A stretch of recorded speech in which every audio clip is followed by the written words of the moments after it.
right? See, example, if you want to bring one, so,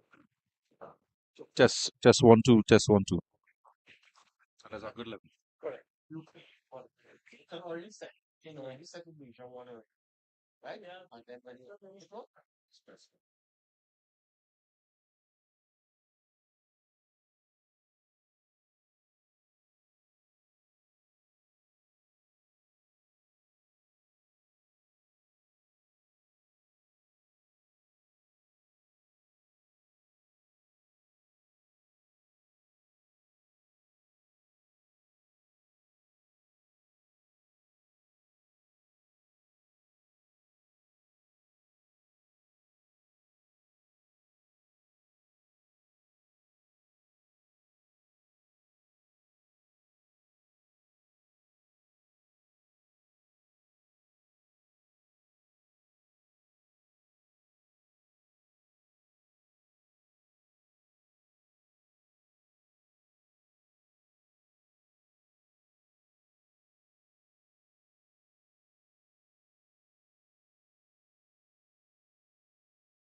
Welcome to this encounter between Naparima College and the visiting PC Hub United. Well, the news coming out of what we heard is that Naps won the toss and they have decided to take first strike. Their captain, Stephen Katbaru, won the toss and he decided to take first strike.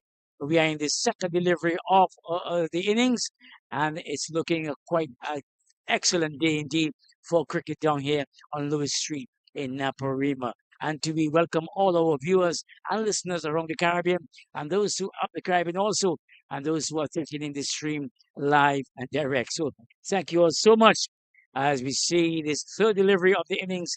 The visiting team,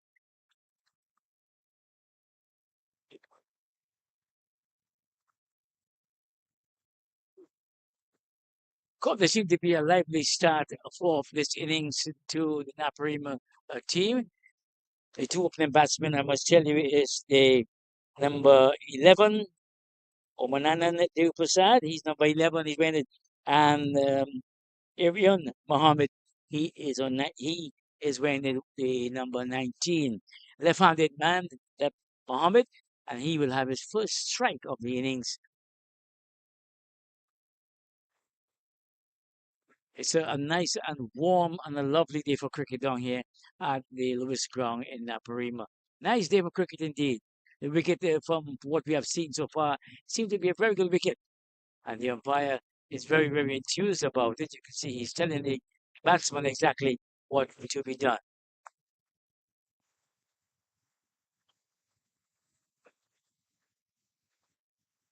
There's a loud appeal for like before there, but the umpire is on move, the bowler and the wicketkeeper, and those who close by for a caught behind, but it is the umpire was unmoved.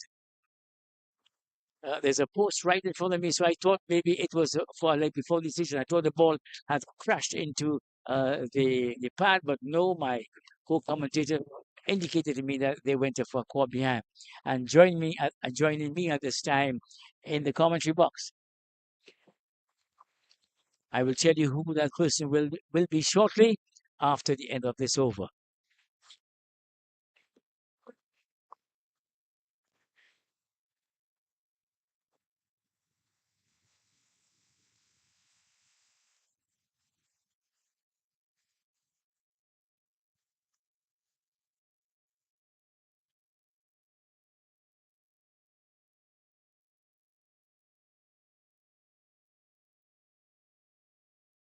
Seems to be a nice active ground indeed. This is for cricket. There are the side screens on both ends of the ground, and it will offer that added advantage to the batsman.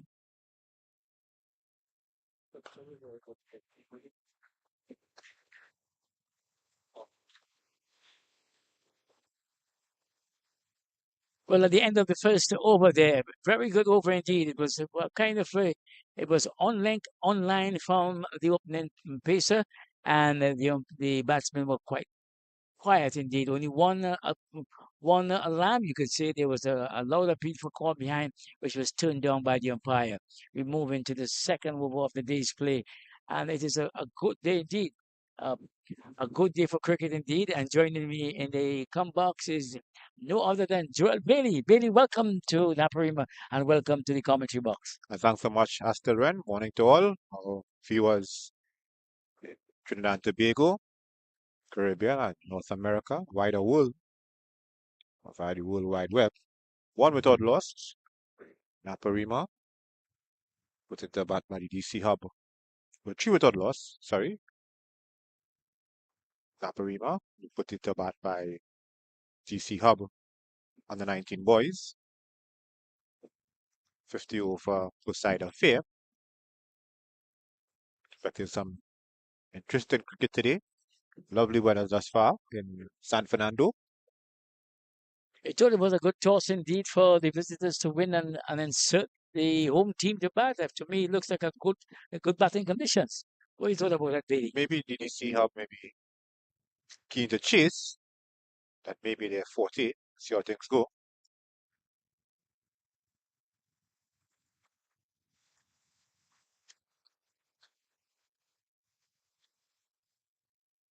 because any time a captain goes that route to send the opposition into first strike, he's looking to pick up early wickets. He saw something in the wicket or something that he believes that his bowlers can exploit. Correct is right. The opening batsman, the striker, Omanan on the upper side, is the right-handed batsman.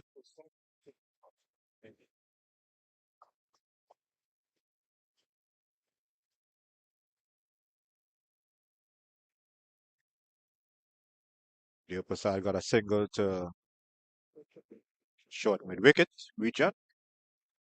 Well, more square leg region, that you say. He goes up to fourth for without loss. Well, this Hub United, they have had mixed results on tour so far. I saw them up against Queens Park at the Queens Park Oval, and that run chase was quite easy for the home team, and they have their results have been encouraging so far. Well, both the GC Hub boys and also the girls who are playing as well too in this week and a half long tour of Trinidad. They're using this tour to acclimatize the other season.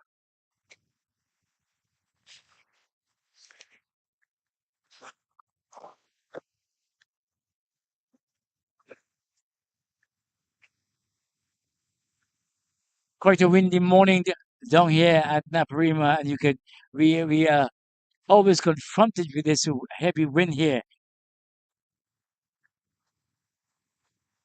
But as the second over of the day's play, we settle down. We see our equipment feeling the brunt of this heavy winds.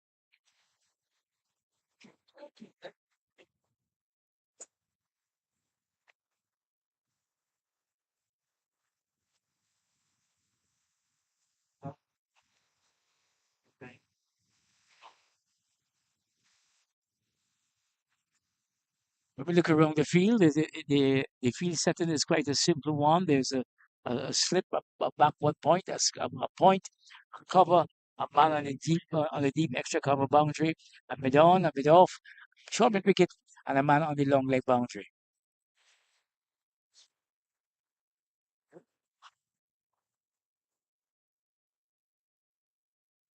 Lovely shot there from the left-handed, the left-handed Arian Mohammed. He just came forward and he caressed that one to the past the fielder at short mid on, mid off, and it went quickly into the boundary. The outfield here is very, very quick indeed. So you find that anything that get past the inner field will be hard to catch, and it will run quickly into the boundary rope. So this takes the score quickly up here.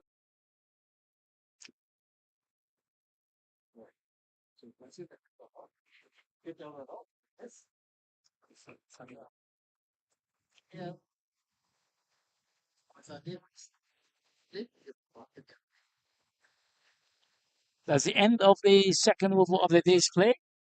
And things, there are no alarms so far. The umpires are taking up their positions as well as the fieldsmen. And so far, so good. We haven't seen anything that is alarming, and 12 deliveries have been bowled on this wicket so far. So let's see how it unfolds for the third over of the innings. And facing up to that is it's a right-handed Omanan Dev Prasad.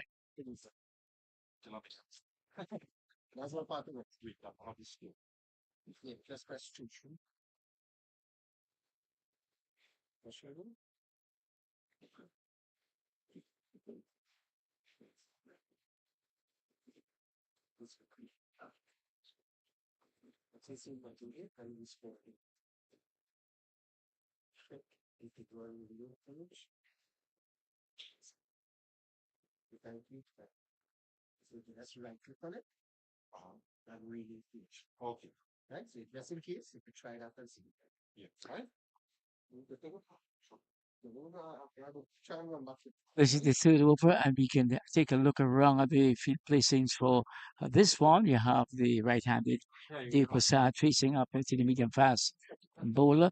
And there's the same slip you can see, a slip, a point, a backward point.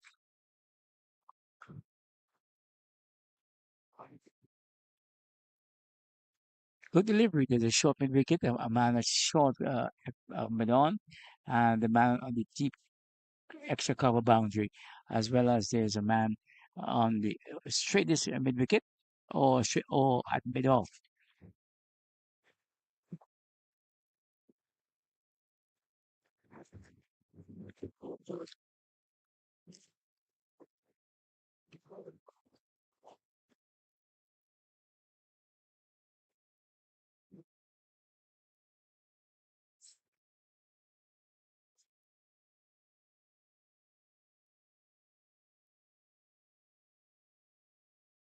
So far, it's been a quiet start indeed. This has been a pretty good over so far. Three deliveries have been bowled though, and the batsmen have been very quiet to what have been served up to them.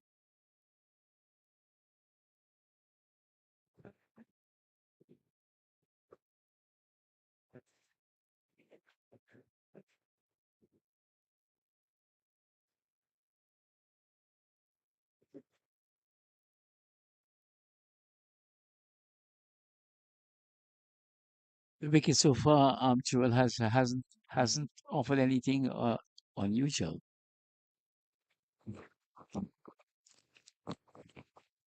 Yes, I had to step out for a bit there, but I'm back. Yeah, the wicket has been played through so far.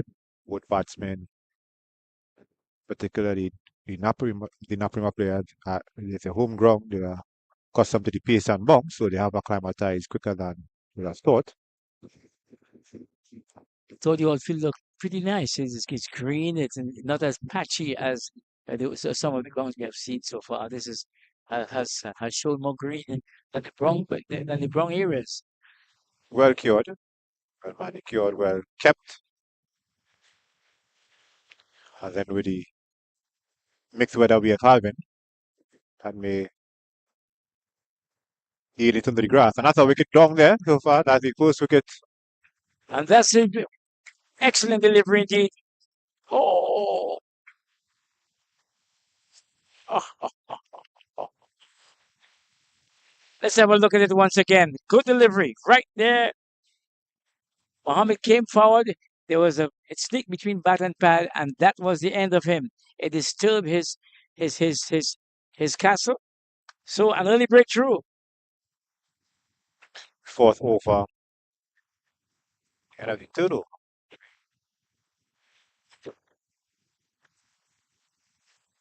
So the man going back there is it Adrian the left-handed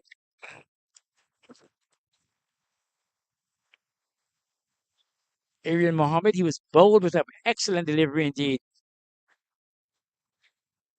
Pitch between middle and off. Came forward, left the gap, and bowled is still this time. So it is one wicket down. The score. This is the third over. 9 for 1. 9 for 1. So an early breakthrough for the visiting team, and that's what they wanted. I thought that was what they had in mind to pick up some early wickets. They have done that so far. They have gone past one, so have 9 more to go, and it's early days yet. Well, it's imperative for them to get an early wicket, put the Naparima team on the back foot. They'll be looking to see how much more wickets they can get in this power play. First power play with 10 overs.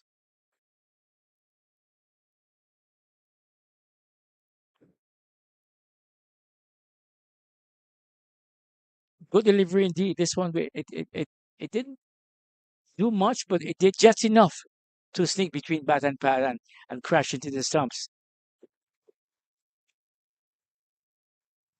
So we are into the fourth over now. I think ball by Shurya Yari, Van Jari, sorry.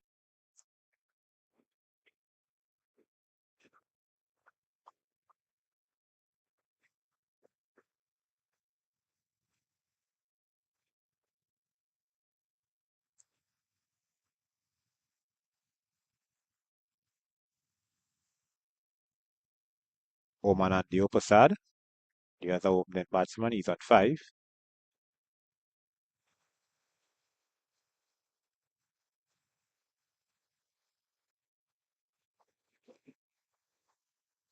And that early wicket should give the bowlers should give them some extra energy. I mean, to really attack the rest of the batsmen of the Naparima team because that was they were looking for. And they got the early breakthrough, so they will be energized to really come after these the batsmen of the opposing team.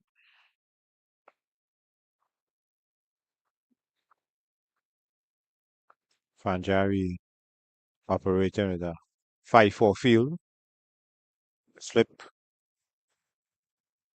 gully, point, extra cover mid off, mid on, a mid wicket, a deep mid wicket, and a long leg.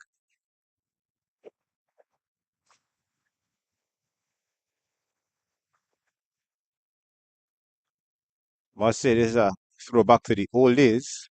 You can say the old days because nowadays limited over matches, whether it's 50 overs, 20 overs, even 10 overs, exclusively white ball colored clothing. Players here are in whites. The names on their backs are not on whites, but they're on whites and using a red ball with a white side screen. Takes you back to the 1990s and, and before.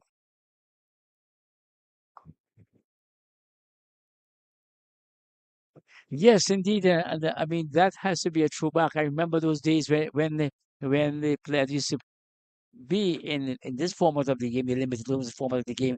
They play in whites with a red ball, and but with the introduction of since the Packer movement in Australia and all the new franchises around the world, you find that players now they're going to color clothing once you play the shorter version, be it T20 or the ODI matches.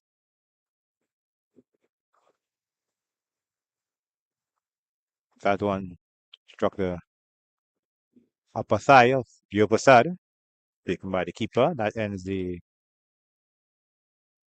fourth over. Naparima, 9 for 1.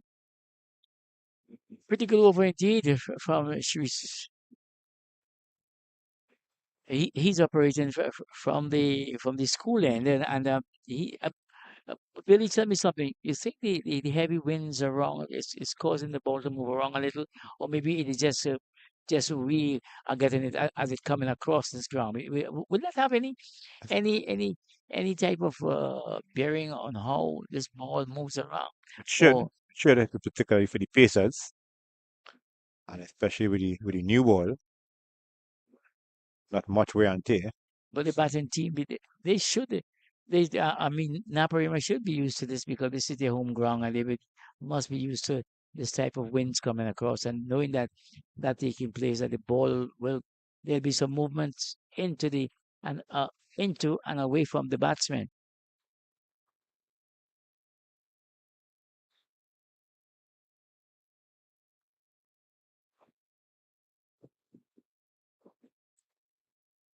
Quick single taken by Adi Ramsaran. He gets off the mark with that single.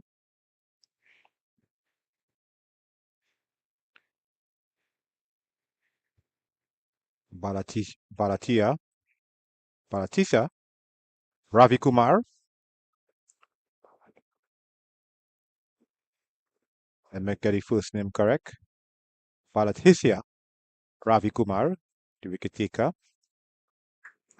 Right arm pace bowler. He's operating from the southern end. Shoya Vanyari, left arm pace bowler operating from the northern end.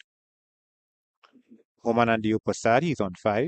And Adi Ramsaran yet to get off the mark. Let's quickly go through the playing 11s. I'll start with the Naparima team. Is Adi Ramsaran, Aryan Mohammed, Iran Yusundas, Aryan Anand.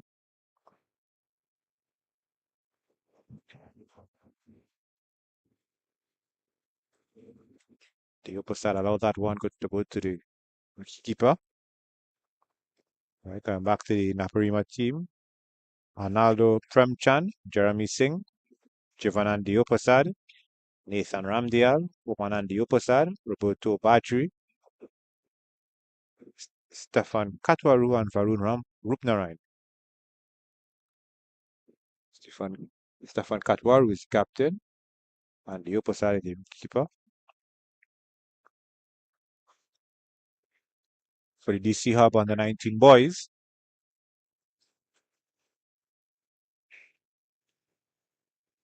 Asyant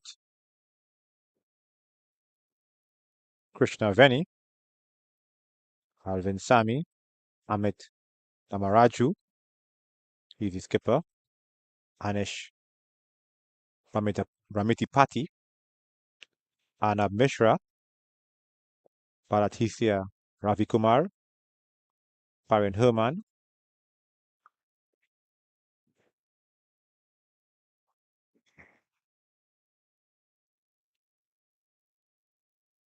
Rahil Shah, Shoya Vanjari,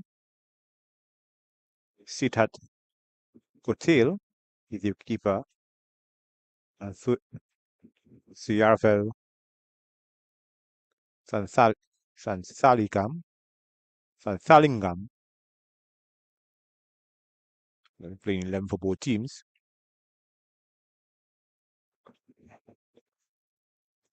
Were driven by the opposite but unable to beat cover. And the fifth over. Good over indeed. This one was a pretty good over from Ravi Kumar. He seemed to have settled into a nice rhythm, a nice length and line, and he's the one who picked up the early wicket. So he must have he's enjoying this spell, and you can see in which the way in which he approaches the crease. He's quite enthusiastic about his game and very excited sometimes as he comes into bowl to the Naparima batsman. He seemed to be a one who is maybe looking towards it to go on. This is an under 19 development team, and they are here to expand their knowledge about cricket and to expand their playing experience, Joel. And not only the knowledge of cricket, but at least get experience in conditions that they are not familiar with, will help them in good stead.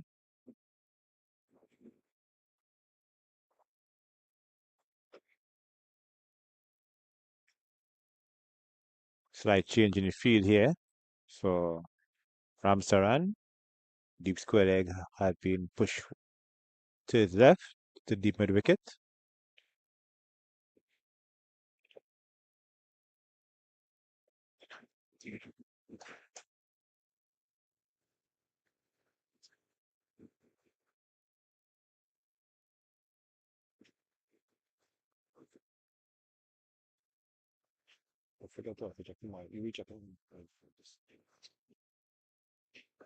Oh yes.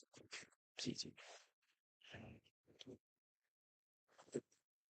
Ramsaran See trying to get attuned to the conditions here.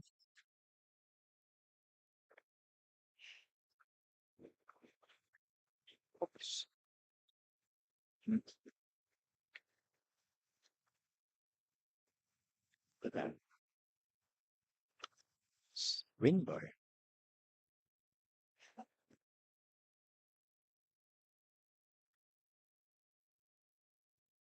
Ali Ramsaran on 1 and Oman Diopasad on 5. Diopasad has been bucked down a little bit since the fall of the first wicket.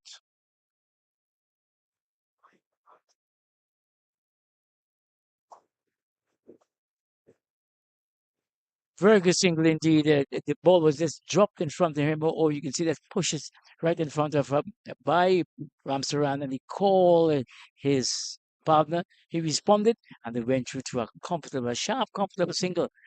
So I mean, that's the way that they will continue. They will like to continue to have the scoreboard ticking over, and they would not like one batsman to be facing up to a bowler for a long periods of time, because at that time he will be able to to work on that player, to work on him. But as we see,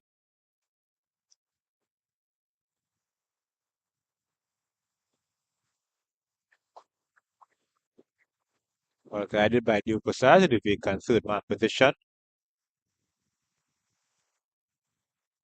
He gets two.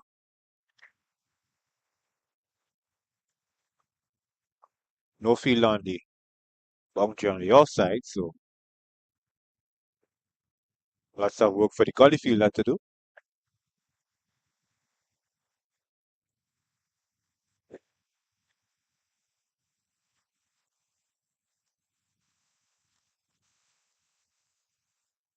Due Prasad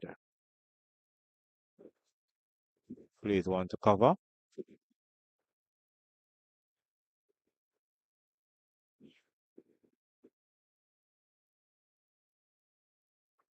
As it stands now, the run rate is just over two.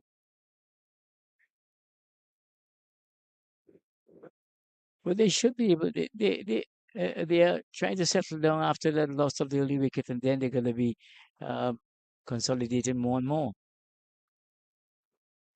Then they should have been more rotating the strike.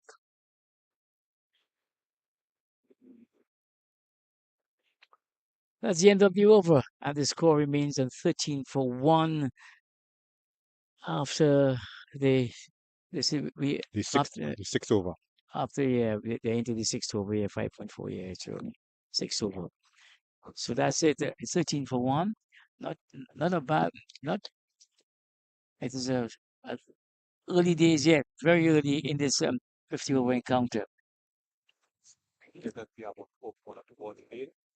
And secondly, I will check numbers. Yeah.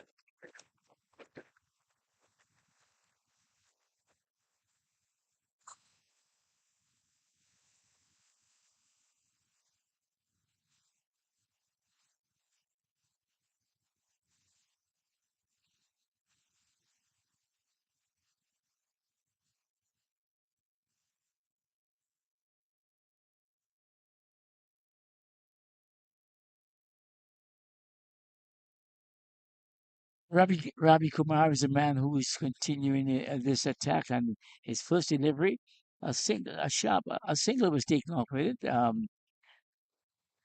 Dave Prasadis came forward and pushes as Ramsaran came forward and just pushes that one, and they went for a comfortable single.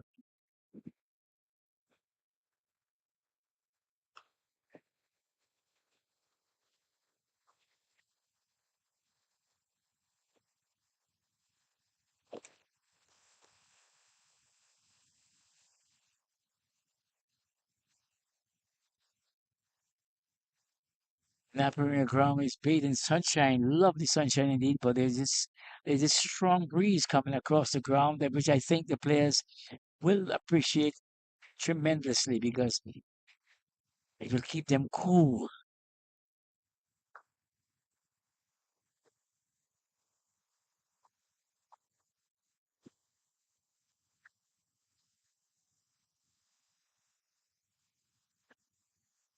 There seems to be a lapse in concentration there from the fielding team because the single was on, a sharp single was on, as Dave Purcell came forward and just pushed that one for a single.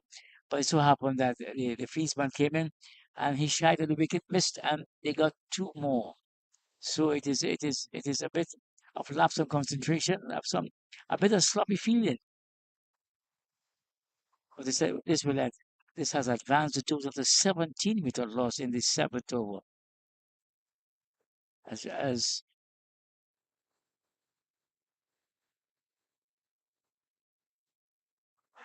oh, and there we see ball down.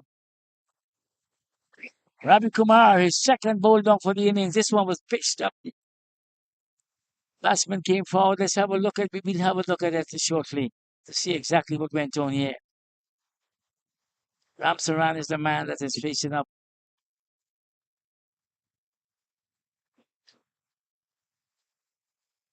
A brilliant delivery indeed. Ramsaran came forward. He pushed at it. didn't make contact and lost it off stump. So it's a two quick deliveries indeed. And the man responsible for those 2 wickets is Ravi Kumar. He has picked up the 2 wickets so far. The score is now 17 for 2. And the new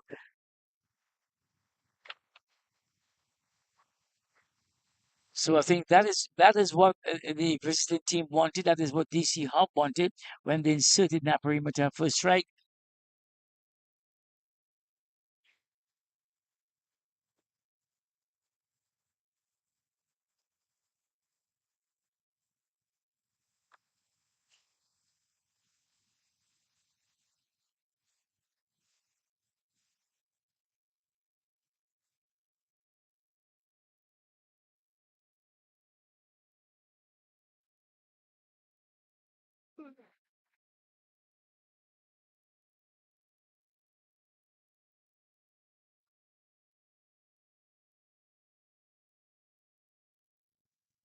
And the new batsman, according to his number here, is Robert Battery. Battery name is one that is synonymous to Trinidad cricket and West Indies cricket. Samuel Badri, it comes to mind. A wonderful T20 player, a wonderful leg spinner who did the Caribbean and did the his local his country well. So let's see if Robert Badri is the man who is facing up to Ravi Kumar. Ravi Kumar will be very excited having picked up the first 2 wickets that fall. Each of them being bowled down.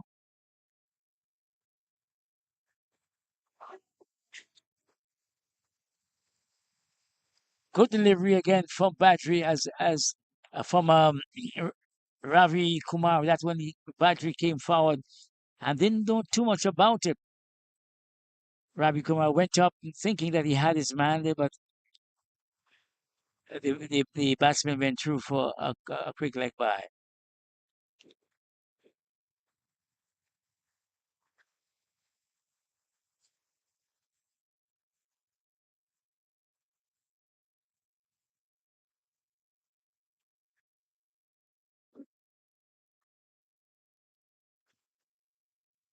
Badri? Okay. Okay.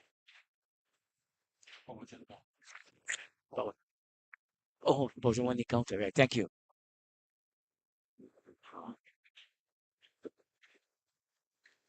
An excellent over indeed from Ravi Kumar. That one, that's the end of the over. And the players are very, very excited indeed to really pick up their second wicket. The score is now 18 for 2. A good start for this visiting HC Hub 11. They are really enjoying the outing here because the previous game out of Power Gen, they won't been successful.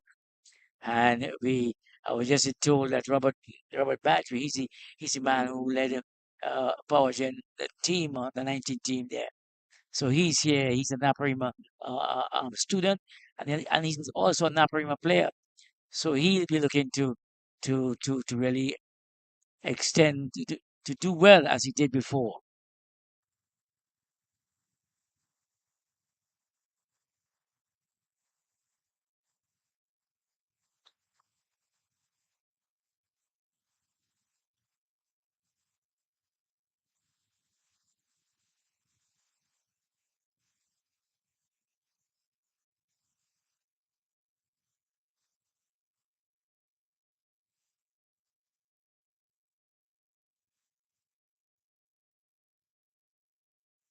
A quick single there from Battery that took him off his mark and away from the strike indeed, and he will be a very very happy man. A man will be very very. His nerves will be settled now because now that he has gotten off the mark, he's very comfortable. He'll feel comfortable now.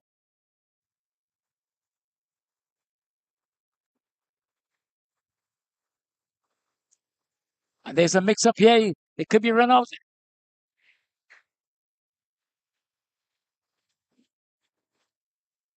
Badri reached 3/4 way down the wicket. having had Dev Prasad play this once back with a point. There wasn't any communication between the batsmen. Look at it. Let's have a second look.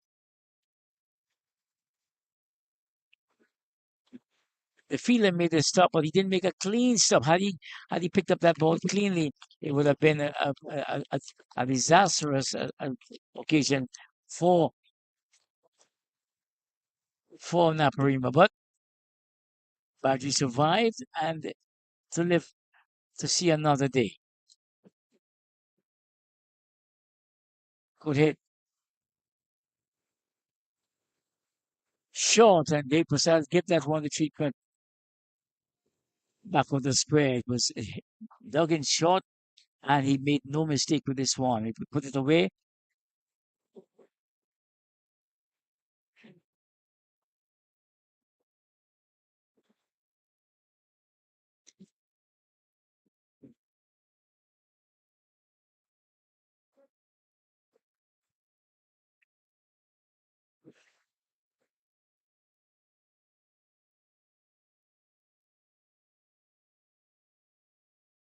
So the sun has left us a bit, and there's a bit of a cloud cover.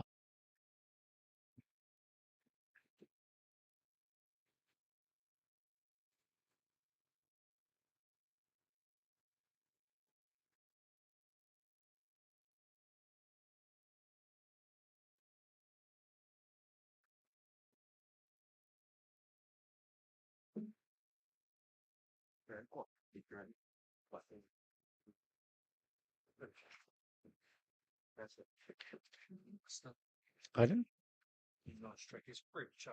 Prim- Oh, Primchan. Where's the, oh, Primchan? Oh, number seven. I mean, a battery. Oh, number seven. It's just numbers. Oh, no, but they have two sevens. See it? Yeah, Primchan seven. Yeah.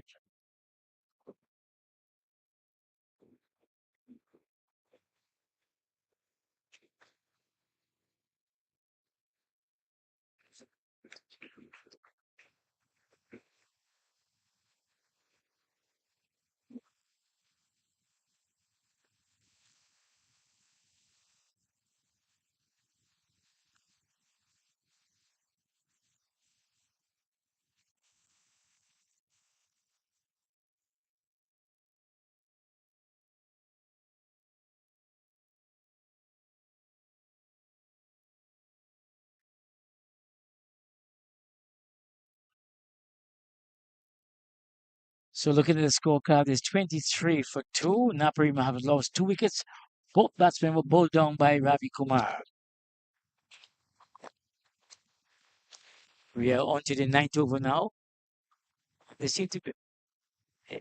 Is Ravi Kumar okay? Yes, he's continuing. I thought maybe they will give him a rest or take him out of the attack, but haven't been so successful. I don't think they'll be thinking about that. The captain will be thinking about that.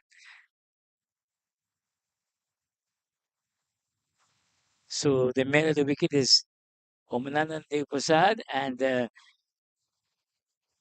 Amaldu Primchan. Primchan is the other one. He's number 7.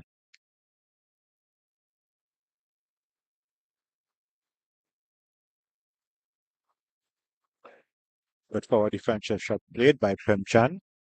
On our team sheets here, we were just clarifying there were 2 number 7s on the team sheet.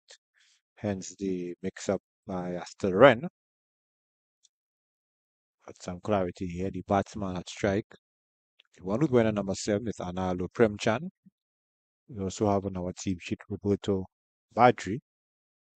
He's also wearing number 7 according to the team sheet. So when he comes out the bat, you will know exactly what number he's wearing.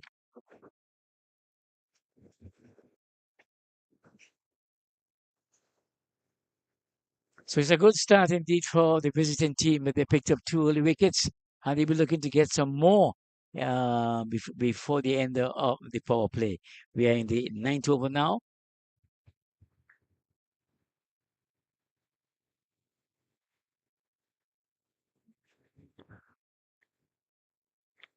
Paratisia Ravi Kumar at the beginning of it over, well, he had figures of 2 for 10 or 4 overs. Shoya Vanjari, 4 overs, 1 made, not for 13. So a bit Yes, steady going by the opening bowlers. yes, I tell you, and that one was a little quicker from Ravi Kumar. It seemed to be he has decided to really up his pace a little, having had the two early successes. And I don't blame him at all because if you're getting wickets and you feel good, and you're a fast bowler at his pace, then you could up your tempo a little.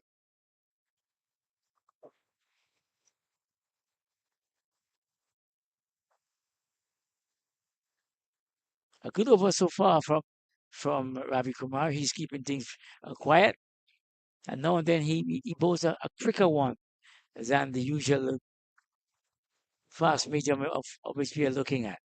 What he's doing is ensuring that the batsmen play as much as every little bit as possible. And that is important.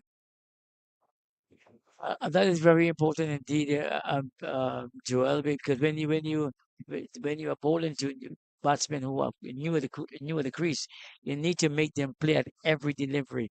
You know, it makes no sense that you spray it around. But Ravi Kumar has been very good so far. He's been on target, and his figures show that he have had a good opening session.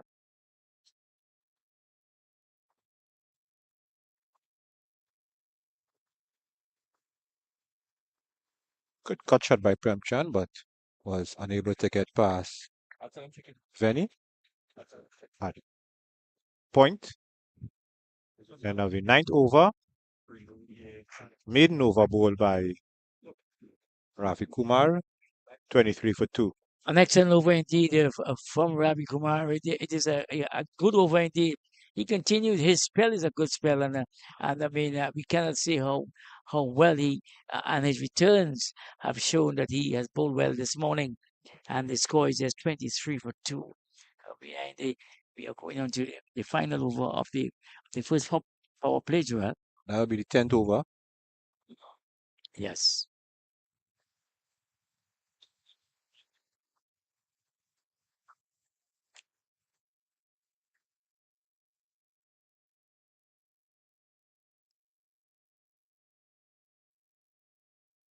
Vanjari will be continuing from the northern end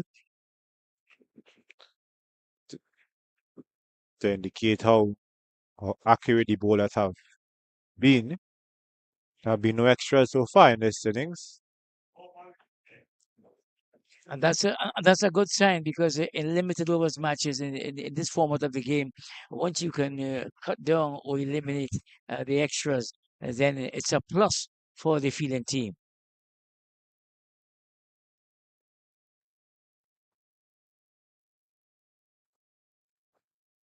I think the left-handed Manjani has been a very good ploy for Ravi Kumar because the left and right combination. One is from the southern from the hill end, and the other is from the school end. So you find that they have worked well together as a combined force. Left and right combination. On the bounce, driven by Diopasad to point.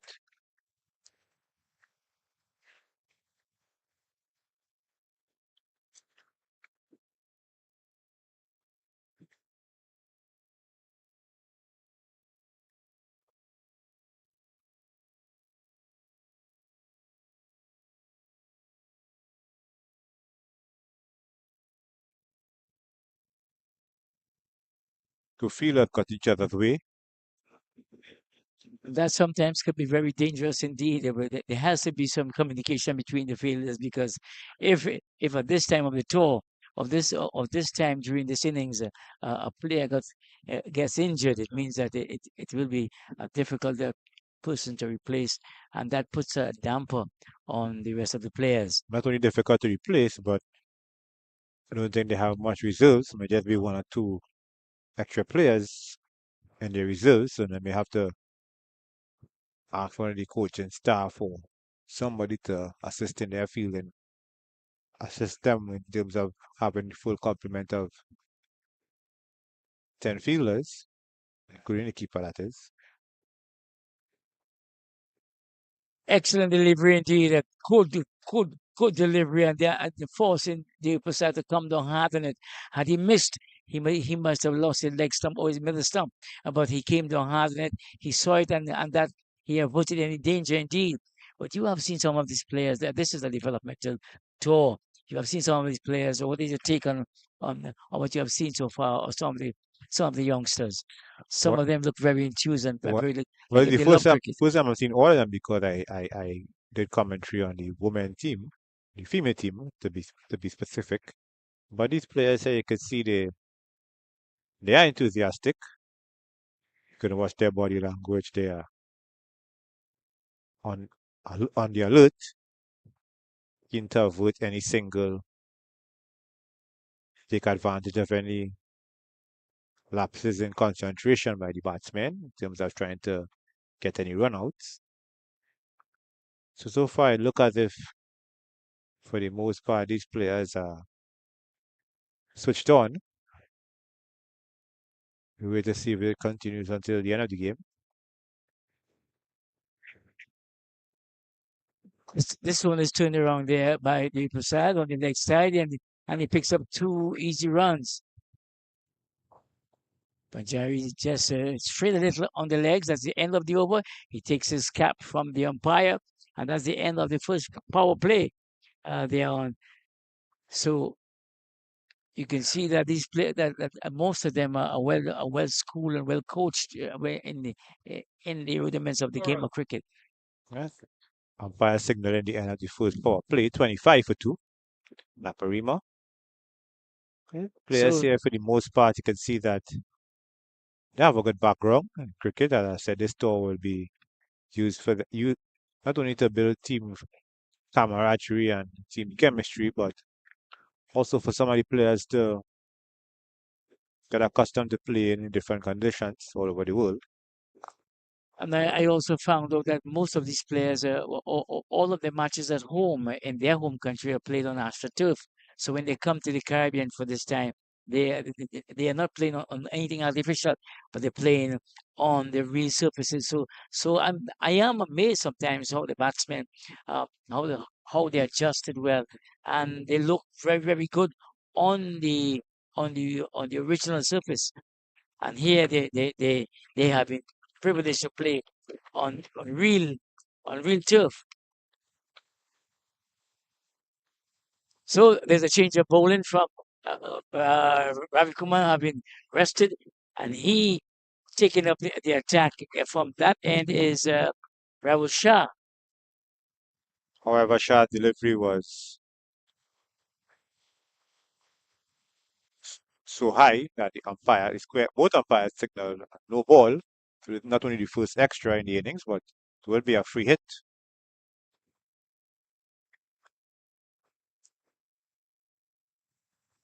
So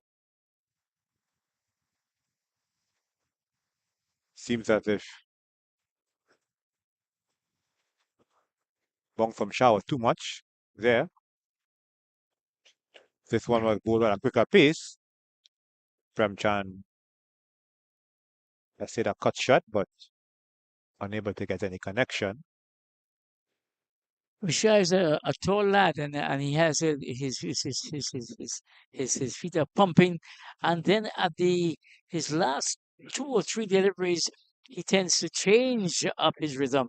If you look at him well, he comes in pumping there, and then here he makes a hop and then delivers that delivery.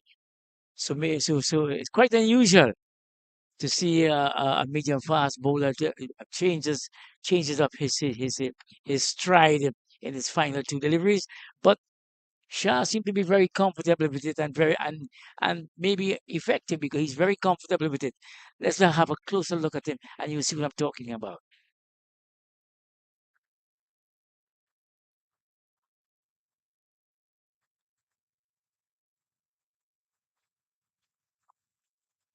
When he gets into his delivery stride, seems to be rocking back instead of moving forward.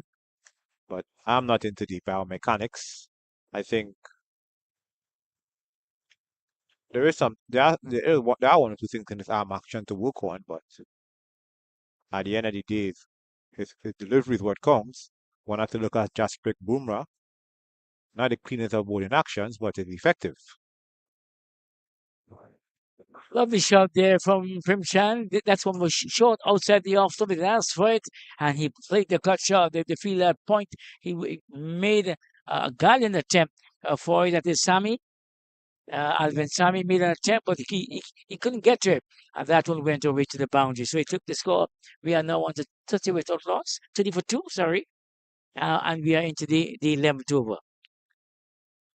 Maybe if Sammy was about 3 or 4 more inches taller, we'll have been able to grab onto that.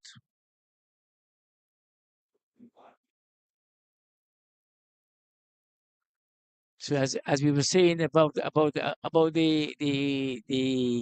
run up of Shah, it's quite unusual. But in world cricket, Joel, you see all different types of approaches to the wicket now.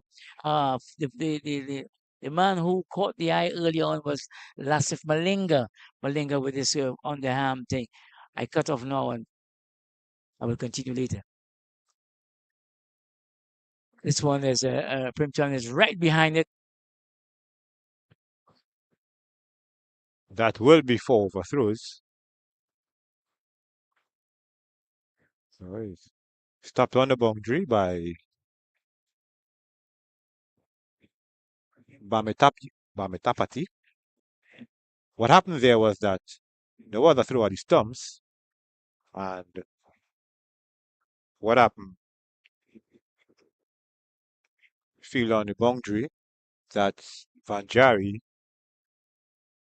himself and Ravi Kumar, both of them have been exchanging drinks on the boundary, water that is. So Vanjari his back was turned, had no idea what was going on with the overthrow.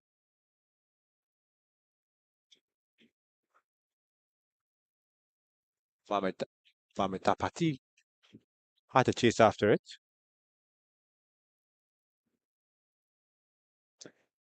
So as we can see, there were some extras, which is I think a lapse in concentration. Overthrows. Yeah, or some overthrows there, and a lapse in concentration, and you can put it down to some sloppy cricket. Yes. Because one of the fieldsmen is supposed to be backing up himself. There is, but as we say, they are youngsters, they are learning, they are developing, and they will realize that every single run on a cricket field counts. And sometimes you come down to the final over where you need 3 runs of 2 deliveries, and then you realize hey, we allow some extras early on, which is very very very crucial. But I was telling you about different bowling actions. Joel. Before I continue, just a little viewers know the score is 32 for 2 at the end of the 11th over, and there'll be a change in the bowling attack from the northern end. Mametapati, full sign of spin, seems to be bowling leg breaks. So talking about the bowling action, the last Malinga, there are a couple of that have been signaled wide. There are a couple of Sri Lankans who have employed the Malinga bowling style.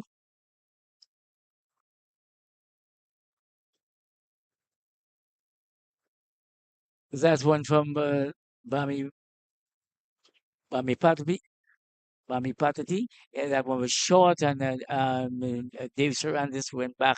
Dave Prasad went back and just tapped that one there for an easy single. So the score moves on by 1. So 33. The leg spinner here is a tall leg spinner.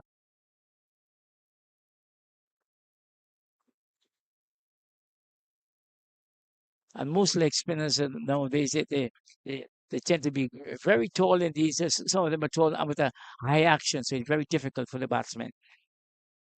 That's that wicket. Third wicket goes down. That one, let's have a second look at it. Let's have a look at this one. It seemed to be quite an ordinary ball, but He played on. yes, he went back. got some bat onto it, not too much, but the ball came back and it hit the stump. So the third wicket is down was 34 for 3 in the 12th over. So again, wickets continue to fall, and it is a good sign that the visiting captain from the DC Hobby level, they must have been looking at this to get the early wickets, and the wickets seem to be falling regularly. Coming in to replace the to replace Primchan is the number 6, and according to our sheet here, Aryan Nana.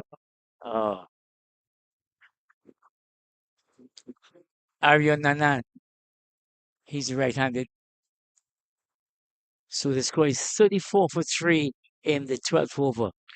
Quickly, just to wrap up the topic about the bowlers who have emulated, who have mentioned some of the bowlers who have emulated Malinga.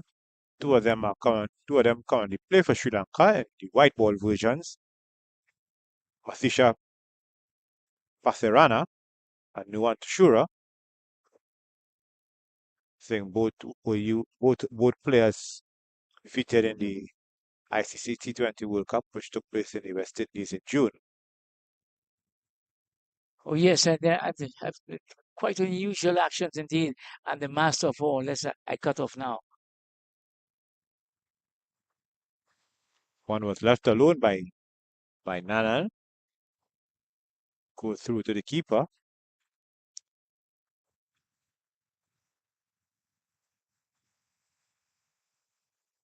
Nanan got deep in his crease there. Had to be careful because he could have hit his wicket. Slip. Got a point. Deep cover, mid on, mid off. Mid wicket. Deep mid wicket. And at the end of the at the end of the 12th over, the score is 34 for 3, and the leg spinner, he's in his first over. He was very successful in his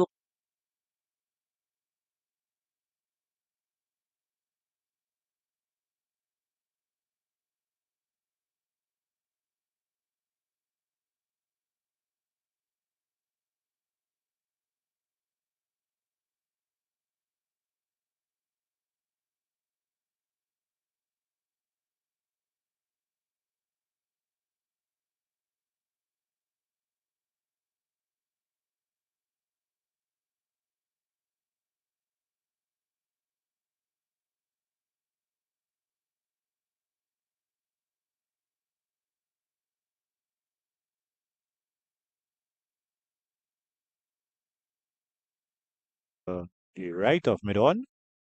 He gets a single. He goes up to 18 of 39 deliveries.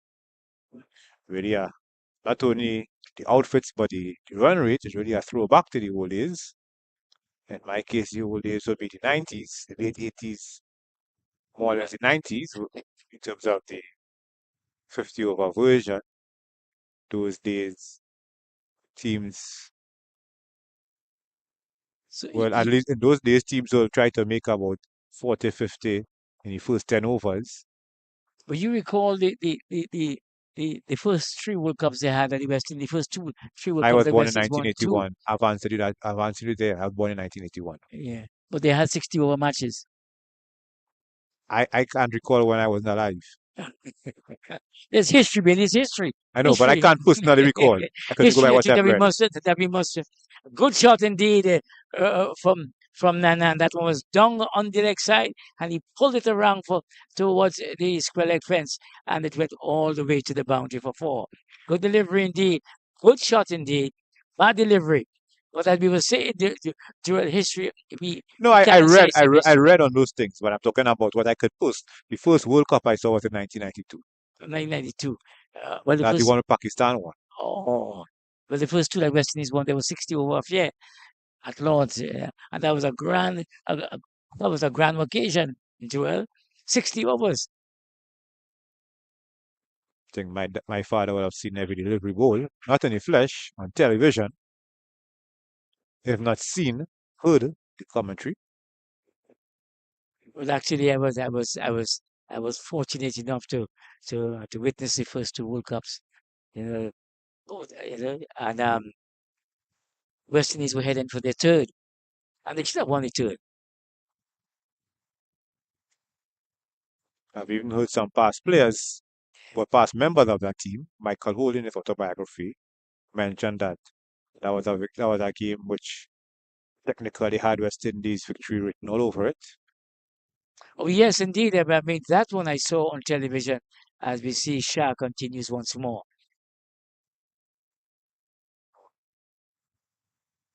Right up there, and Dave Prasad is really annoyed with himself. He should have made use of that. It was a half volley, but he didn't play it as he would have liked. And you can see he's walked away towards the square leg, towards the square leg umpire, very annoyed with himself.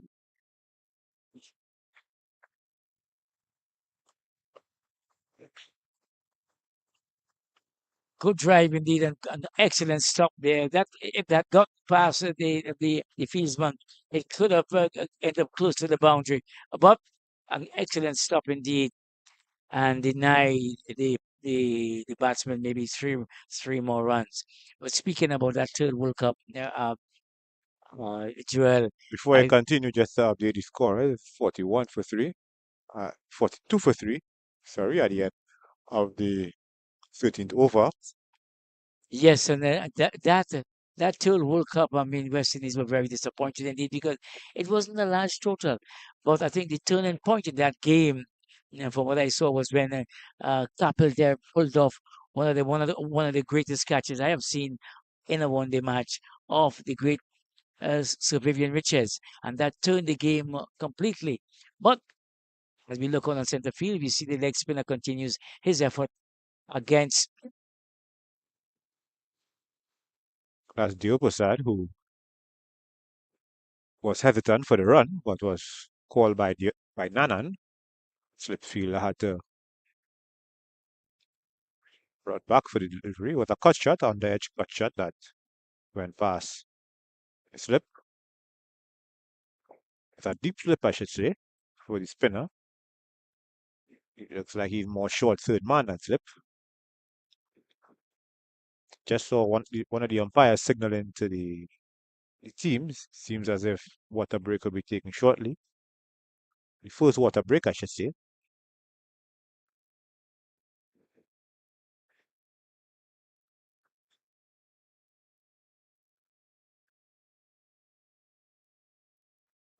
Good hit indeed. This is going the road. A good catch indeed. So the leg spinner continues, and the DC Hub continues to pick up wickets at crucial time. This one wasn't a fantastic delivery. They will go. They'll take a a water break at the fall of this wicket. The umpires are signaling on the water cut. Let's see. Are we going to have a replay on that, or has it gone already? But let's see. As 43 For 4. for 4, and 43 for 4 in What the what a full 42. toss, what a full toss A met full by toss Nanan. indeed, yes. A high On full the toss. full, And these things do happen when you have a leg spinner. He bowls sometimes a long hop or a full toss, and the batsman sees it. His eyes open up and he tells himself, "Well, I'm gonna put that over the boundary rope." And sometimes it goes down into the hands of the long leg, as what happened on this occasion. mid wicket Good catch, actually, mid wicket, yeah. and it was well judged He went across, yeah. by Sami. Yes, well judged by Sami indeed, and Sami pulled out a nice catch indeed, settled nicely on it, and didn't make no mistakes. So 4 wickets down at this time, and I think Naparima will be kicking himself because that one, that last wicket could have been avoided. The batsman could have just rolled his wrist on it or just pushed it easily to make it for a single. But as the players take a break, we also will take a break here. Joel.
Welcome back to the action after that short water break.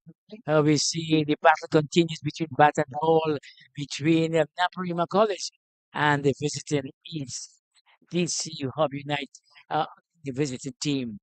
And they are in the driver's seat at this time. The score is now 43 for 4 in the 15th over. So the visitors have made all the running so far, and they have picked up. They won the toss earlier on this morning, and they decided to send Naparima into a first strike, and that proved to be very, very successful, Joel. Yes, indeed. I've had enough my team on the back foot, especially good opening spell, bowled by pace duo of Ravi Kumar and Vanjari. Now we have the tandem of Shah and Mamiti Pati. Mamiti Dap. Mamiti, let me get it correct. Mamitapati. That's the correct pronunciation. Mamitapati. So they have kept the pressure on the Naparima team.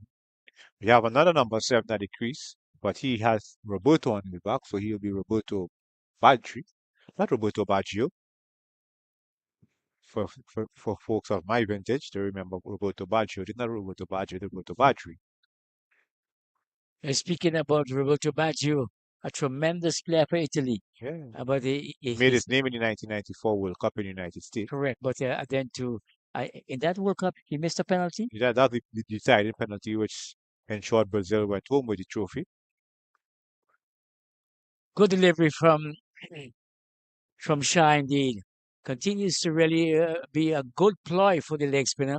And this happens at time when you have one bowler is doing well at one end and the other one sometimes he gets away with bad deliveries. And that one maybe she got the wicket of of Nanan was a rank for a full toss.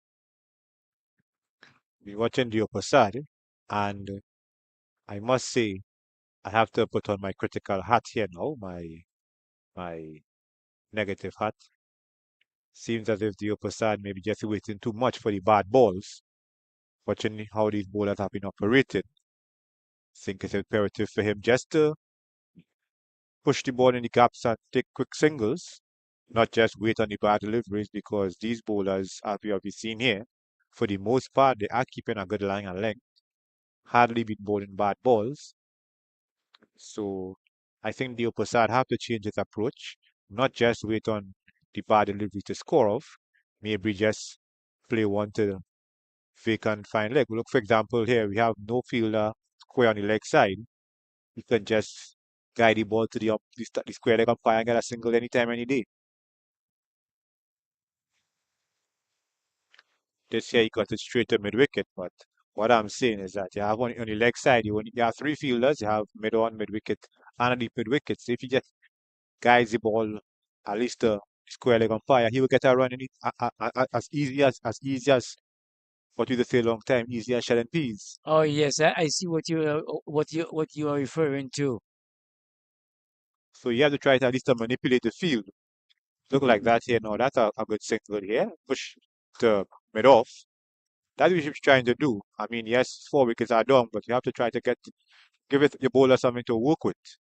The Uh, end of the over, at the end of the over, end of the 15th over, and the score moves on to 44 for 4. But to Joel, just to pick up on that thought, so that you an excellent thought by you, and observation indeed. It could be that they have lost 4 wickets, and that was he playing on his mind. Remember, he was the one who started the innings, and he must be telling himself, well, I mean, I need to be here in the lower overs, in the deeper overs, and maybe that too, all these thoughts are going through his mind, and he must have made a slip up in really going for the quick singles however, though or you'll be picking the gaps. yeah, but however, you'll be batting at one tempo throughout.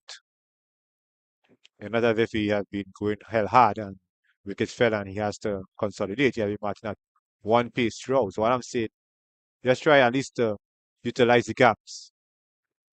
Like Ex- like Excellent indeed, something a player of his size used to do of recent vintage, Shivnam and Chandapal. very much so. Chandapal was good at utilizing the gaps, especially in the 50 over format. That's a no ball, would be a free hit. Yeah, if you watch the upper side, you could see You can see it looks like how Chivnaman Chanapol used to look in his early days in terms of his build. The right-handed Chandapur. Yeah, He's right-handed, and Chandapur is yeah, left-handed. a free hit here, unable to get it over the 30-yard circle, but he gets a single nonetheless. Yeah, so what I'm saying, he should at least try to manipulate the field, let the bowler think about where he's pitching his ball, give the fielding captain, have the fielding captain on his toes, to let the fielding captain dictate terms in terms of where he's setting his field. But the leg spinner continues there. Good length, good delivery indeed. We're bringing Badri, Badri right forward indeed. Badri is a small one, a small man, small little fellow. He just comes right forward and excellent on defense there.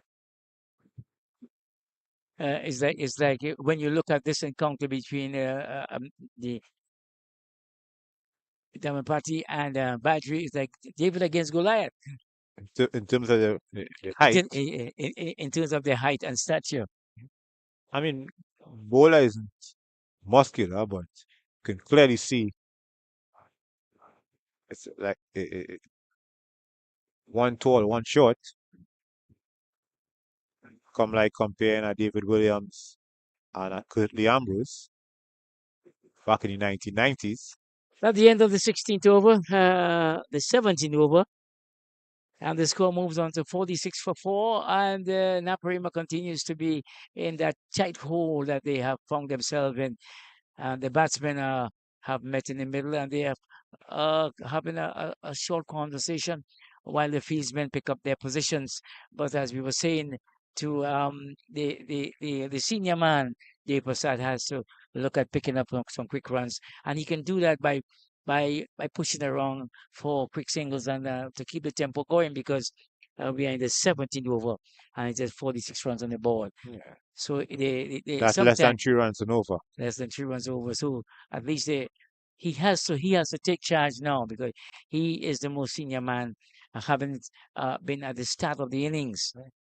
And you have to give your bowler something to work with at the end of the day. Is a DC hub on the 19s will have to bat unless there's a rain delay, they will have to bat. So you have to give your bowler something to work with.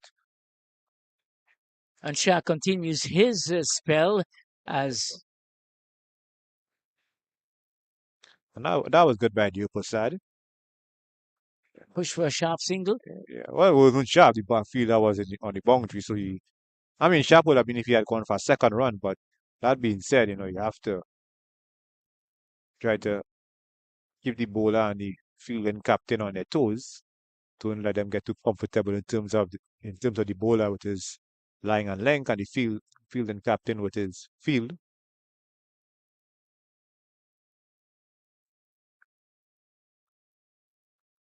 Battery pushes up to the DC hub on the 19 boy skipper. That's Pavan Herman with his blue cap stationed at extra cover. That, that's what I'm talking about, utilizing the gaps. Good single indeed from Badri. He came forward and turned that one around to mid-wicket, and they went through for a single. I like the color of Badri's hat. Unusual. Yes. Is Bright yellow. yeah. Is that in Naparima hat? I can't say. Don't know of one. Yeah, once again, the upper side cuts this one down to deep point. So yeah, as I say, you have to try to keep this scoreboard ticking. As I say, don't no use just putting around and playing time. It's not a test match you play. Even though it's red ball, white clothing, white side screen, umpires in all white, well, white tops.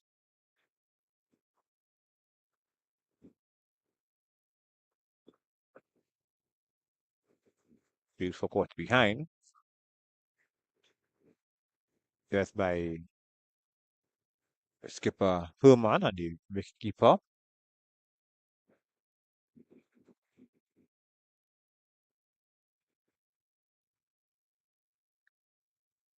So if you look at the field placing, it's quite unusual because there's no slip, but there's a short third man. Short third man, a gully and a point. And the keeper is fielding with a helmet, fielding back with a helmet. Don't know why, but maybe he feels comfortable that way. So that's the end of the over. They end up the 19th over. They know the 70th over. And the score remains on 49 for 4. So it has been all DC Hub this morning, having won the toss. So they started right and they continued in that vein. They have continued to really push this Naparima team further and further backwards. But I think Naparima batsmen will have other ideas. Those at the middle right now is Roberto Baggio. No, Baggio. Baggio is Italian. Badri. Every time you see the name, it always brings back memory of the '94 World Cup. Another thing too, why I insist that both batsmen, particularly Dio Posad, try to change gears, is that you'll force the skipper Herman to change his bowlers. As we've seen here now, these two bowlers operating. It looks as if they are bowling test match spells, they're taking a cool time. What I'm saying is that the batsmen now should at least try to get some runs. Let Herman say, well, okay, well, if they are taking advantage of this bowler, I have to bring back this bowler or try a different bowler. So you're making him think. You're making the fielding captain think you're not going to get comfortable with, okay, I will let this bowler bowl a 6-7 over spell. Yes, and once you put some pressure upon, especially leg spinners or upon bowlers, and you put some pressure upon the fieldsmen, you tend to bring about that type of you tend to have the scoreboard ticking over. And that is so essential in this form of the game where you need to be looking at the run rate and you need to have your batsman fully aware of that. But if you have the leg spinner being able to do what he wants to do, then it could be disastrous for you. The other things, look, and these two bowlers they could bowl at 10 overs one time. So what I'm saying is that the batsmen should now try to at least, yes, they would a good ball to defend, but to try to keep the scoreboard ticking to such an extent that the fielding captain will have to bring on another bowler, maybe one of his frontline bowlers or switch one bowler to another end. So you'll be forcing if the opposing captain Yes, to make some plans that he may not have been and keen on. And according to you, for what you rightfully said, Bailey, I mean, in this format of the game, you need to create your chances. You need to always have the opposing team, the opposing captain, thinking about what you're going to be doing next. At the end of the 18th over, the 18th over, the score is now 50 for 4. So it is something in which the batting team and their captain. Uh, Stefan Kasparo will be thinking about. We see Shah continues his spell, and there was a sharp single taken there. Wasn't the best feeling by Herman, but the upper side was able to add another run to his tally.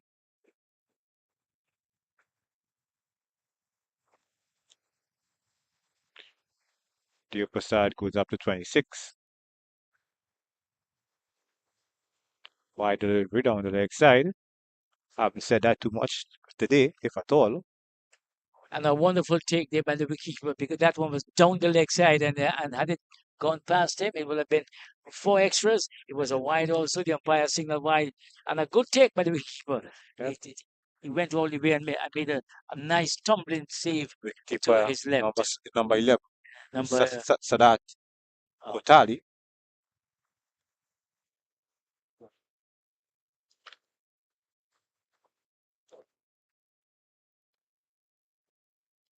just gotten a little bit cloudy here, not menacing, but the sun has been blocked for a bit. Cooler conditions here. Yeah, I think this will be a welcome a period. This will free by the fieldsmen. Battery still on one. Has been out for a while. Not out in the middle, I should say. Really has been slow going Very by the slow going pair. indeed, but they need. But as you say, this is a period they need to consolidate and but But in that consolidation, I see what you're talking yeah, about, Joel. you need to get your bowler something to work with. Give them a total to defend. And this will do them some good. That single to the right of Wesley Jackson, point fielder, wasn't the cleanest pickup. So Padre took the opportunity to get a single.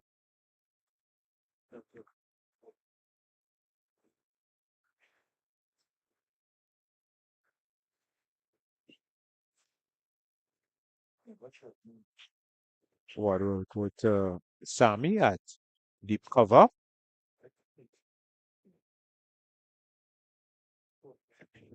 I know some people may say I'm being critical, but what I'm looking at for these players for their development, I mean, you have to sometimes think outside the box. As I said, not only just wait for the bad balls, but just try to manipulate the field. There are gaps. You can get a single here, get a single there. Oh, and that's the fall of the fifth wicket there.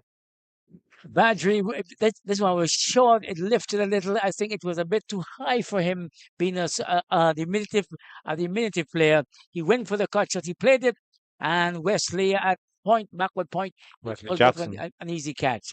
So that's the fall of the fifth. fifth wicket for going down for Naparima, and they continues to slip deeper into the mire, Joel. I guess all the dot balls putting pressure on Badri.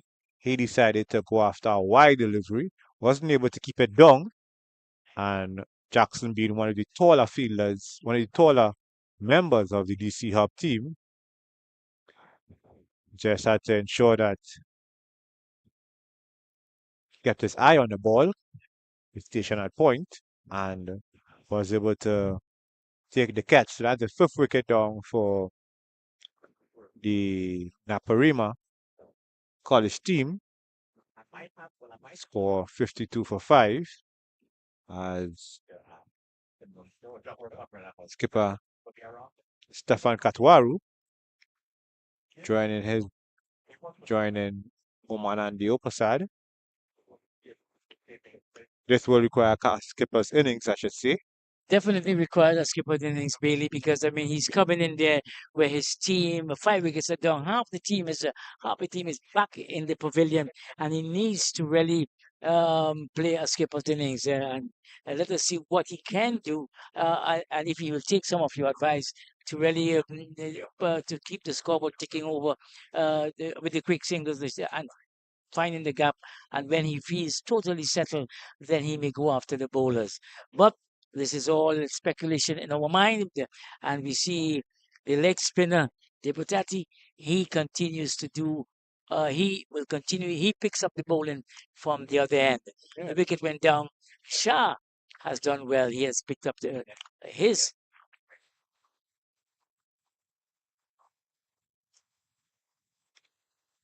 The Opasad had to reach for that with a wide ball outside the stump. Plays it down to the left of mid-off for a single. 53 for 5. Score here at the Naparima College ground in San Fernando. And we're in the 20th over. Yeah. So they're really moving at a slow, at a snail's pace indeed.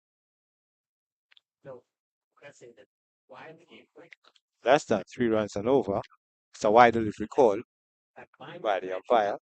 But less than 3 runs and over, so has already been not even not snail's pace, but a crawl. Atwaru drive into the cover. And the fieldsman bring out a pretty good save indeed, a pretty good stop. Had that gone past him, it would have been getting closer to the boundary.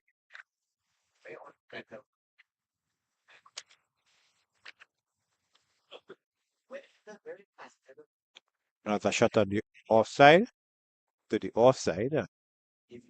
But well, success seems to always brings out the best in players.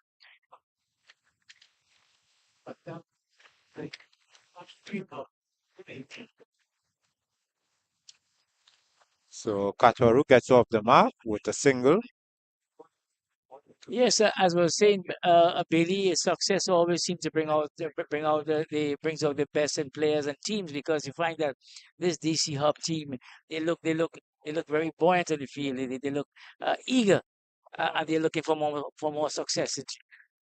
When you have a team 53 for 5, saying that your energy levels must be up, especially if the team is batting first.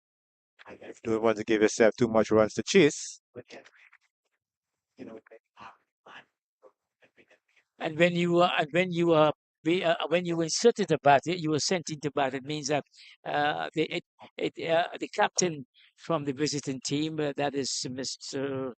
He would have been a very yeah, very happy indeed. Herman,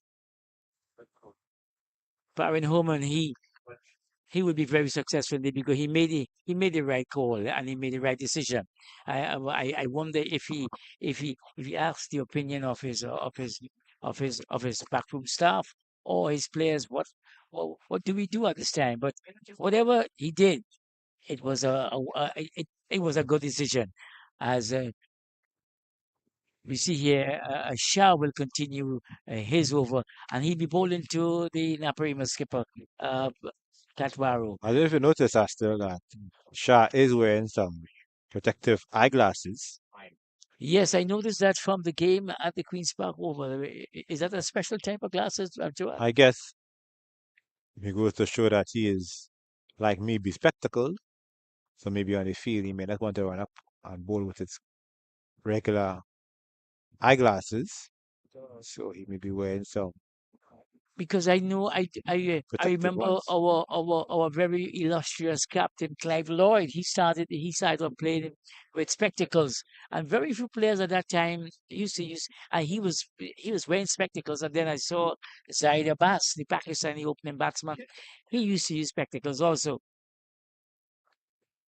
And just to continue with that thought, I thought Lloydie changes from the regular spectacles. He went on to a much more Vogue design, and so too Zaid Abbas. But Zaid Abbas, you may recall from the stats, Billy was an excellent one of the top batsmen that came out of Pakistan. Not, I mean, in the late 70s or the 80s. I've read about him, but don't really know much about him. What I know much about is that this delivery has been tickled down the leg side for 4. So that's a boundary to Katwaru. Oh yes, and Katwaru Much needed boundary. will be feeling very good indeed. This one was down the leg side, shot straight a little, and Katwaru played. I wouldn't say he tickled it Billy, because I wasn't following it at the time. But With a glance, with a leg yeah, glance. but he played the leg glance, and it went all the way to all the way to the boundary. It means that once you play the shots and you pick it well, you will get the returns.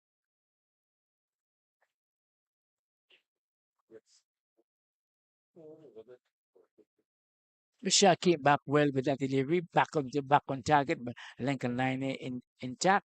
And sometimes you wonder why they cannot bowl 6 balls on one spot. They got astray sometimes. Well, but sometimes the bowlers want to try something new. They want to maybe want to test the batsmen differently.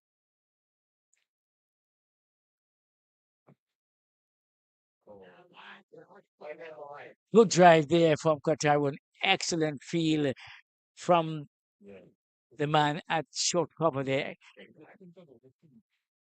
That's That is the captain. yeah, captain. The Yeah, the captain. captain there. So you lead in from by example and lead in from the front. Indeed, excellent stop indeed. Had that gone past him, it had enough power in it to go to the boundary.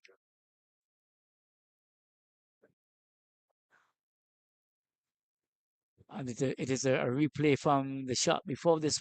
This time the ball did rail up. It railed up indeed straight to Human, and he made the stop. So at the end of the over, I see the umpire is signaling something there. The end of the 20th over. That's the second power play. The 21st. The score is 59 for 5.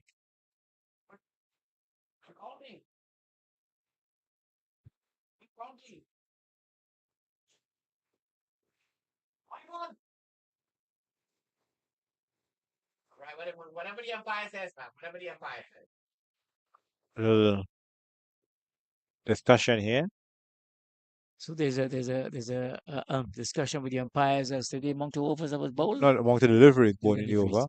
Oh, and that happens at times. Sometimes Yeah, the umpires miss it, and sometimes these things do happen at times on a cricket field. I remember seeing it during a test match. Um, they bowled 5 deliveries, and as they were walking off as the umpire signaled the end of the over, they had to go back and and bowl that one delivery. I've seen those things already. Not much too. The upper side seems to be benefiting from this extra delivery. Got it down to deep cover region. He gets 2. Now the umpires think they have a mini monitor, some sort of device they normally use to count the deliveries. In the old, I've been told that in the old days sometimes they'll use pebbles. Oh yes. They use pebbles, or sometimes they will adjust their fingers to know how much deliveries went in the over. Now with the growth of now with the advancement in technology,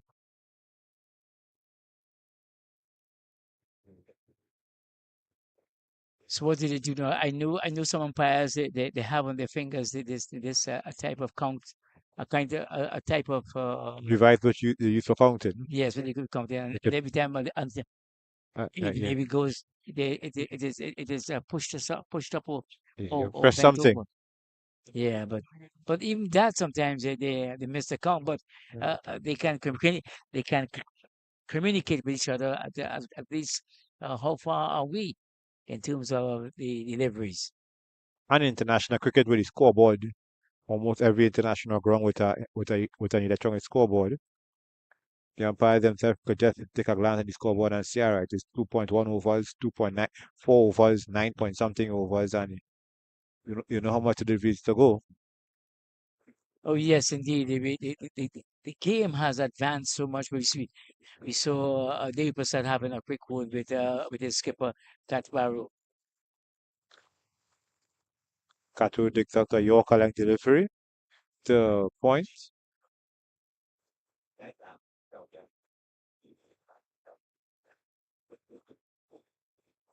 The score is 64 for 5. That one was pulled emphatically by Katoru. One bounce over the boundary for 4. Lovely shot indeed from Quattro. That one was the leg spinner to me. It looked be the top spinner or the goalie, but it came up slowly. Quattro left. Rocked back. He rocked back as Billy rightfully described it, and he put it over there for 4. Nice shot indeed. Good confident shot. Positive shot. It means that he is growing in confidence and he's growing in stature. Every delivery he faces. So it's now up to score has Going up to 68. have 5. advanced by 4, so we know 68 for 5 in the 22nd over, and that was To the double final check the over. amount of overs. Indeed, 22 overs. Yeah, 22 overs. Yeah, 22nd over. So there's another the bowling change from Shah will be replaced, and the man coming on there is the number 9. Is number 9 I've seen there. Uh,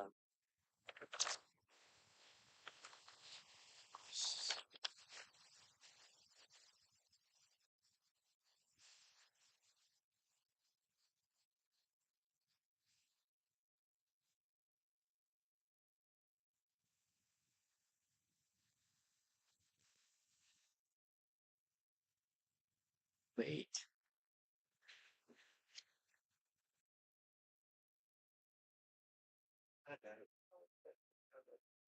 Santalingam. Santalingam. So we have a Shah is being replaced by the number 8, Santalingam. He's also a spinner of some sorts, but he has a nice run up there indeed. Good shot there from the Prasadi to the left of the fieldsman, a short cover, and they go through for easy single. So Billy, speaking about bowling, sometimes you see some spinners with some really long run-ups, as this one. Relatively not a show that we are accustomed to. And here goes the sixth wicket is down. As we talk about bowlers, let's have a second look at this here on our monitor. That's the end of Katwaru. Bowler is Surya Sansalingam. Good delivery indeed. Pitched up. He seemed to be there, and the off break there. He seemed to be a finger spinner. Yes. Surya Santaligam. Santaligam.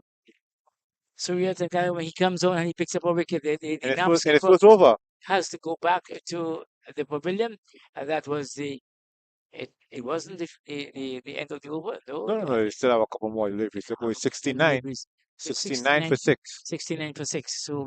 So it looked like if they might be hard pressed to get to three figures, to get to triple figures. At this rate, that might come about 4 p.m. Okay. And especially with the tail.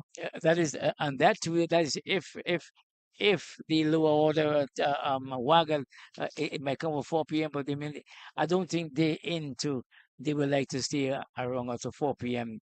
to be batting. I think they will go after it. They will make use of all the scoring opportunities. So 69 for 6 in the 23rd over. So it has been Varun Rupnaraine. Yeah, VC Hub doing all the running so far. And the new batsman at the crease is Rupnaraine. Yeah, Varun Rupnaraine.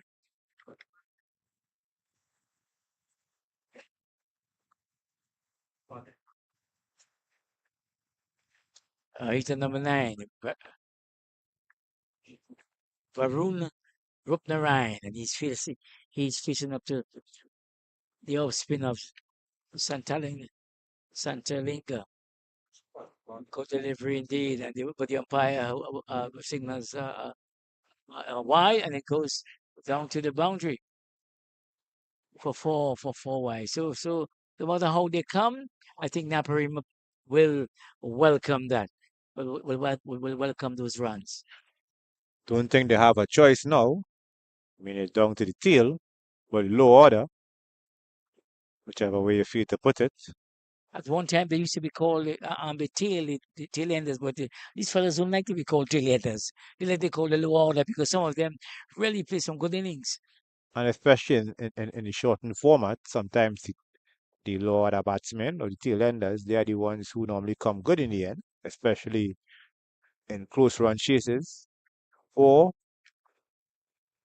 And in the opening innings when the top order are back in the pavilion and the low order batsmen come out and somebody plays a 40 or 17 balls, that 40 could make a difference between a win and a loss. Oh, yes, indeed. And when you look at what's happening at the test level, sometimes when when the top teams are playing, India and Australia, you realize that sometimes the top order goes very early, the middle order struggles, and what is the lower order with Pat Cummins and they who really pulled the team off with a 36 and a 40, as you said, a respectable total.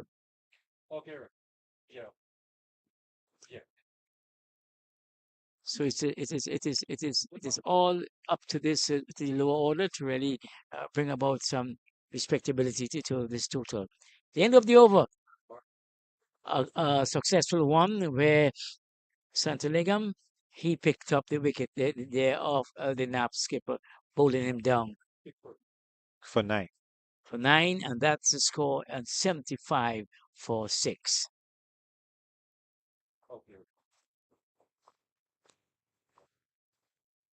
So the visitors, they're really, really enjoying it, enjoying their stint out here.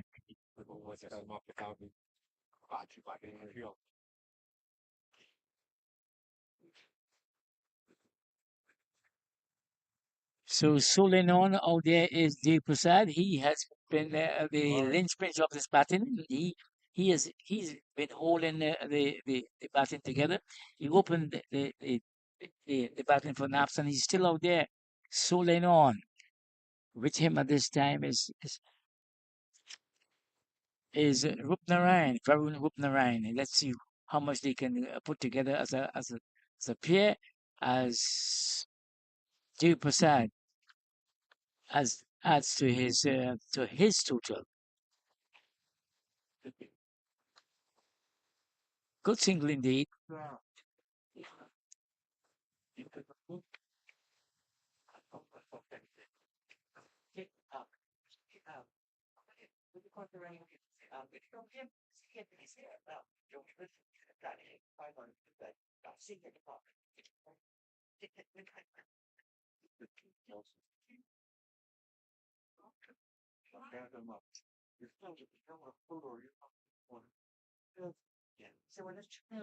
$69 for 76 for 6, as Rupnarayan takes his guard and he's ready to face up to his delivery.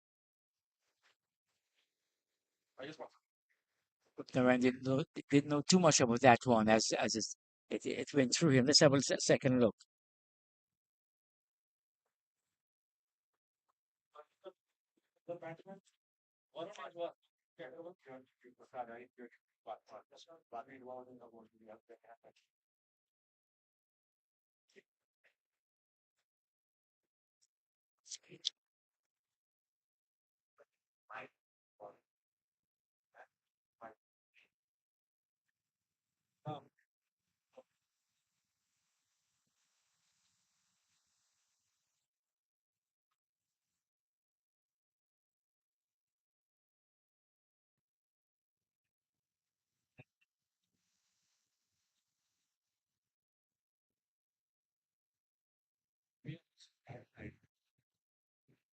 Let us skip there. This one is down the leg side, and it might be it might be some extra. Let's see what the umpire has to say. It's well, that delivery was down the leg side, and it was extras. So extras, the second time we have seen for the innings, or a couple of extras more added to this total, to this Naparima total, and they will welcome it indeed as the DC captain Herman. He's the one who has the responsibility of bowling this over.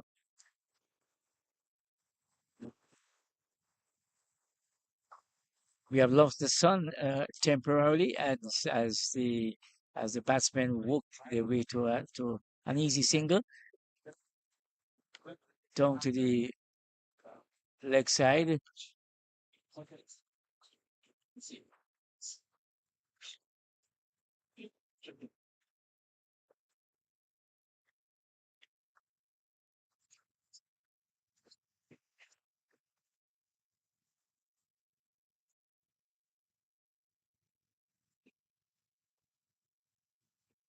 So, like I said before, we have lost the sunshine, and it is a bit of some cloud is over.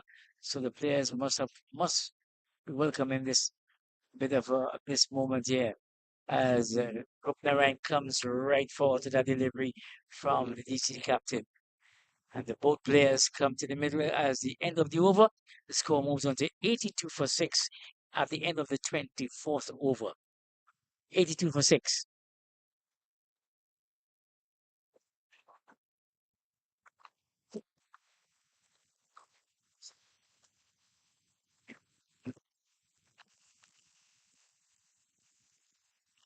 I just had to step away for a few minutes to make a query. The online scoreboard that we are using here has Roberto Battery still batting. Faji was dismissed a while ago. So there was no update as to Oman and Diopasad's current score. So as it stands now, none of us really in the commentary box know exactly how much Oman and Diopasad really is on at the moment. The online scorer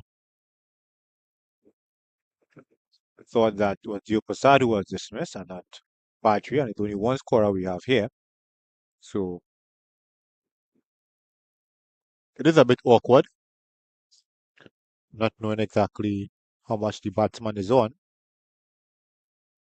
especially Diopasad who has been batted from the first over. Oh, yes, especially seeing that he has opened the batting and he's still out in the middle. Yeah, it's a bit awkward not knowing exactly what his current score. So speaking about that, Bailey, I remember some batsmen, they count every run, and how they do it in fives, and they can tell you if at the end of the day or at the end of the innings, they'll be very be on target about how many runs they scored, because some men are very particular about that. That when it's down the leg side as a sweep there by Rupnarain. Is it Rupnarain? Is Yeah, Rupnarain. yeah, Varun Rupnarain, and it goes to the wicketkeeper. But speaking about that, I know of some batsmen. They will tell you I scored 25, 30 runs, and when you check the scoreboard, it's 30 runs. Yeah, they good hit indeed. Well, a top edge Oh, because I thought he got good connection, yeah, but I when I thought watch where the ball fell, I have to be critical here again.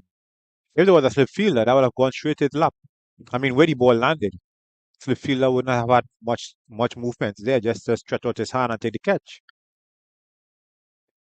But he can't have fielders everywhere. Only 9 outfielders and a keeper.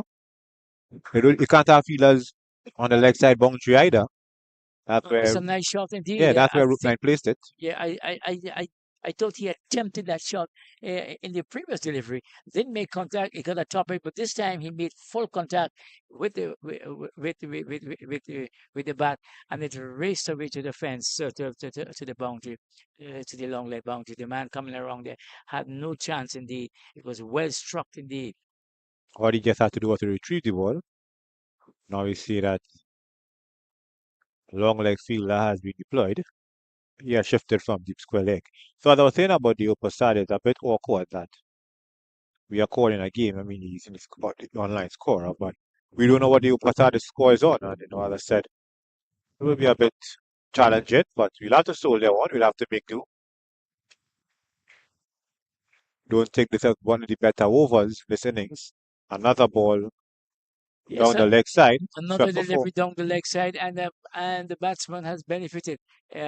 Four more runs. He just tickled that one around, and the fieldsman was forced to just go down and retrieve the ball and bring it back in.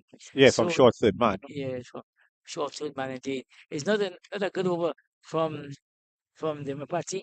He seemed to be he have lost his length and line in the over. I don't know what caused that. Um, Maybe a lack of It's number concentration. 9, bowling. Number 9, Santalingham. Santalingham here. He's the man who is bowling. He seems to have lost his length and line, and the umpire there's an appeal there, but the umpire responded by just showing that You know, ball was down the leg side. signal a wide. From Yes. what I'm seeing is over, it looks as if Santaligam is trying to get Narayan ball behind his legs because he's trying to pitch the ball behind him, trying to pitch the ball on legs that are moving away. But the risk is that if it doesn't hit his thumbs, it'll be called a wide. Appeal for a leg before. And we go back for a second run. Should be 2 leg byes there. So it is a risky approach by the bowler. I mean, for all you know, he might get a wicket or a batsman sweeping a top edge. The end of the over, indeed, end of the 25th over, and according to our scoreboard, is it 93 for 6, or is it a little more? Because we wait and see, but 96 for 6. 96 for 6 here. As you were saying, Billy, when you sometimes when the bowler sees the batsman coming too far onto the off stump, he concentrates to hit the leg stump, and that could backfire at times, as you point out. It can backfire for some bowlers, but if he's accurate and he keeps a keen focus and he's supported by his captain, then the plan of hitting the leg stump can be achieved. The score is now 96 for 6 at the end of the 25th over. So is the skipper continuing again? Yeah, skipper Herman. Herman is the man who has taken the responsibility, and we see Dave Prasad is signaling to the dressing room. He seems to maybe he wants some water or something, because he had been out there for quite a long from the start of Yeah, the from the start. innings. Yeah.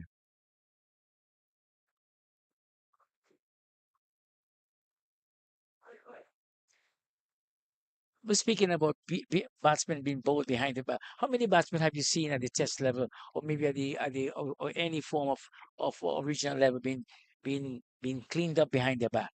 No, I've seen it before, but normally when you see a batsman bowl behind his back, either the batsman is trying those scoop shots that you see in limited overs cricket, or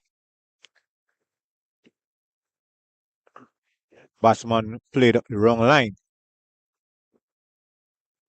Because I remember in a test match many moons ago, a fellow by the name of Andrew Caddick, Yeah, former England fast bowler. playing the fast bowler. Lara was our the legendary Brian Lara was getting too much inside of his onto his off stump, and somehow or the other, Andrew Caddick happened to just hit the leg stump. But that was the only time I think Lara corrected that efficiency during that tour. But I also saw some regional players being bowled around the legs. Top class batsmen, If a sharp top single class, indeed. if a top class batsman have to be lapses of concentration. At the end of the 26th over, the score moves on to 98 for 6. And I,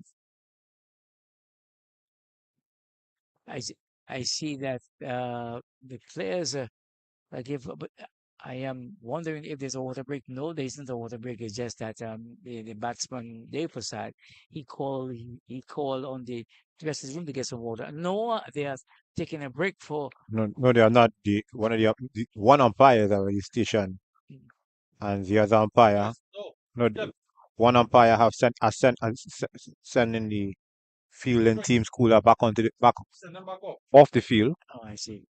So some of the players wanted water, but this is not an official drinks break. I see, because I saw the water cart, or the cooler was being pulled onto the field, and it was sent back by the umpire. So it is not an official water break. It's just that Dave Prasad wanted some water, and he got it, and maybe too the rain, but it wasn't an official water break. So we continue with the action on field. The umpires is having a word with the bowler. Will be a change in attack Uh, after what I saw from Salingham, which is leg stump obsession, didn't come off there. So we see number 4, Amit Damaraju. He'll be coming into the attack for the first time. Another spinner being deployed by skipper Herman. Narayan pulls to mid wicket. he should have gotten more returns on that, because it was short. He saw it and hit it straight to the fieldsman at mid wicket. He should have pierced that field at least to get a single. Got it between third man and Gully. Jackson doing the honors. That one went between Rafi Kumar, a short third man, and Jackson at Gully.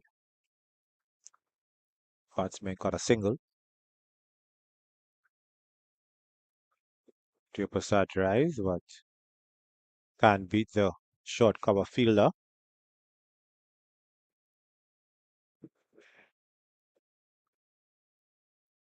Other player and a miss by the upper side.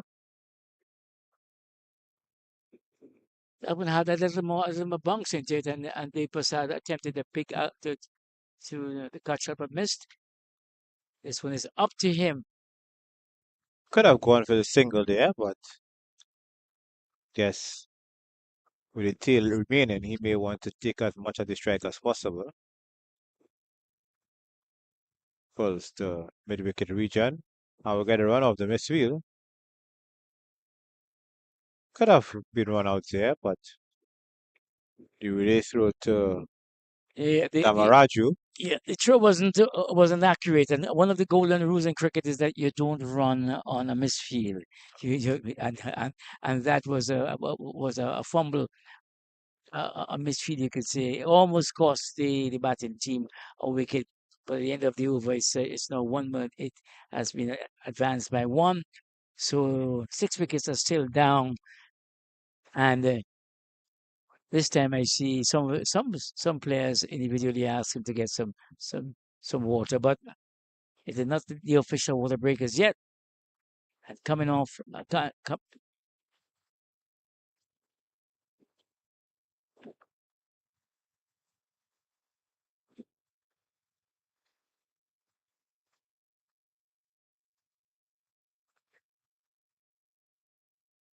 so as we look at the action taking place here, the captain Human continues his spell, And and he Damaraju, with oh, that return drive, had to come off just to get some treatment on his right hand. Don't know if it's a bit numb or may have suffered a blow to one of his fingers.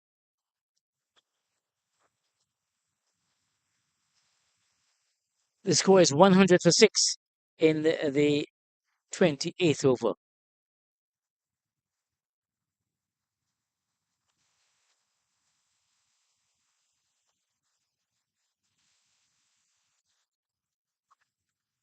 Driven to the left of mid off by the upper side. He gets a single.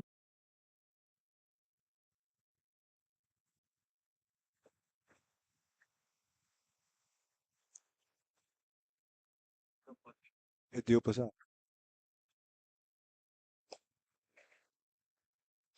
Narayan drives, but was unable to beat Sansaligam.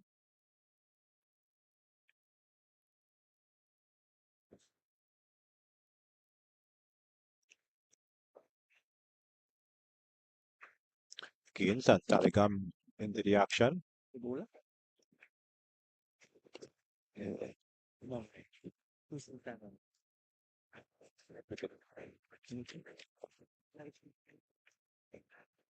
One driven and well stopped by Herman and follow through.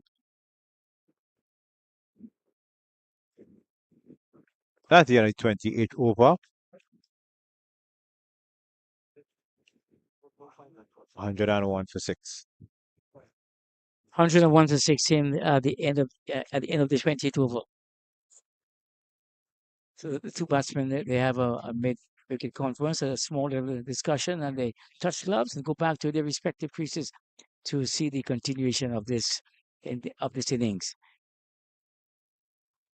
Just to bring you up to date with what happened earlier on this morning is that the DC Hub won the toss and they inserted Naparima into her first strike, and it has been a really a hard toil for the host team.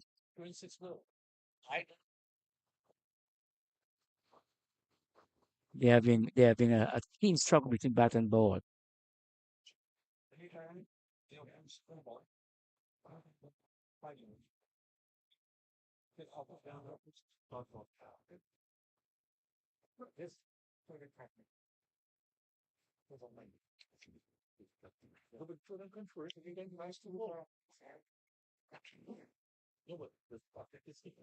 The upper side played one to the vacant Square leg region for a single.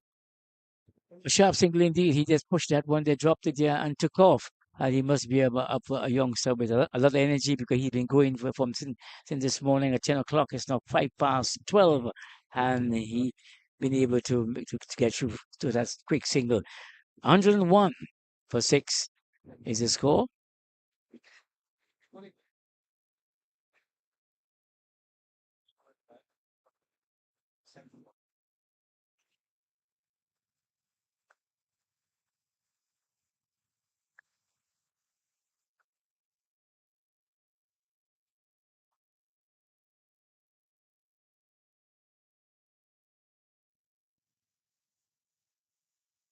They put somebody.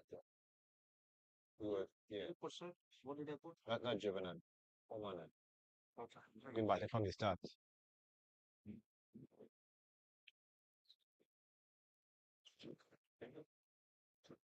Number 11. Around the wicket here is Namaraju. So Damaraju switched from over to around, and let's see what is the plan. That one he didn't go through with the delivery. The umpire signals a dead ball, and Damaraju will be forced to go back to retake that delivery, to redo that delivery. Facing up to him is Dave Prasad, who has been there for quite a while. That one is up. Thank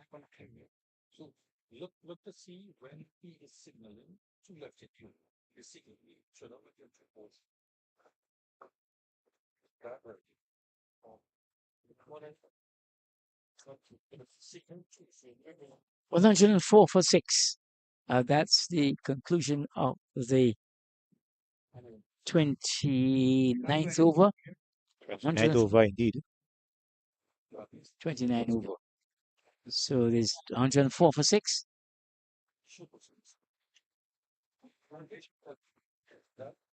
So I think what Naps will be looking for is to bat through their full 50 overs, because if they don't do that, then they come up short with their total.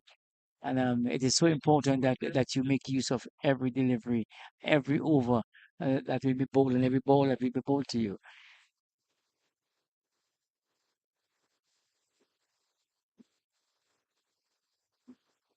So as the captain makes some adjustment to his feet placing, it is the captain himself, Herman, who will be taking up the attack, and he'll be bowling to to Dev Prasad.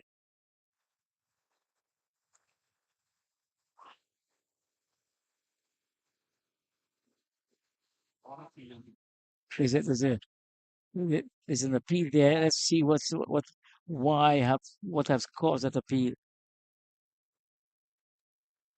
Oh, that one came in, and the bowler and the keeper inquired from the umpire, but he ruled in a negative. Good hit indeed. Nice hit indeed from the Prasad. He came forward and he struck this one over long on, long off for 4. It just came forward indeed. It was a badly pitched delivery from Herman, and it was given the treatment. So it's 110, 108 now for 6 in the 30th over. Had to make a check. Diopasad is now on 45. And you have to add 4 more to that. So Oman and Diopasad find it and to make a move on back-to-back boundaries. He's going up to 49. Score goes up to 112 for 6. So he's one away from that. Is he 48 or 49? He's 49. He's 41 away from that landmark, and he truly had played well today during the innings, and he have held the Naps batting together.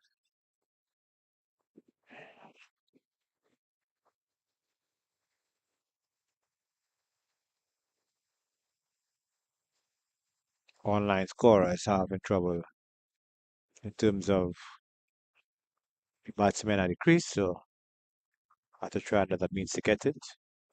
Could have gone for a single there, even if it was a leg by.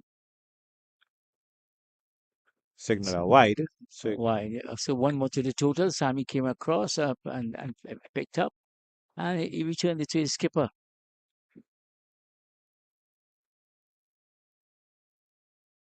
And that's it. And that is the landmark for Dave Prasad. Well played. Well played innings of 50. Came out here, he opened the batting, and he's still there out in the middle, soldering on for Naparima. A good innings indeed, Bailey. well composed. See that he did consolidate a bit, and now he's trying to pick up his scoring. More than half the batsmen are back in the head shot in the hut, so he would have to really be the one to manipulate things for the Naparima team. Now, So, as he's gone past 50, now we're looking at three figures. well, that's the end of the 30th over, and the score is 112 for 6. Let's see what happened here. To see what 114. 114. 114 for. No, I have the time corrected here. The online score was a little slow. It's 116 for 6. So we're looking at the replay where David Prasad got his half century. Well played indeed, youngster. And I mean, and now seeing that they're 114 for 6, and and the 30th over, still have lots of overs to go, Joel. 20 overs to be precise. And like I was saying during the naps will need to make use of every single delivery of the 20 overs, because if they fall short, then it means that they'll be needing more runs, and they wouldn't have the kind of total that they need.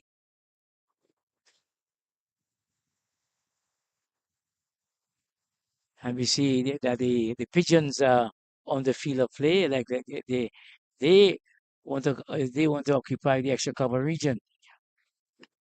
They want to give DC some helping hand. A good delivery there. The Maraju much more better control in this over than he had in the previous one.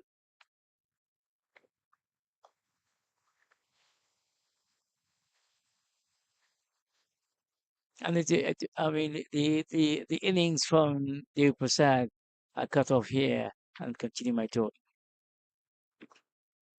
Yeah, the this innings from Dev Prasad Name. shows clearly once you stick it out, once you stay in the middle, time spent in the middle, it means runs. That's actually score by the score. Yeah, you name it correct. Not you wrong. But you name it correct. He's on 50. No. He scored a half century just. Half century? Yeah.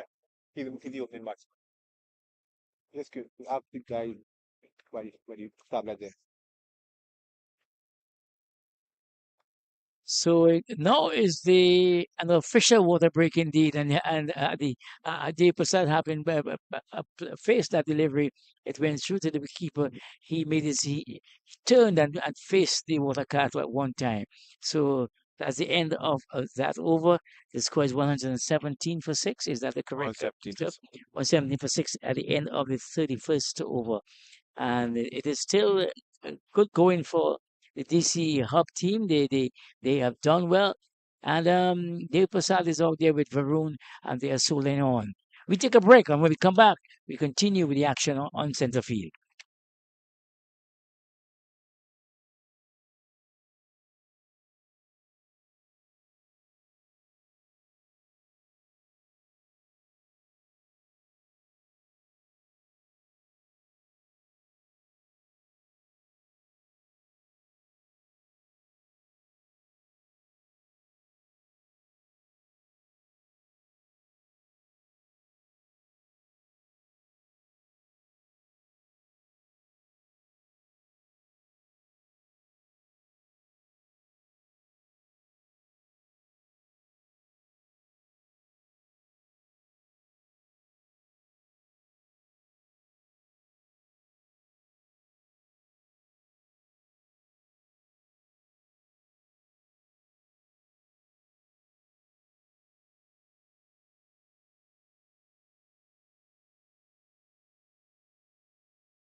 Well, thank you so much. After a well-deserved water break for both the players and us up here who have been, we refresh ourselves a little, we take a little walk and come back for the other session.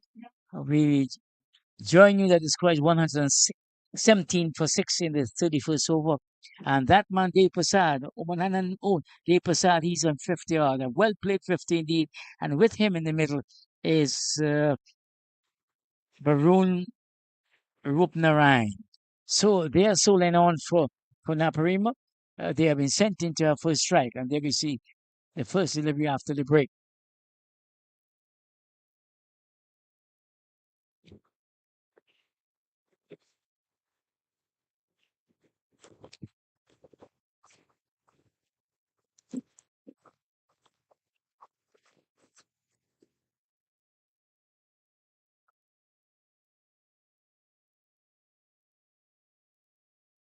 Batsman decided not to run on the midfield. So That always happens on a misfield because I'm sure they must have been told this that you don't attempt a run on a misfield. Make sure the ball passes the fieldsman first, and then you can go for it. But you know, youngsters at this level, they are learning, and there'll be slip ups. But at this time, it has advanced the scoring by one. Krishna Veni, new bowler. And at the end of the upper side, That one, that's the fall of the seventh wicket. They decided that one was short. He gave himself room. He rocked back and he hammered it, but he hit it straight to Wesley, and that's the end of him. So DC picked up the seventh wicket, and Naparima, they have slipped further down. 118 for 7 is the score, and a good wicket indeed. That's the wicket which you wanted. A man who did all the work for his team. And when you thought that he would have carried on from here, he after the water break, he succumbed to a short delivery. If you can look at it, he has faced better deliveries than those. But this one wasn't the best of quality, but he perished. He went back and he hammered it straight into the hands of Wesley. So that's the score 118 for 7 in the 32nd over.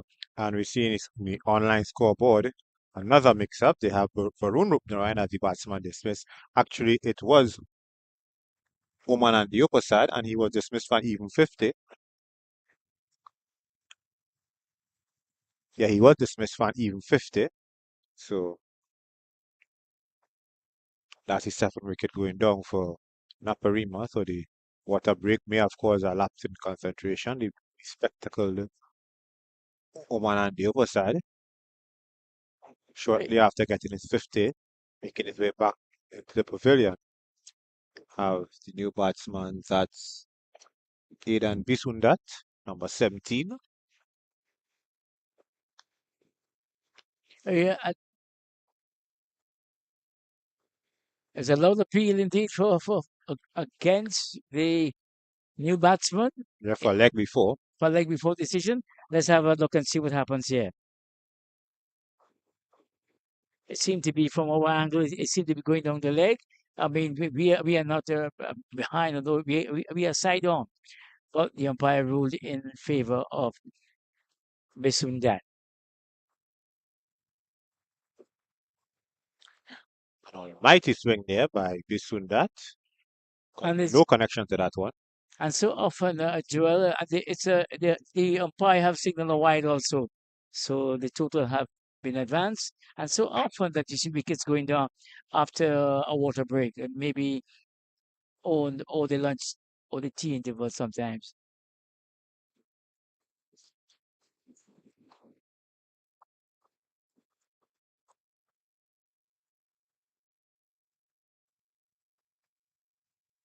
So Brisson, that is off the mark there. He played a square cut that went through the fieldsman, and the chase was by the cover fieldsman that really had to retrieve the ball and the score. So 7 wickets down in the 32nd over. The batsmen again have a little mid conference, mid pitch talk.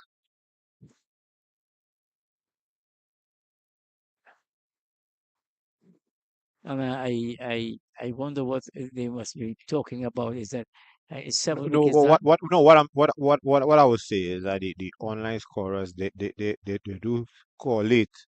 So that's why we see on the screen some we have 31.4 overs, but the score comes through late online. The A couple members of the stands are saying that there are two more deliveries left. The standing umpires are signaling that their over is ended. So that is the query. The second time it has happened for the day Yes, second time for the day, where the Joel. umpires have been told by a couple members of the DC staff that there is at least one ball remaining in the over. To say that it is, the the scoring online is a little slower than usual. So, so they may have the score maybe a ball or two late. We are looking at 121. If that has to be the score at this time, 121 for 7.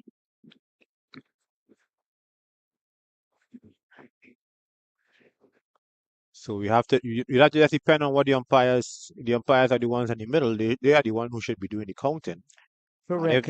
if they have counted 60, whether it's a wide or no ball, or 10 wides or 10 no balls in the over, if they have counted six legitimate deliveries, that should stand. Yeah, they're the ones who are in control, and they're the ones who are presiding out there, and they're the ones in which the players and us who are up here and the and scorers will take their commands from. So we see. The umpires have signaled that the over has concluded. So we have Krishna Veni continuing. When you hear Veni in Trinidad and Tobago, you think of one thing. I say no more. That's why I've said Krishna Veni.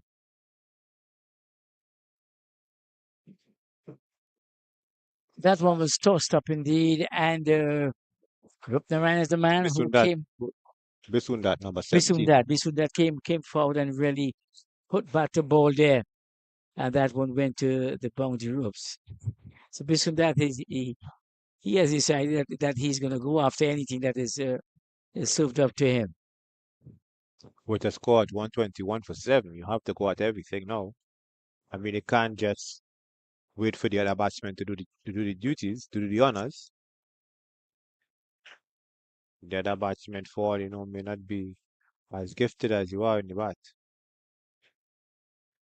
And seeing that they have lost the mainstay, Dave Prasad, who started off, he opened the baton, and he was dismissed just in the previous over. So these two will be looking to get as much runs as possible for their team during their stay at the crease.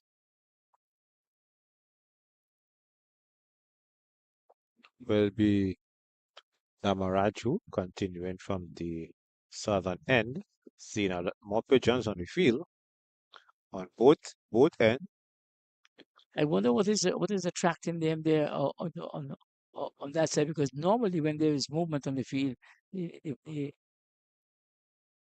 the the pigeons don't come along, but maybe they sense that this team is a very friendly team. As a defensive shot played by Bisundat. My apologies. It is Rupna, right?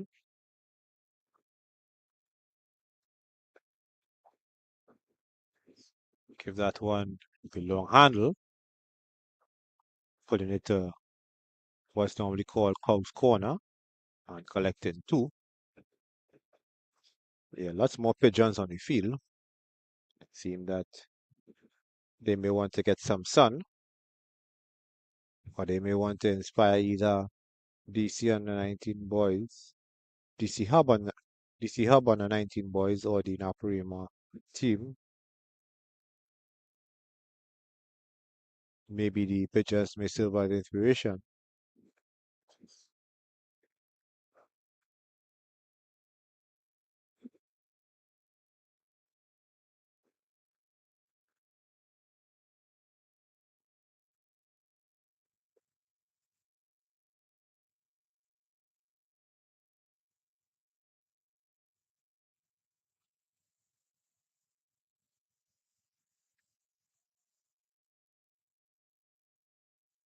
Actually, that's one going outside the off stump there, and Varun will have nothing to do with it.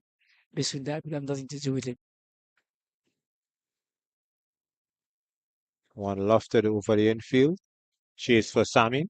And unable to prevent the ball from going over the rope. So that's another handy boundary for the Naparima team. This time, Bisundat. Because that is a man who really played that lofted drive there that went all the way to the boundary. So his score has advanced on now to 120. I'm looking at it 128 for 7 at the end of his 33rd over. Watching that shot, I mean, I have to concede that that's a good shot. Technically, it's a good shot. Maybe putting some of his more senior batsmen to shame there. But His yes, technique. yes, the ball was there to be asked, there to be hit, and he went through with the shot. He looked quite an accomplished player in playing that shot. That will tell you the lower order of us of all teams always um, pride themselves in their batting, and they see sometimes they may ask the captain to really to for a promotion at times.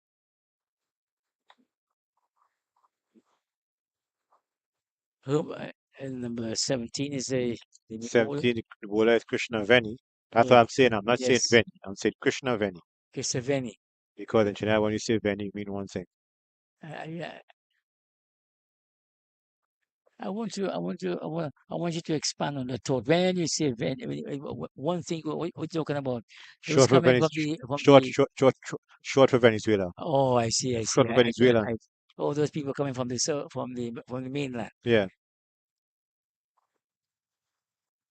that could be four, and it will be 4 run. A lovely shot indeed.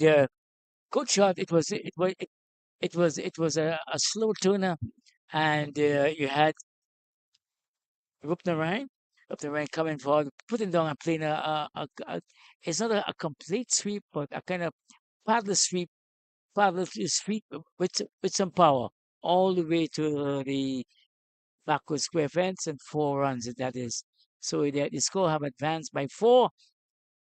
It's 132 for 7, and these two are priding themselves in their batting.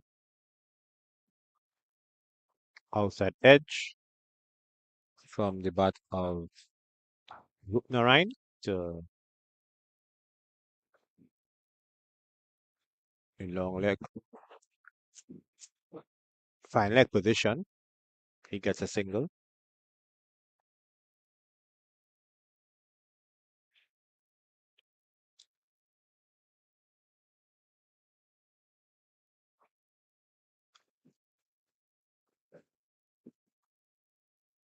And that's the fall of the 8th wicket. A brilliant catch there. That one was short outside the off jump. And was it Besundat is the man who went for it?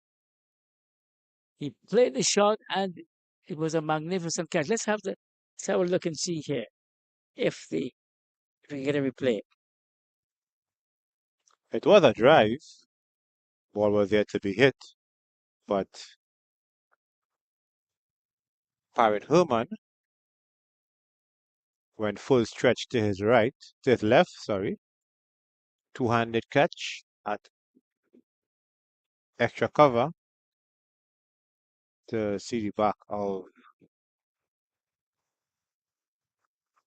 Aryan Mohammed.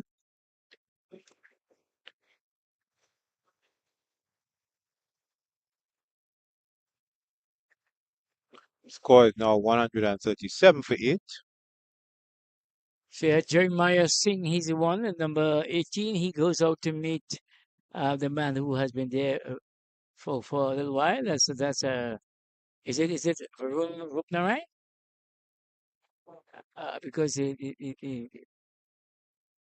what number is he carrying? Yes, that is Jeremiah Singh. He's the man that's in the middle. He's taking his guard there,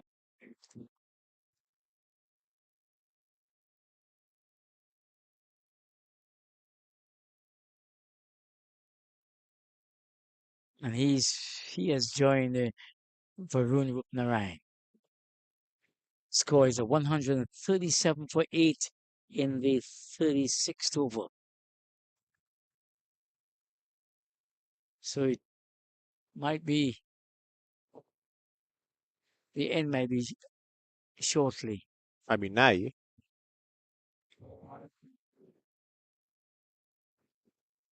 Jeremiah Singh came forward there, and that Jeremy one Singh. popped. Jeremy Singh, sorry, Jeremy Singh came forward there, and that one popped up. The bowler went after to complete the catch, but he didn't actually got there, and so Ball dropped Jeremy short. Singh, he survived that delivery. Yeah, the ball dropped short there. So Singh lives to fight another day. So what we are seeing here, there seem to be not too much fight from Jeremy Singh. He's Looking at what, batting number 10. yeah, he's batting at number 10. So, and he looks a complete number 10. He could be one of the fast bowlers. Built like a fast bowler.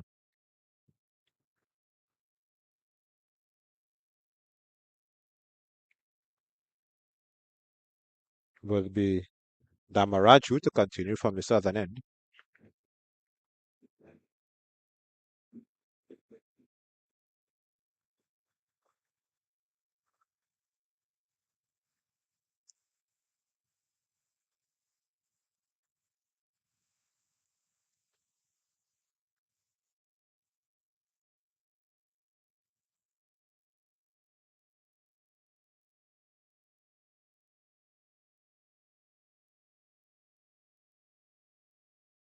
Bit of indecision there.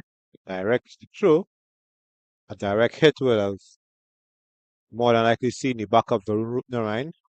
Oh Instead, yes, instead he was able to get back for a second run oh off yes. the overthrow. It was a late move by Rupnarayan there. He played it, and then he checked a little, and had it been a direct hit, he would have been it would have been curtains for him. Not a misfield. This time, Narine deciding against going back for the second run.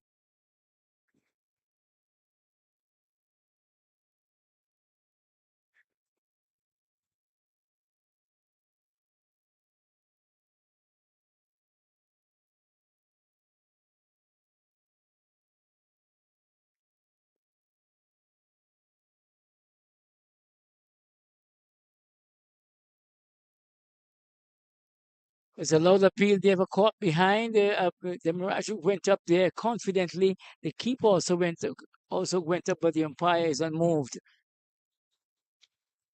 The appeal sounded more hopeful and convincing from here. Yeah, and I thought that the Mirage he wasn't totally convinced, but he attempted to maybe to rattle the umpire a little.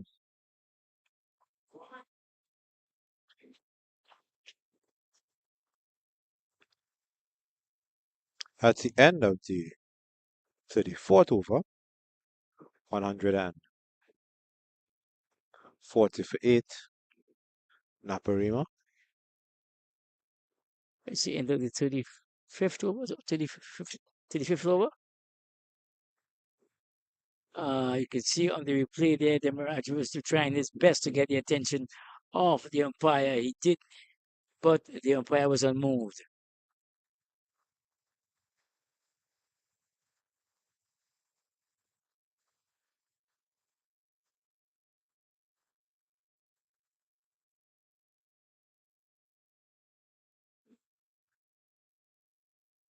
Will be Vanjari coming back in the attack. So at the end of this phase of spin domination would be some pace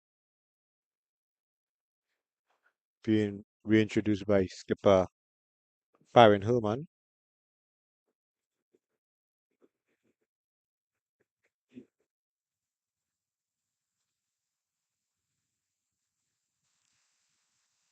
Lots of breeze here, especially mango tree behind us. We are on the western end of the ground. So the left hand Banjari has been brought back into the attack. Uh, he was the one who opened the bowling for DC Hub, and he had been brought back by his captain to at least to clean up this lower order.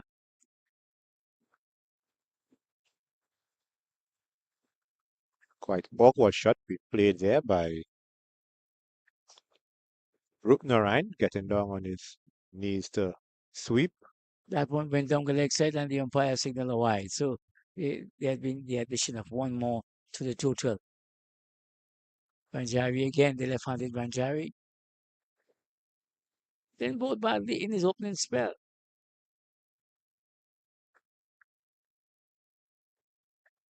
Right. So cover, and we'll get a run off the midfield. Misfield, not midfield. Midfield is football. Off the misfield. Throw from the field that cover almost struck Rupnarain on his right forcep or bicep.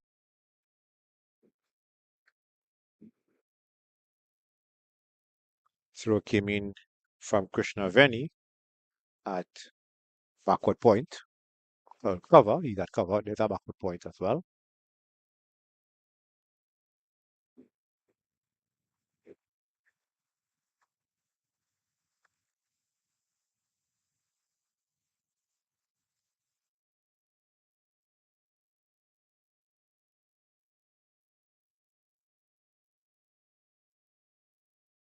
Unusual happening there. And the Banjari came up and bowled.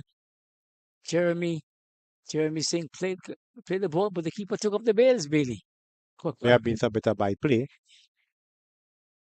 but the keeper is standing up to Singh. Singh drives, and that's back over the bowler for four. Lovely shot indeed from Jeremy Singh. He is showing them that like I said before, the lower order loves to give the top order and show them exactly that they can bat as good as the top order. And that shot from Jeremy Singh will give him the whole of confidence, and it will give him some bragging rights when they get into the dressing room. For all I know, you might have scored more runs than some of the top order. So he may want to give them some stick in the pavilion. However, I have to admit that I may have sung his praises too soon. Full one from Vanjari to Midon, who took the ball on the bounce.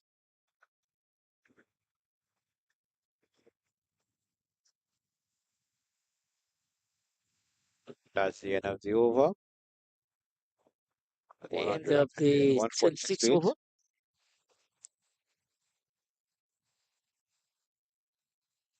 $146 for 8. We have 15 bowlers have been brought back.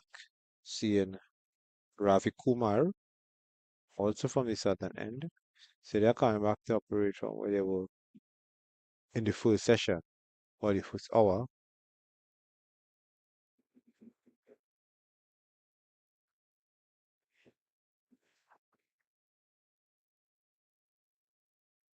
So there are no 146 in the 36th over. What total do you think that they might be looking at? I mean, 200. You have to look at 200. I mean, whether they get there or not, we don't know, but you have to aim somewhere. You can't aim at 160, 170 because it's a 50 over game. You have to at least go at 200 in at terms least, of a target. yes, your strike rate has to be up there. We see. And that's the end of the ninth. That's the fall of the ninth wicket. That's the end of the innings by Rupnarain. Rupnarain went their leg before. Let's have a second look on our monitor here.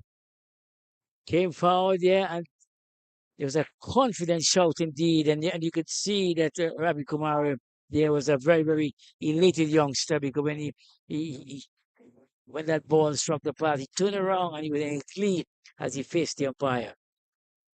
Let's have a look again. And the umpire, with no hesitation, had the fingers up, and Rupnarang had to go. So it's 146 for 9. We were thinking about 200, but now it might just be just past about 150. If this last pair do not tarry long. Last batsman at the crease is Nathan Ramdial. Nathan Ramdale is the last man in. Yeah, has been all DC Hub under 19 boys in this 50 over encounter thus far. Oh, yes, they won the toss. They inserted Naparima in to have first strike, and they picked up 2 early wickets. And from that moment on, they never really allowed the host team to get away from them. They kept that tight range, that tight stranglehold on them. And at the end of the 37th, at the 37th over, they are now 146 for 9, and they are looking down like if they might be dismissed before under 160 or 155. Keeper standing up to the stumps to the pace bowler.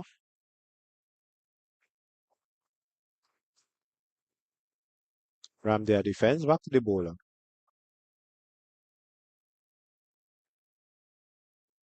So it's cool conditions indeed. We have been witnessing this all day. Sometimes you have brilliant sunshine, and then there's a nice cloud cover, and then the sun comes back out. At this moment, there's a cloud cover. That has been the weather pattern for this week, particularly in the East-West corridor. As this one we saw Nathan just come forward and pushes Nathan Ramdale. He comes forward and pushes this one confidently. Though he's the last man in, but he has the confidence of an opening batsman. That one, look, he hit the full face of the bat. But let's see what happens from now on.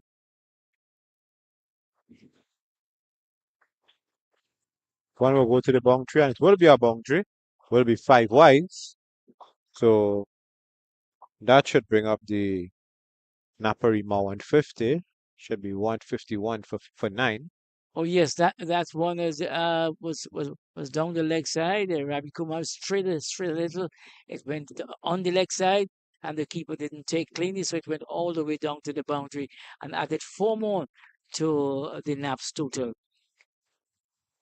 They are 9 wickets down, so they'll They, be hoping that every run that from here on counts. they would have to look at two things. Firstly, batting out the rest of the overs, and also getting as much runs as possible. I guess that's all they can really do from here on. And that was a sharp single indeed. The ball seemed to have hit the bat from Nathan Ramdial, and they went through to the single. Jeremy is the man who is facing up to Ravi Kumar, and let's see how he handles this. He has taken a guard.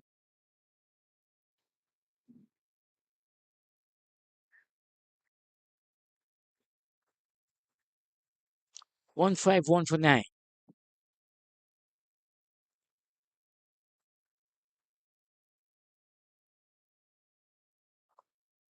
Driven back to the bowler, well past the bowler, Ravi Kumar unable to pick up on it, follow through.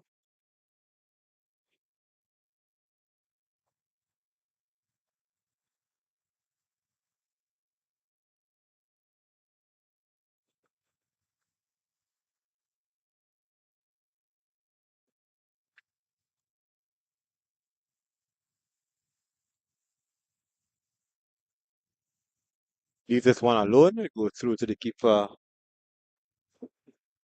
Kosade.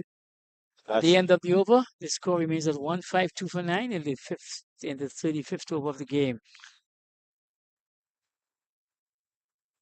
The men out in the middle, you have Nathan Ramdia and Jeremy Singh. That's the last pair of the wicket. So they'll be looking to add as much to their total, which is not too many. And any, as they say, one by one will fill the basket. Any amount that they get will be sufficient. So the keeper signing up to the stumps to the both opening bowlers. Very strange to see that, but guess he may want to force the batsman to not advance from the crease. What that does, Billy, it puts some pressure on the batsman because he knows he cannot afford the luxury of stepping off his crease or maybe batting out of his crease because once that ball gets past him, he knows it's cutting. So it may put some pressure upon him, and it also plays with his mind a little. That's true. It's one edge goes to the left of point. Ball is slow enough, so will not be a boundary. Fielder further back to the keeper. That's two more runs to Singh. Jeremy Singh, yeah, 2 more runs to him, Score goes up two to welcome runs. 155 for 9.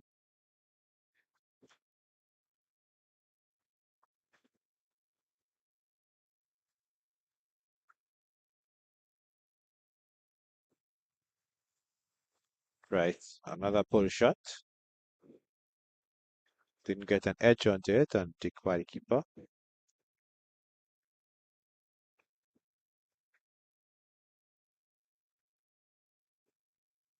Dropped.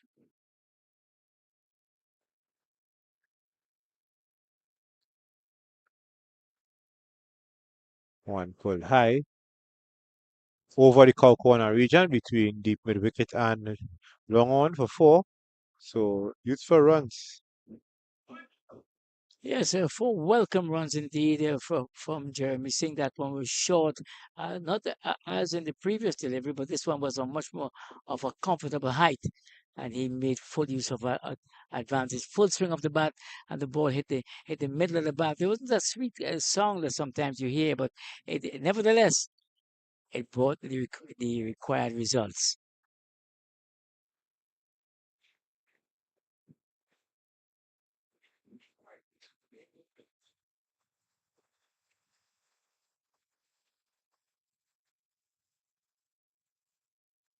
Van Jai will continue from the northern end.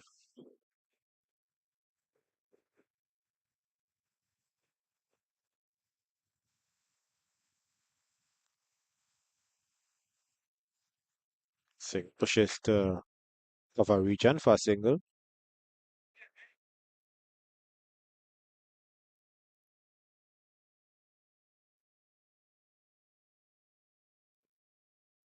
So at the end of the over, end of the 38th over, the score is 159 for 9. That is Naparima, their turn of the crease, having been sent into her first strike. And their top scorer so far has been Omananan Prasad. He got a 50, an even 50. And he's the man who helped to anchor the innings here indeed.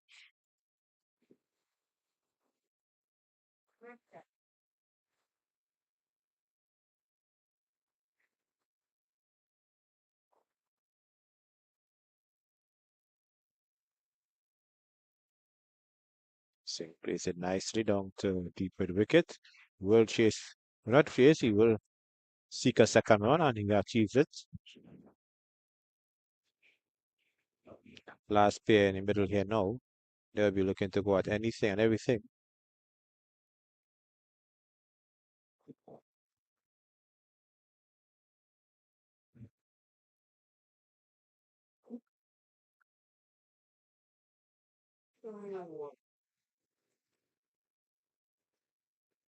Top catch. He dropped it. Let's have a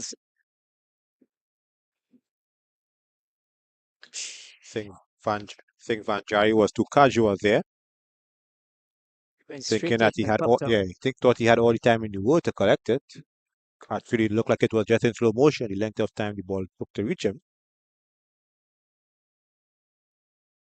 There's a drop catch, and he will be on the field longer than he will have wanted.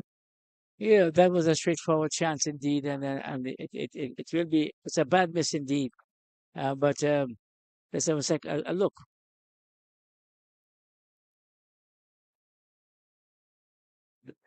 Banjari he came at it, but he didn't have the confidence to really lock it off.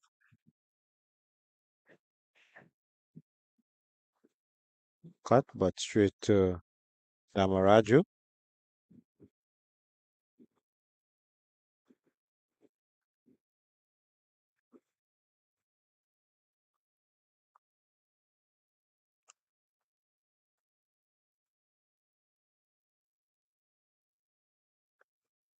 This one just inches to the left of Bamid Bamidapati fielder on the boundary. Skipper Herman on the cover boundary.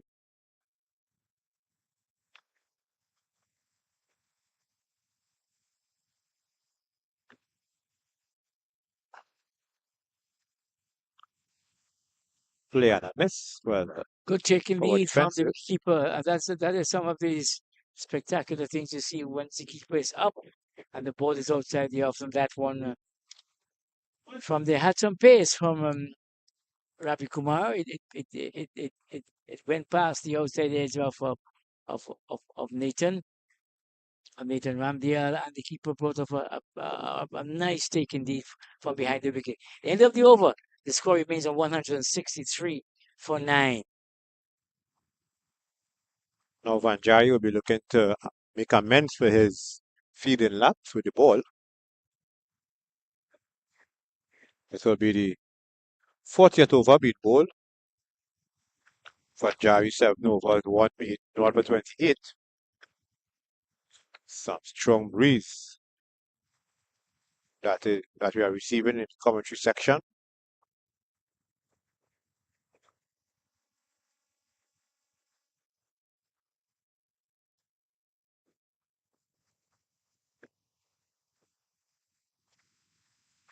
Good forward defensive shot played by Singh back to the bowler. Lovely defense shot there from Jeremy Singh. He came right forward and showed a full face of the bat.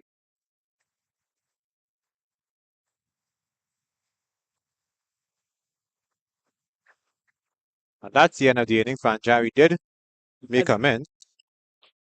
at This the end time, of the inning, yeah, indeed, this time he got a catch. a That was return taken, catch. yeah, no, it was This taken was out mid off. nope. Yeah, it was taken out mid off. Looks like it was Shah who took the catch. So that's the ends of the Naparima innings. They're coming in the 40th over. 40th over, 163 for 9. So DC Hub, they'll be going after 164 for victory at the change of innings. But how will you summarize the approach by the Naparima batsmen having been sent into bat here? And there's only one man looked who got a good score in the Prasad Joel. Yeah, Dio Prasad was the anchor. Felt that he could have accelerated earlier than he did. But, I thought that some of the lower order batsmen chipped in a little bit. But it's a score under 200 in a 50 over game. The owners will now be on their bowlers to produce and Yes, yes, kind of fish on indeed. their home ground. Yes, they'll have to really depend upon the bowlers and their fielders also. I mean, to really bring up the Sabbath to bring up the victory. But as the umpires lead the field and the players lead the field, we'll take a break. And when we come back at the start of the innings of the DC Hub reply to this 163 made up by Naparima College.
لا لا خصوصا.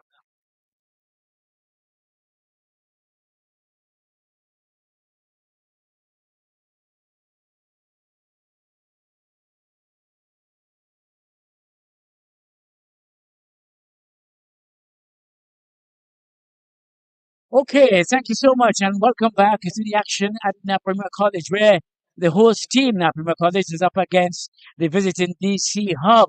And we saw earlier, during the action earlier, where we had DC Hub sent in Naparima to have first strike, and they were bowled out 163 in 40 overs. We have the start of the innings of the run chase. This is what we all will be excited about and looking forward to. So if you're looking at us and looking at the streams throughout the Caribbean or wherever you are looking at the first-hand action here at the Lewis Street ground where Naparima College will be defending 163.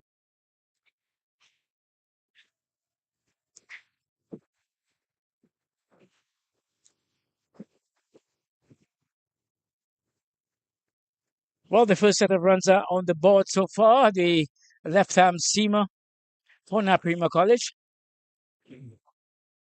straight outside the off-top, and he paid the price. That it's four. Well, I, it's a four without loss in the third delivery of the innings. So let's see how Naparima fared on this occasion because they to me they're a bit short of runs because to be bowled out in the 40th over 10 overs short, it's a lot of overs, 60 deliveries.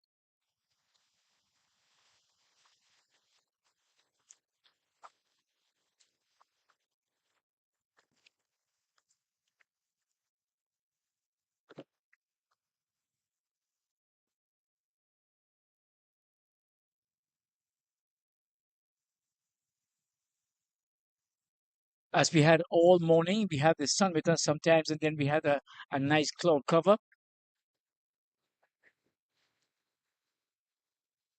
So these batsmen they will enjoy the most of this nice and a strong wind coming across the ground.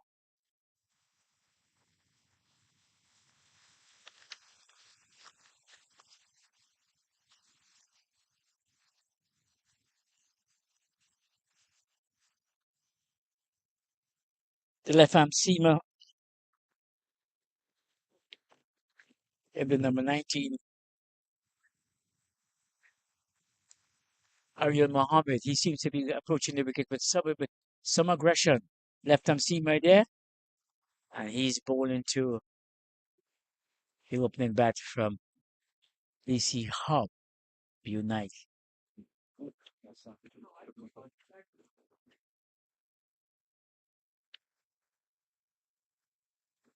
Good delivery there from Mohammed. With some pace, it beat the outside edge uh, and went through to the wicketkeeper.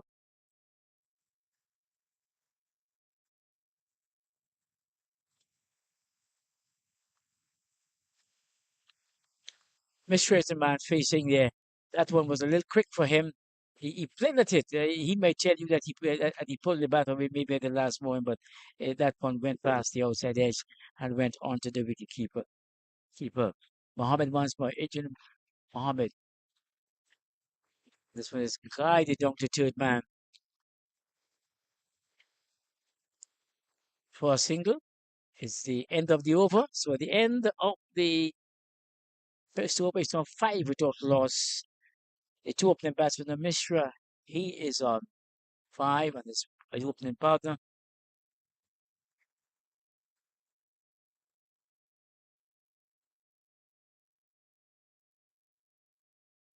Kochali. Kochali is the other one at the opposite end. He will be the man who will be taking up the strike.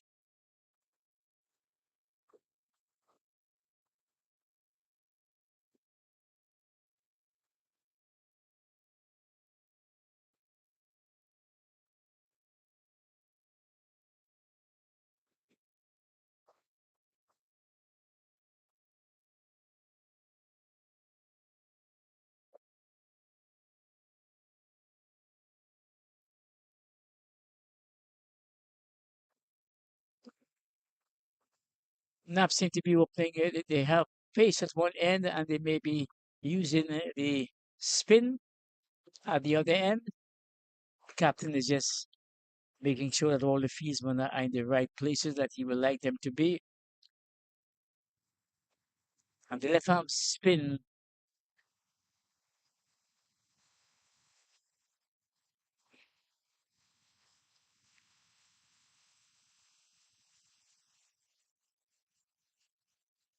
remember the Naps will be defending 163. I thought it was left hand because he was always he held the ball all predominantly in his left hand, but it is number 21 on his shoulders, on his back.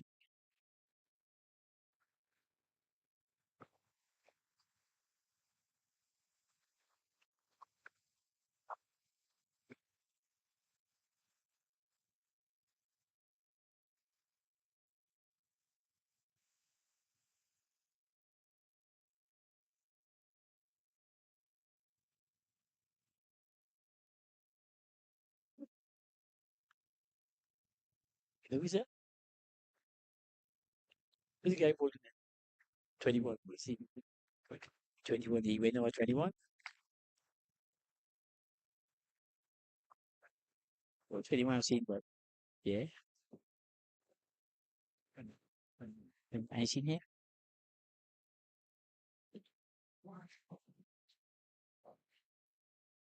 Jignesh.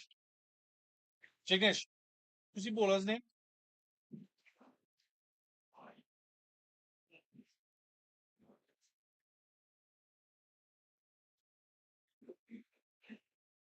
Adi Ramsar. Adi Adi Ramsar. Ramsat. This one. Oh, Adi. Oh yeah, because I saw the something, but I couldn't get the name properly. Thanks. Thanks about the.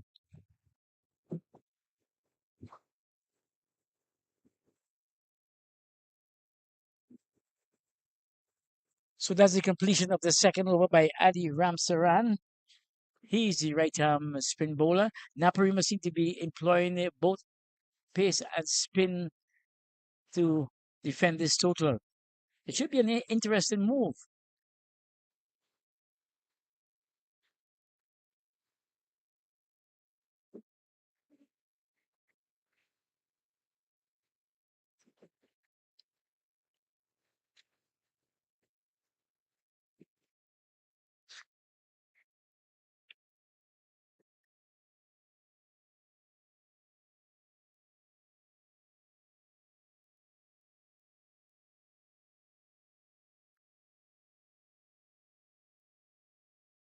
So pace from one end and spin from the other end.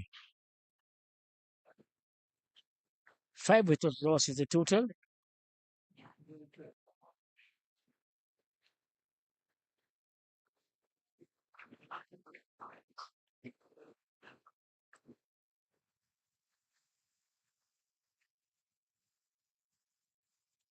That one is just outside the off stump and the batsman allow it to go through the wicketkeeper. Oh, Dave Prasad. Dave Prasad, who had a good innings of 50 and held this his team together. They didn't make much, just 163 off 40 overs. So, in the context of things, it had to be a good innings.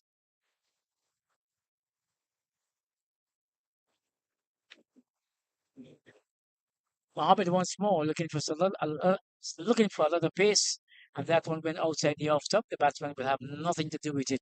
It went through to the wicketkeeper. So at least he has to be a little closer to the stumps, forcing the batsman to play, forcing them to put back the ball.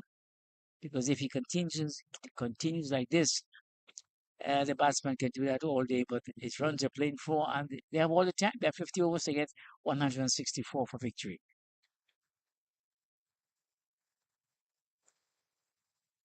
So Amy Mohammed down the leg, and the umpire will signal a wide there. So Mohammed has to get it right. He put 2 outside the off stump and 1 down the leg side.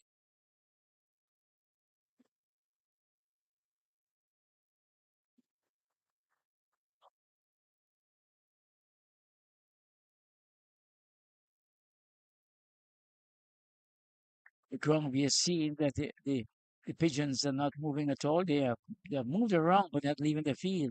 There's something there attracting them.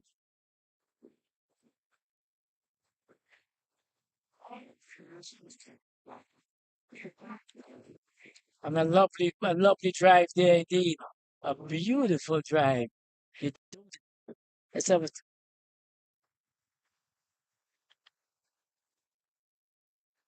a second look at that.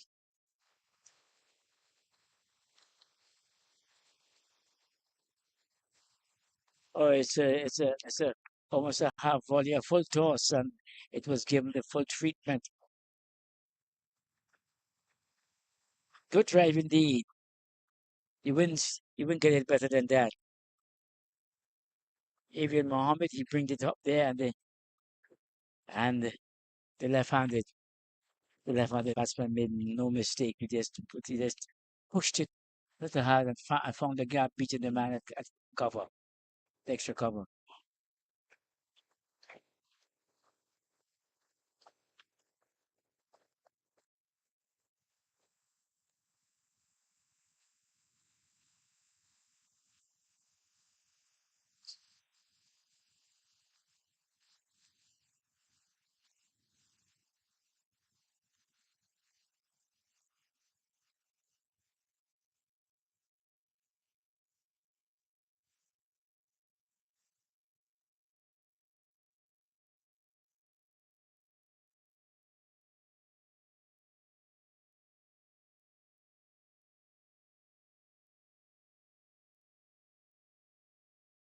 Another wide to get caught by the umpire. This one, so Avian Mohammed, he's having his problems with his length and line, and he has to get it right because the total is quite a small one, and he cannot afford to be giving away so many extras.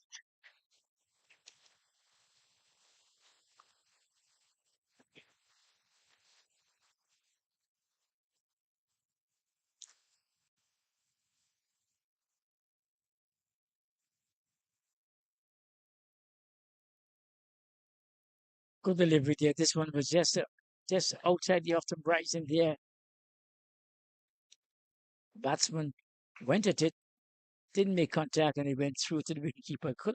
He could have touched it, but the ball was too good for the bat.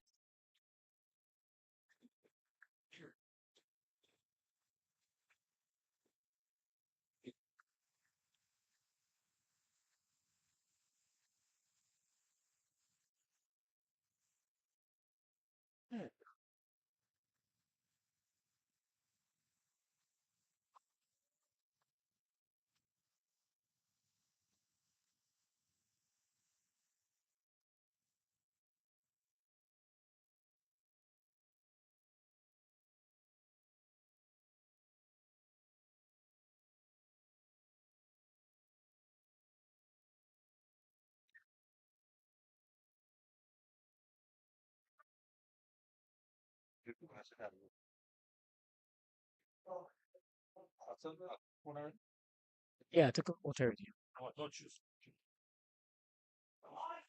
Good shot indeed. Well timed for easy single indeed, and that could be the end of the third over.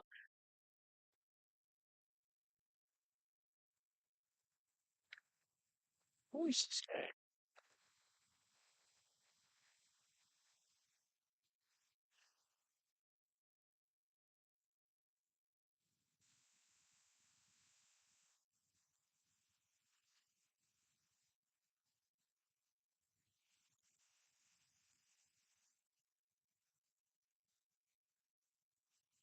We don't.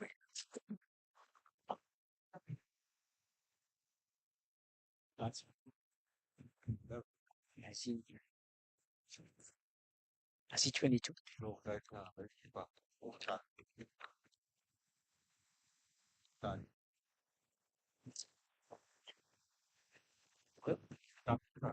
oh, yeah. Oh, yeah, I see. Okay.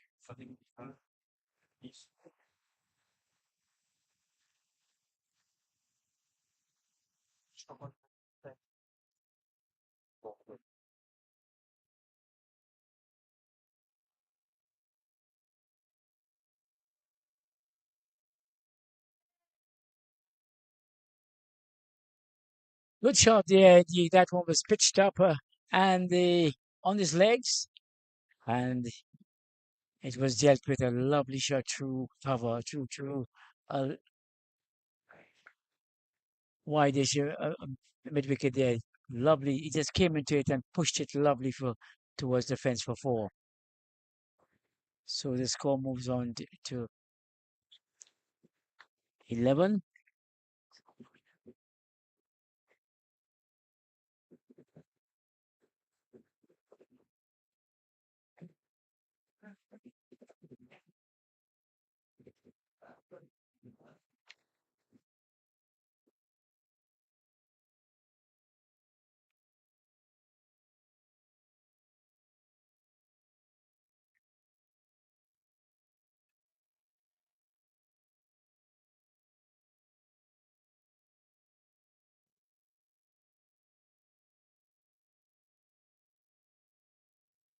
And that's four more. That one was on the leg stump.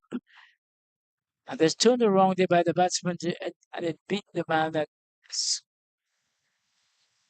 square leg, went all the way to the boundary. He started as square leg, and there's a man at the legs, at deep leg slip. They both had to go for it, and they couldn't stop it. So it's four runs again. This is four added to the total. That is 13 without loss in the second over.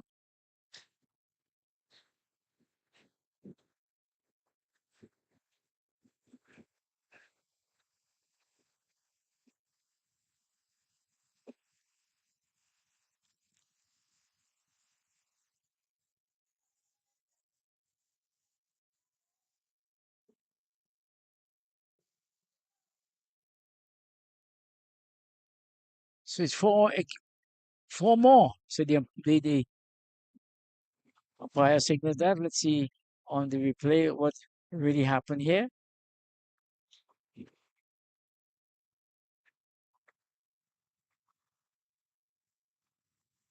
This one is tuning in there from Ramsey.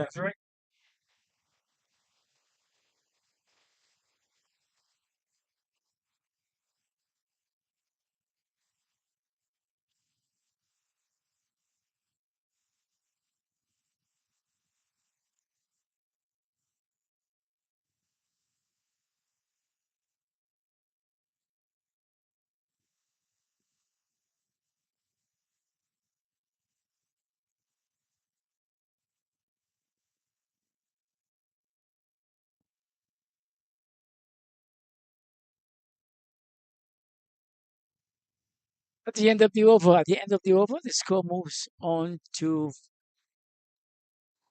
I think this is at the lead score we are handling there. So it was 15 without loss. 25. 25 is it? Wow. I just saw 16 or 15. Yeah, three fours, yeah. 25. I just saw the score. It raced along, getting this over alone, got three boundaries.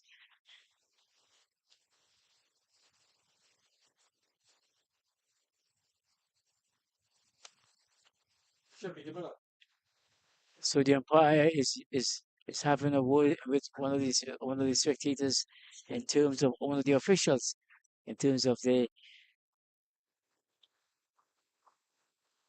making sure that they're all in sync.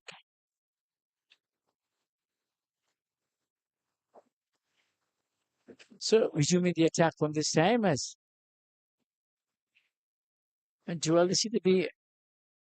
they seem to be a very a different start to this innings by but Naparima seem to be they allowing the game to slip away from them very quickly indeed because the start is a it's quite a good start. It's 25 which was lost in the fourth over. Well, the DC Hub under 19 boys team have adopted an approach that I thought the Naparima team would have adopted in terms of taking advantage of the power play, the field restrictions, and also the new ball. They are putting pressure on the Naparima bowlers. So far, the run rate is over 6 runs and over, especially in a 50 over game. That's really good going. Really good going indeed, Bailey. Because I mean, you were chasing a small total of 164 for victory, 163 made by Naparima. So it is when you're striking over six over, just over six over, then it's brilliant indeed. And you could see, I really second ball commentating on and you watch the, you can watch how Mishra just advanced down the wicket, he made a couple steps. So that shows that he has a positive mindset, a positive intent. He's not going to allow the bowler to settle. That's Mohammed, something the Naparima players allow the DC Hub bowlers to do. Settle on a line and length. There's a 7-2 field. That's a wide outside the off stop. The two fielders on the outside, a short fine leg and a mid wicket. So the acres of space on the leg side for Mishra to take advantage of. It would be imperative for Mohammed to keep an off stop line. So Mohammed continues to be plagued with his length and his line indeed, because he has transgressed again by having another extra added to the visitors' total by going wide outside the off top and the umpire calling it a wide.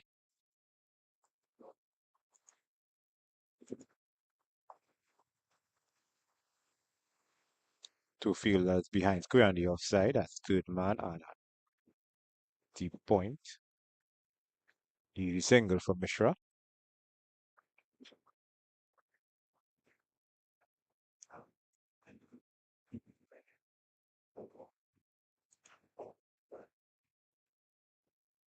An interesting field when you look at the context of the game, but they are operating within the first power play. They could be off at that. When you look at the field placing for the left-hander, there's a slip, a backward point, a man, a third man deep on the fence, a man cover, extra cover, you could say, or straight as mid on.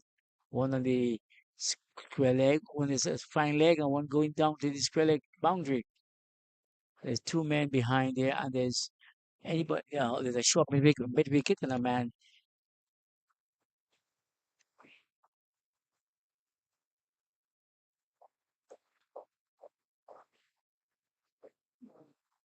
It's a wide call by the umpire.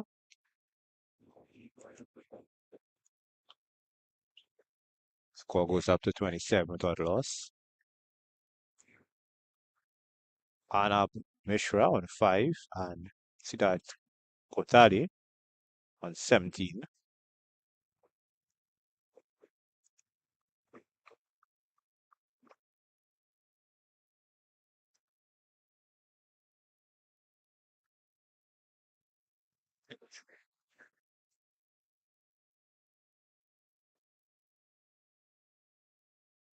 Mr. pushed us this one, hit the outside edge, and maybe the keeper didn't hold on to it. Let's have a look and see. Actually, it was Kotari. Mishra is the right-handed batsman. Kotari is the left-handed batsman.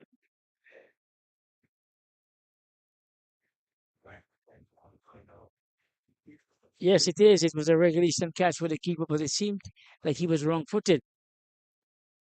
Seemed like he had no idea the ball would come his way. And that's a chance that's going down. You cannot afford to have such happening.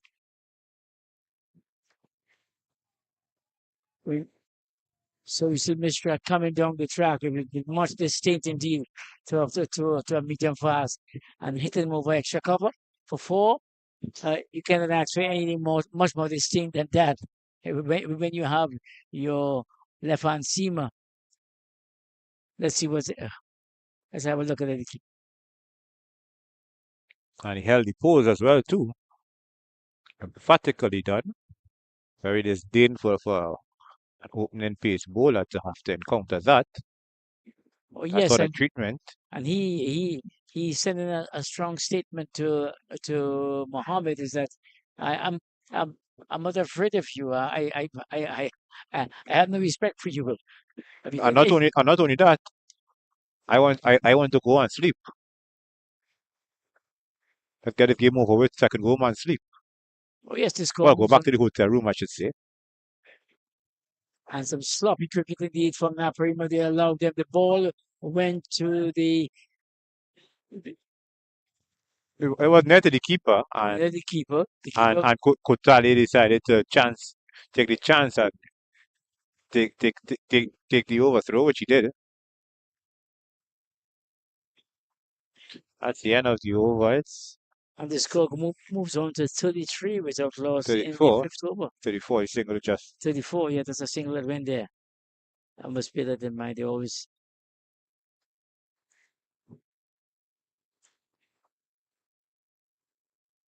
That was what I was talking about earlier in terms of making half chances in terms of taking singles whenever possible. That was what this pair did just a while ago. Successful in their intent.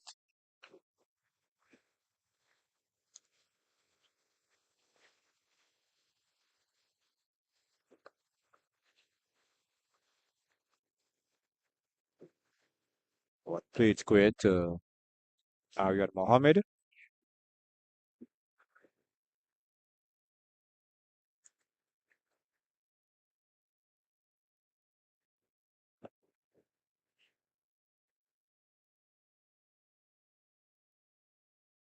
Saram Saran is the man who is continuing the bowling attack.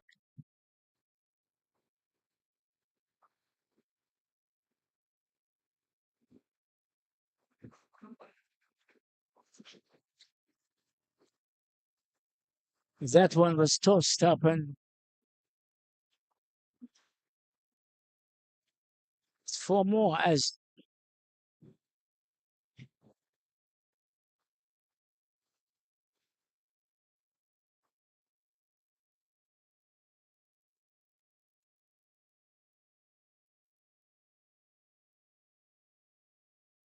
yes, Lovely cut shot there by Mishra.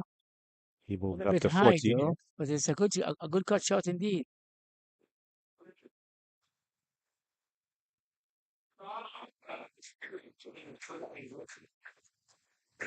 Really, Lovely shot indeed from Mr. That one was short, like, it laid back, and he really hit it nice. A lovely shot indeed. He's really looking good in this innings. And he seemed to be hitting the middle of the bat. The ball seemed to be hitting the middle of the bat every time he's in he's in control. but that was a good feeling by Jivan at the upper side. He just took out his right leg. I mean, I'm not saying he must dive and everything, but his anticipation was quite poor. And what could have been one run, he allowed it to go for four. Especially when you're defending a small total, have to be looking to save every run as possible, not giving the batsmen any opportunities to boost their tally.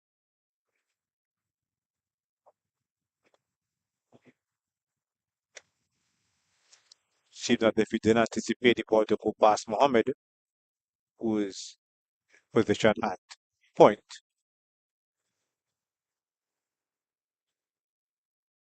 Around the wicket this time. Around the wicket.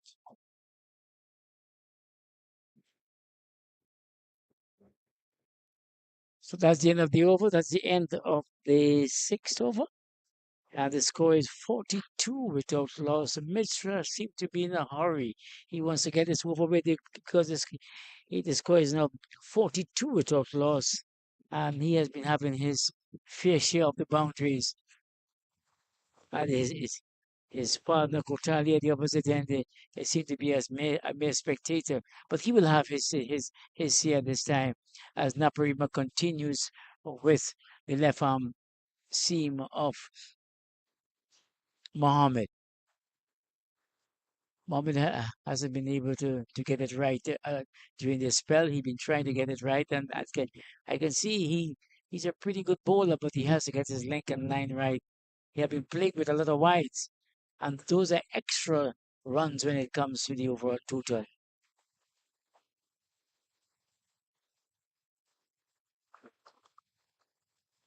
Kotale unable to get any contact on that one. Ball goes through to the keeper. Oman and the upper side. The upper side have to at least mentally shift his focus from what transpired in the previous over when he dropped a regulation catch or put that it. That's always a difficult thing sometimes to some players. I mean, because every ball after that delivery is the delivery which went by. That's a cut off now. I'll come back to that. That one was right up there, and Kotali came forward, pushes it there, made a few steps down the wicket, but his partner wasn't too interested, and there was no run. But Joel, when you look at our wicketkeeper sometimes or a slip fieldsman, when a chance goes down, they cannot dwell on what happened, but they have to look at the other ball, the next delivery, and the next one. So they have to be able to really put things quickly behind them and look towards what's in the future. Yeah, what's in the past is in the past, and if that's how they should have looked at a situation like that. Look at this here.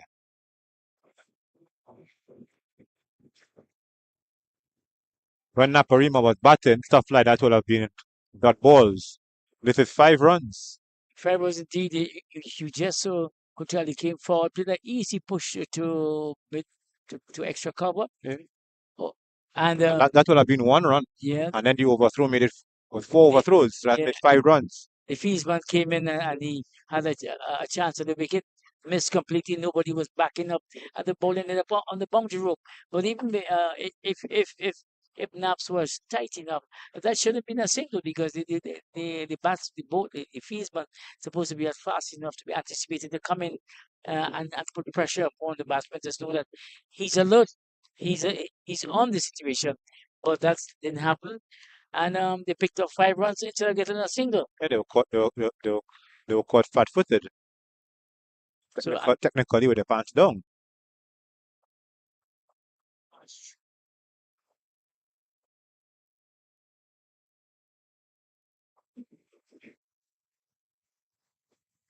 and 2 more runs there as a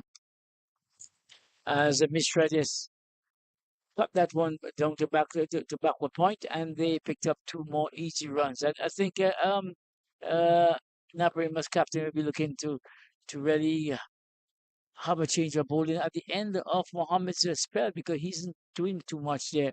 He's in trouble in the batsman. Um, he has had a problem with the Lincoln line.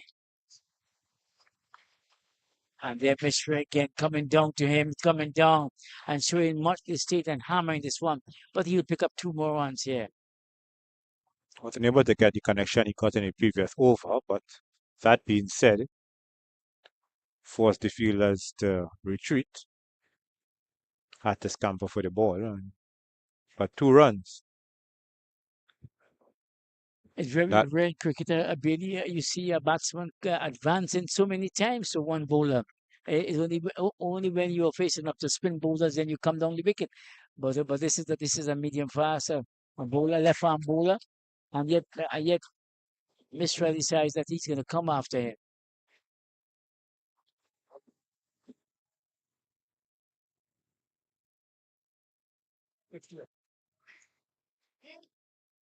So I was just informed that it's 51 without loss. That was a quick 50 indeed from the DC Hub team because they they they seem to be they have some appointment later this afternoon. maybe it's upside seeing they want to get done, especially in this part of Trinidad. But as I mentioned more than once, their approach to batting has really contrasted with Naparima approach. They are looking to score uh, looking to score as much deliveries as possible, and that delivery just a while ago, which went for 4 overthrows, that was a perfect example. Taking a quick single, forcing the fielders to make mistakes, which they did, and they got 4 more runs on this column for that. Now we see Pisundat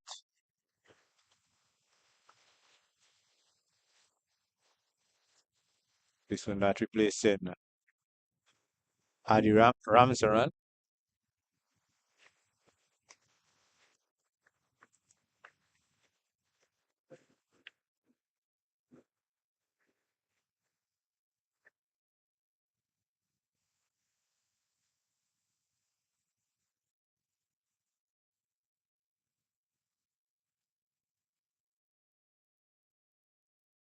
So we have a change of bowling indeed. Aidan Busundat, he's the man who has replaced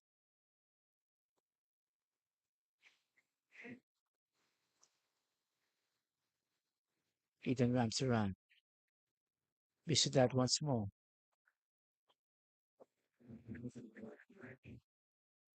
At the first wicket down, change of bowler doing a trick for Naparima with Kotale seeing his stump shattered.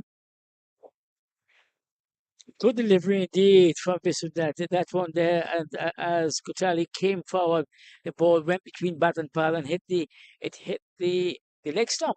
Yeah. It hit the leg stump. So that means Knock back the leg stump. yeah, double leg stump. That means that he got some movement to get to breach the defense of Kotali. So the score moves on to 51 for 1, and the opening partnership they had a good knock. Kotali will tell you that he wanted some more than what he got, but that's how the game unfolds sometimes. So number 72 is the man, That's Alvin Sami. Advan Sami. Kotali dismissed for 23. 23 of 18 ball with 4 fours. And we are really being hit here with some strong winds.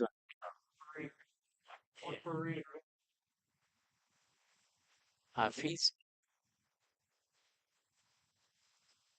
Because whole throughout the morning and the afternoon session, we've been hit with sun and clouds, and this one is you're feeling a cold breeze coming across the ground there. So coming to the wicket is Alvin Sami. He replaces Kotali, and the score is 51 for 1 in the 8th over. So they may be looking at, there might be some rain, so they'll be looking to finish it as quickly as possible.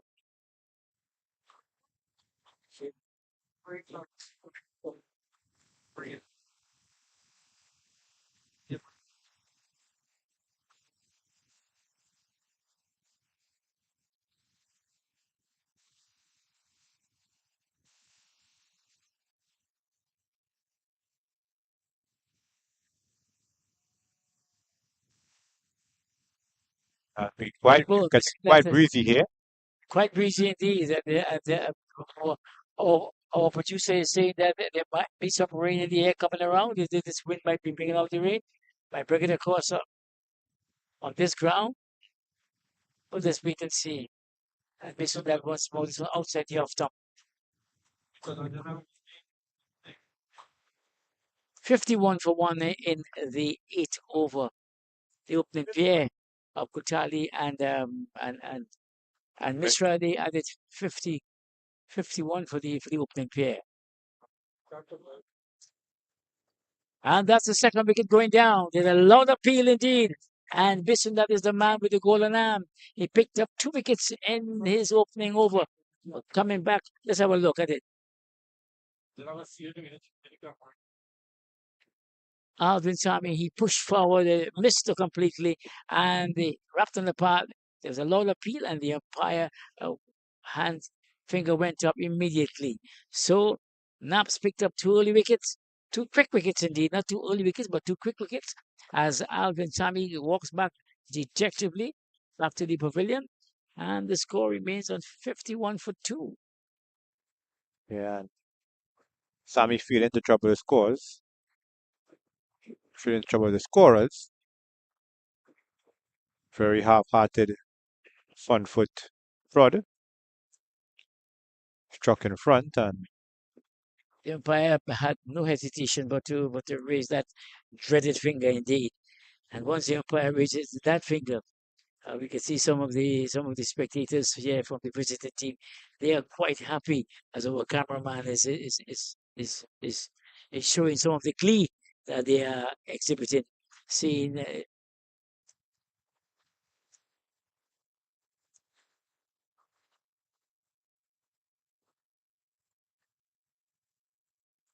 despite losing two quick wickets there, one over from Bissundat, I think they Aiden Bissundat is the man who came on and picked up two wickets in that over. But the captain has persisted with his left arm seamer, That's Mohammed. and there's a change of field. I see that Jeremy Singh, he is going to wide mid on, mid off, and there's a slip inside.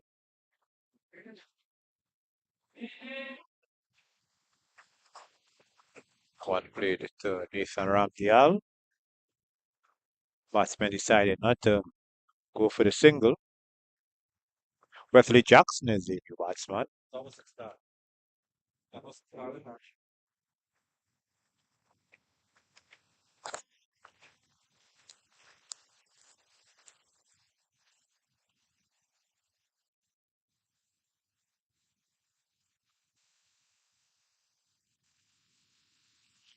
But yeah, Wesley, Wesley Jackson is the non-striker.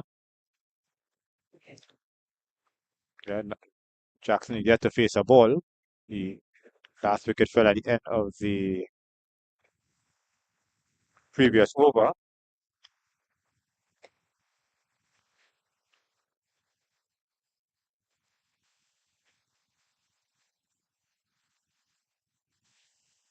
And how things can turn so easily. Two fast wickets, and it seemed like if Naparima are fancying their chances because things seem to be so uncertain in the middle now. As two wickets went down in one over,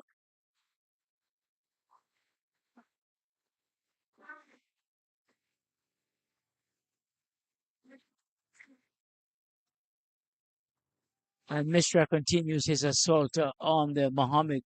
He advances down the wicket and hit this one bounce for four. It went over the road for six. It went over the one for six because I saw when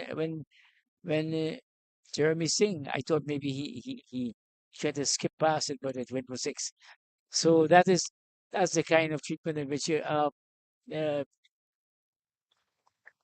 Mohammed is being given by Mishra here.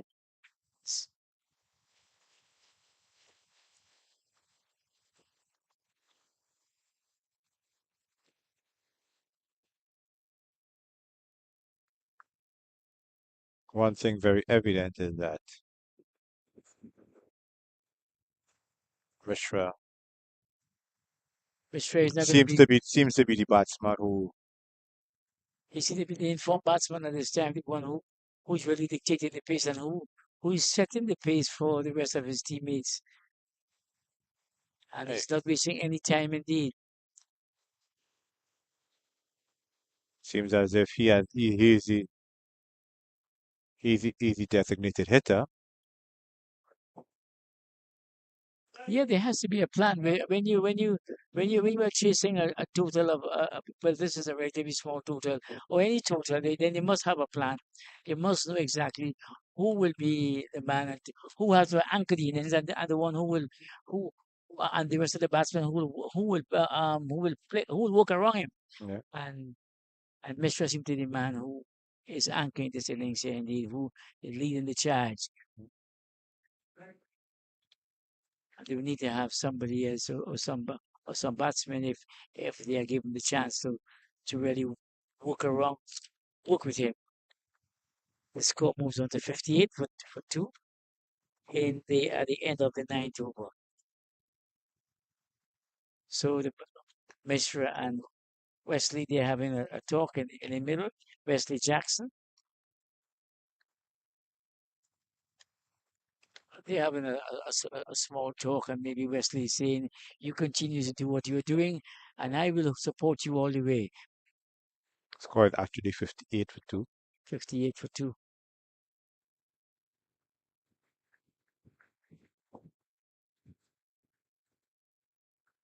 Jackson yet to face a delivery. Mishra will be facing up to Aidan Bisundat, who had a double wicket maiden in his first over. He's only over the boot.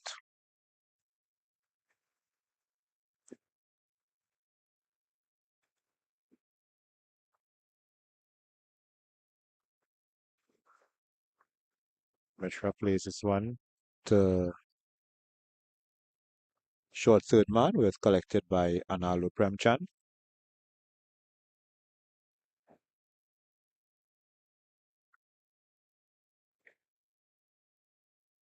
Mr. that came on and it seemed to me that he has fallen into line. He has fallen into a nice Lankan line and a rhythm. One time he picked up 2 wickets. He's been doing quite well. This one is to the outside the off top and just shot. He's in good form. That one was just a back of a length a little, and he guided that one through between backward point and the slip man. Short third man. Short third man, and that went all the way to the boundary. You see, he's really enjoying his knock, and he's a man who his timing is good. He's seen the ball very good at his time, and to play that shot against a man who has picked up 2 wickets in his first over, then you got to be really batting well.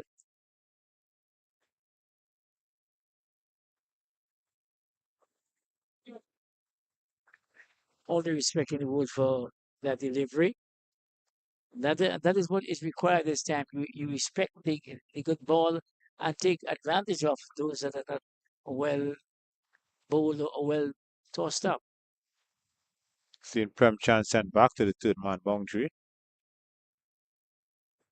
That's maybe to stop Mishra from guiding those shots behind square on the offside. Score goes up to 63 for 2. A few times in this innings, Mishra was able to run the ball along for a pass, short third man.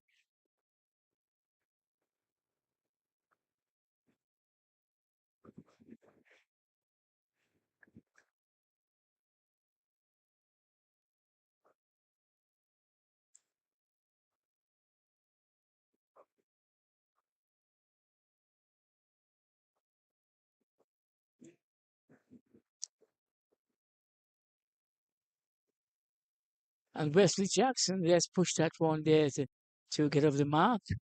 And it is so comforting when a batsman gets off his mark. He feels a world of good. He feels different than he's on that dreaded note.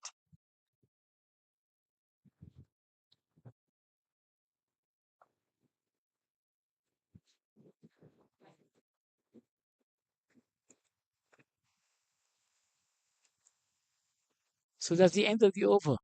The end of the 10th over. That's the end of the first power play. Yeah, 64 for 2. 64 for 2, and it means that they are down. They are less than 100 runs now away from the target. 100 runs needed of 40 overs, with Which 8 wickets remaining. Anna Mishra on 34 of 37 deliveries at 5 4 and a 6. And Wesley Jackson has faced one delivery and has scored a single. So it looks as if Mohammed will be continuing with his left arm pace as he just ducked for cover himself and Jeremy Singh. Group of pigeons just came their way. Not in a menacing fashion though.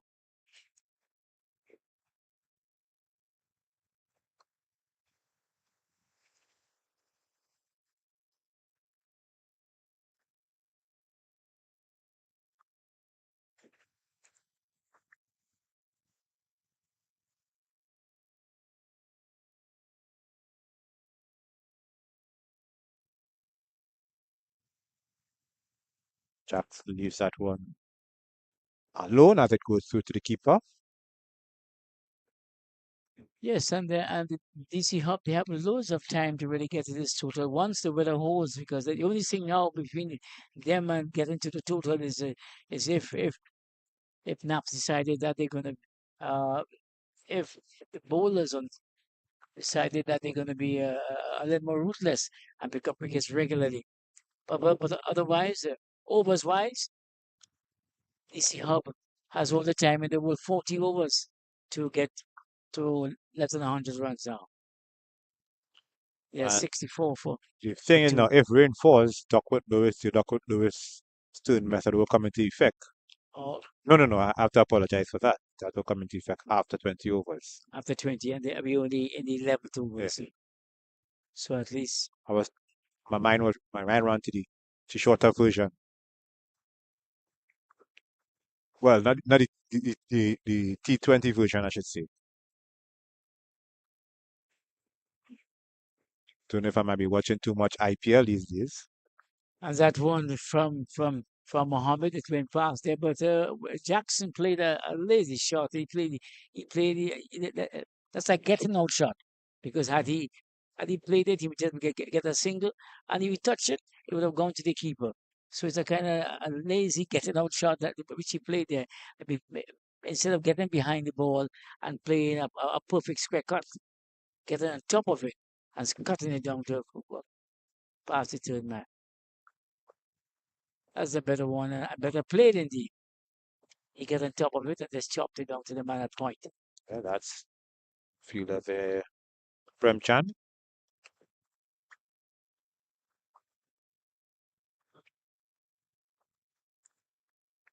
Sun has come back out here. The Lewis Street ground in San Fernando.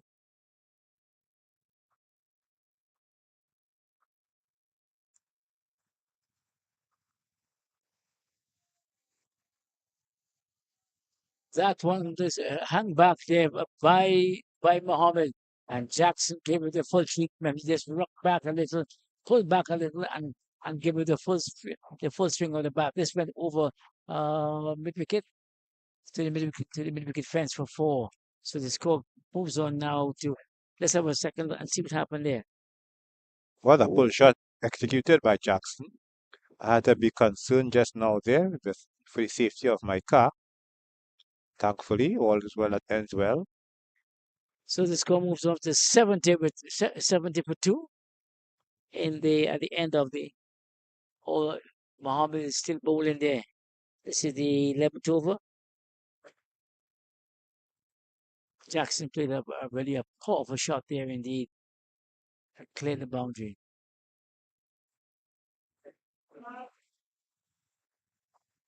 One bounce to Jeremy Singh when it is left at mid off.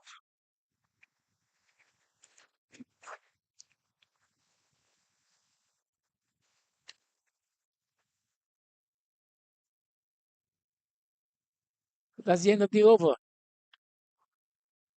The end of the 11th over. Yeah, score reached 71 for 2. 93 more runs required of 39 overs. Could say smooth sailing, but cricket is a game of glorious uncertainties. You're so right, Joel. I mean, the game is filled with glorious until the uncertainties, and the amazing about it is that we can witness sometimes a dramatic collapse, and the feeding team just back in business. But I'm sure that DC Hub will not. They will try their best to prevent such things from happening. But Bison, that is the man who will continue, and he's bowling to Jackson this time.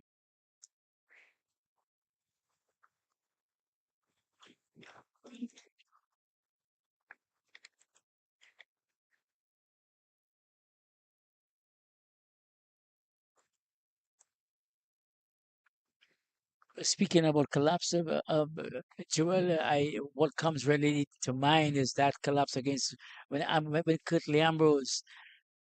I'll come back to that point. Yeah, when Curtly Ambrose and against England, where he picked up seven wickets in a flash. I remember I was at I was in a newsroom at that time.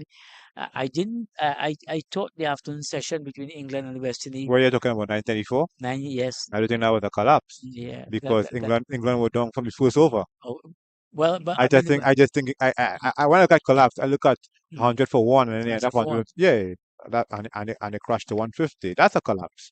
Well, What Ambrose and Walsh did was just skittle out England. Well, they took 8 wickets in no time. because I mean, England Wrap up the innings they next had day. they had a formidable batting lineup. So and at least I mean they thought they would have done better than what they did, but they ran into Walsh and Ambrose. Ambrose in particular, I remember that evening he was in devastating form. Because every time I look at the television, I saw stumps flying. Mm. He's amazing about that, you know. Those were the good old days. Yes, indeed. And then I remember I was just reading on the 15th in that recent tournament that taking place. That tournament taking place in Antigua right now. Our national on the 15th to 100 without loss, 100 for one, 96 for one, and they were bowling for 151. That's a collapse. Yeah. So I mean so that one that kind of surprised me a bit. But they came back in their second game against the Leewards, and they won it quite. They were victorious against Guyana in the opening game. That was a surprising defeat because here you have a good start, and everybody expected that they were going to have a nice total, and they just fell down like 10 pins. Like, but they came back yesterday, and they scored a victory over the Leewards, or the win was like one of these teams there. So it was quite good. That being said, 1973 for two at the end of the 12th over.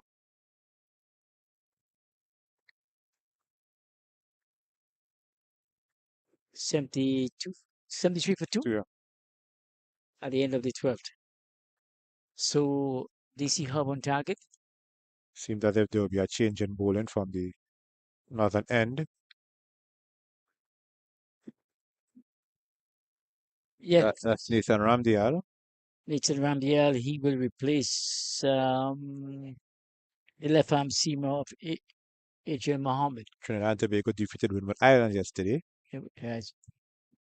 How many wickets? 6 wickets? 7 wickets. 7 wickets, right. So they came back after that shock defeat in the opening game. They came back and did well.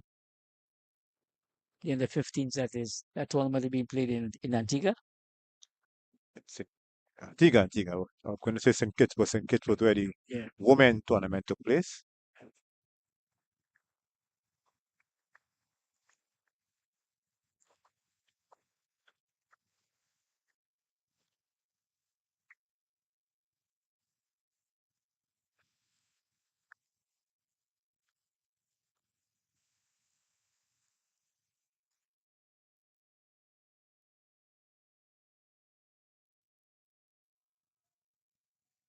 Mishra continues his liking for the cut shot. And despite a despairing effort from Jivan Diopasad, that one has managed to get over the ropes. So that's 4 more runs to Arnab Mishra. Mishra goes up to 39 and the score is 77 for 2. Yeah, he looks good indeed. He has been batting well throughout the innings. He has taken on Mohammed. He chipped him down 3 times and deposited two, a 4 and 6. So he's brave. And he has all the confidence, and he backs himself on every occasion to do well. And that one from Nathan Ramdial was there to be hit, and he found the gap despite a gallant effort from the Fiesman.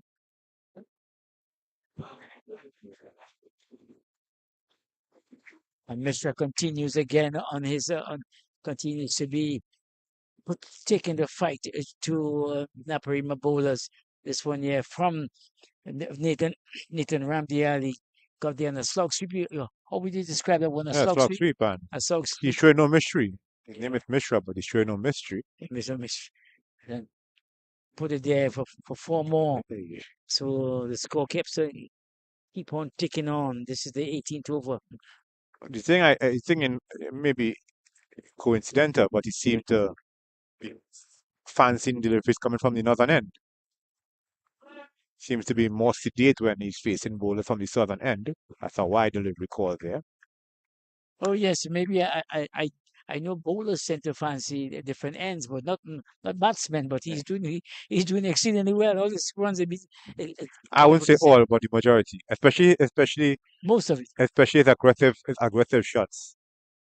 As we're talking talking about what went on with the West Indies youth team, I have to bring up a topic here which came to mind yesterday when I saw Cricket West Indies media release, and that's concerning a question I asked in a media conference last year, and I asked again a few weeks ago in a recent media conference, and I asked the director of cricket over the weekend, that's Miles Bascom, about the A-team series against South Africa. Why I've been asking about it is because Good hit again from Mishra. This one may go on top of the front. Benny, I think your car was in a bit of some yeah, I had to a bit of bother there. But it went from good hit. well went over the roof, I should say. Yeah.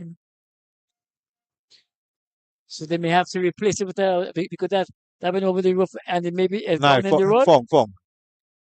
There's a drain behind. Oh, it's a drain, another road. No, it's a drain. A drain, yeah, it's a drain.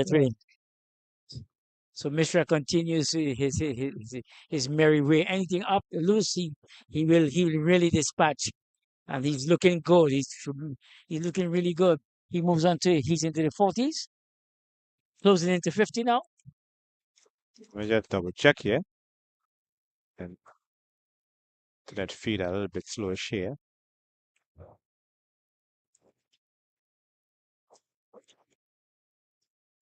So I see the Naparima players. Those are closer to the wicket. They look a bit. Their heads are bowed and they seem to be a bit dejected because that onslaught that Mishra is putting on the bowlers. With a score of 160 something, my head would have been down. My head would have been down since then. But I mean, but that's cricket. And Nathan Ramdiel is a man who's on the fire now. Mr. came forward and disrespected this one. Even showed all the respect and circumspect in the ball as he pushes this one into the over. And the umpire is signaling this is the 18th over.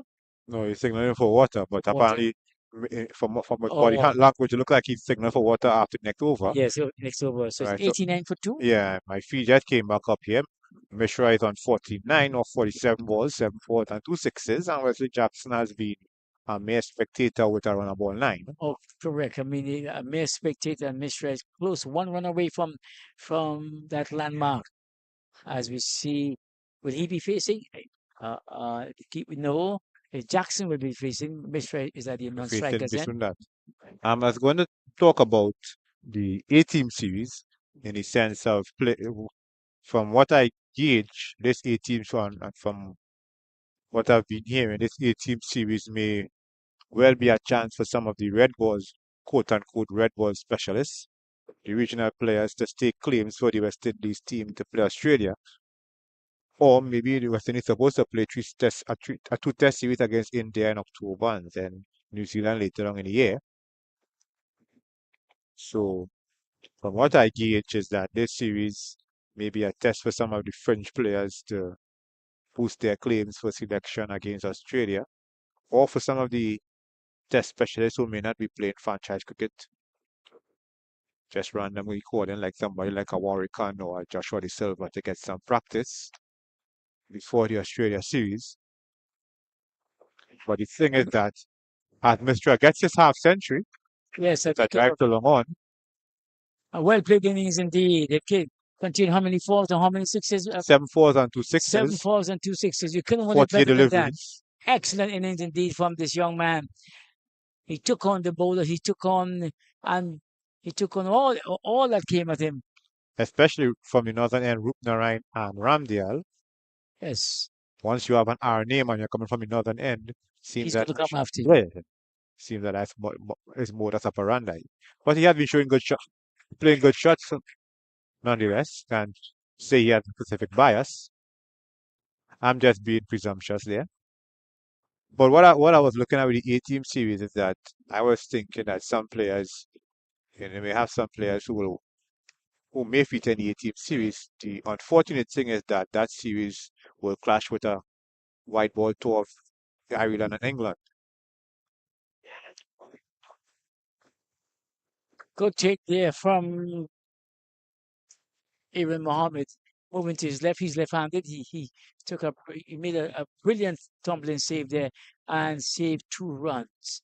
But Billy, you were saying that there might be a clash. No, there will be a clash, not Mike. Be a clash. And one thing I observed, Sammy, based on that once more. That will be 4 runs. Lovely Once it shot got past Ram, Lovely shot from Jackson indeed. Jackson came forward and really gave a full swing of the bat, giving the man at the straight mid off, no chance that he came around. So even Jackson now, he's beginning to motor along. yeah, He once the ball doesn't, got past Katwaru, yeah, that's had Catwell 4 runs. coming up. Yeah. No, that's extra cover. Had 4 written all over it. Lovely shot indeed. The score moved up 93 for 2. And it seems like if the DC team is beginning to step up. Have been stepping up from the get go. As we're talking about the A-team series, the A-team series against South Africa will be 2 4-day matches. Will be three 50-over matches, and then 2 4-day matches. That series starts on May the 21st and concludes on June 11th. However, at the same time, West Indies will be playing 3 ODIs in Ireland, and then 3 ODIs. No, they'll be playing 3 ODIs and 3 T20s in Ireland as well as in England. Oh, yes, indeed. And as we take a water break here, we can see a well-deserved water break for the Yeah, Freedom team because they are under some pressure this time, and I think they want to to replenish to replenish to come again. physically and mentally. Yeah, and we'll take a break one time here, Yeah, and we come back and I will and we come back, elaborate and further on you will continue with that talk. this clash of series. Not in a bad way.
And after the water break, Okay, we are back after this water break. It's a well-deserved water break by the players and ourselves, and we this can be the final session. If how things unfolded before Abeli, how the runs came quite quickly, but we have seen a can't really change say of bowling. session because really that 50 over game, or you could say final passage of play.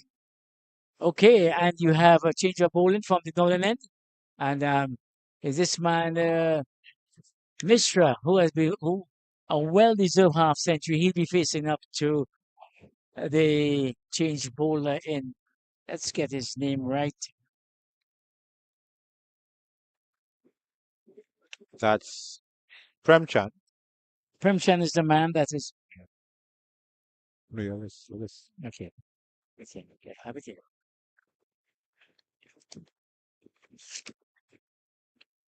yeah, that's Arnaldo Premchan. The batsman decided to shoo away some of the pigeons. Didn't hit any, thankfully, but they had to shoot them away. That would be more for the safety of the pigeons.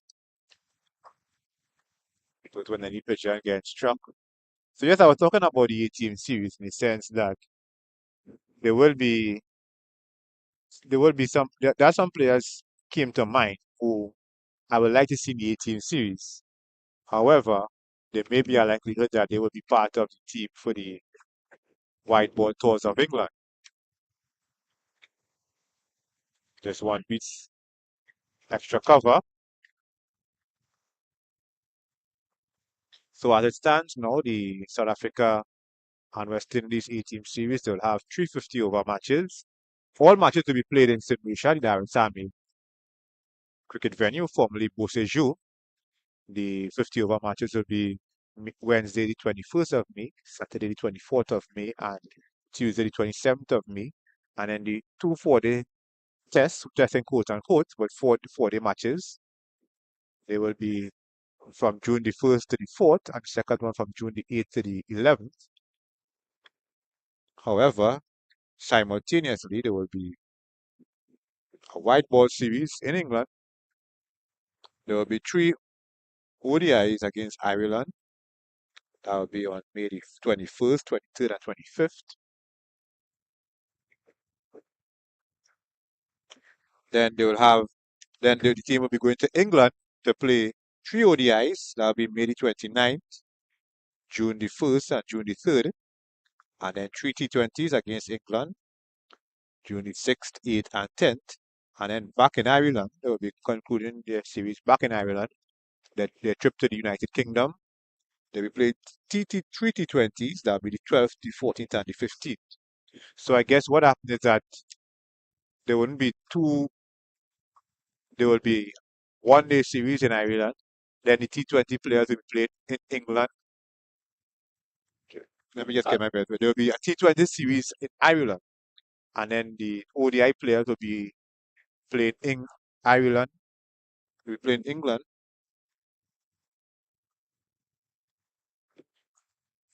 Busy schedule for Yeah, the West Indies. I get my bearings right. The ODI players will be playing in Ireland. Then they will be going to England. Those will be ODI players. And then the T20 players will play in England and then back in Ireland. So we go to Ireland and England and back to Ireland and then back home. End of the over. I have to remember the game is continuing here. At the end of this over here and the scoreboard. 100. Yeah, scoreboard is 100 for 2. So that's 100 came up and it's over after 15 overs. One thing of note is that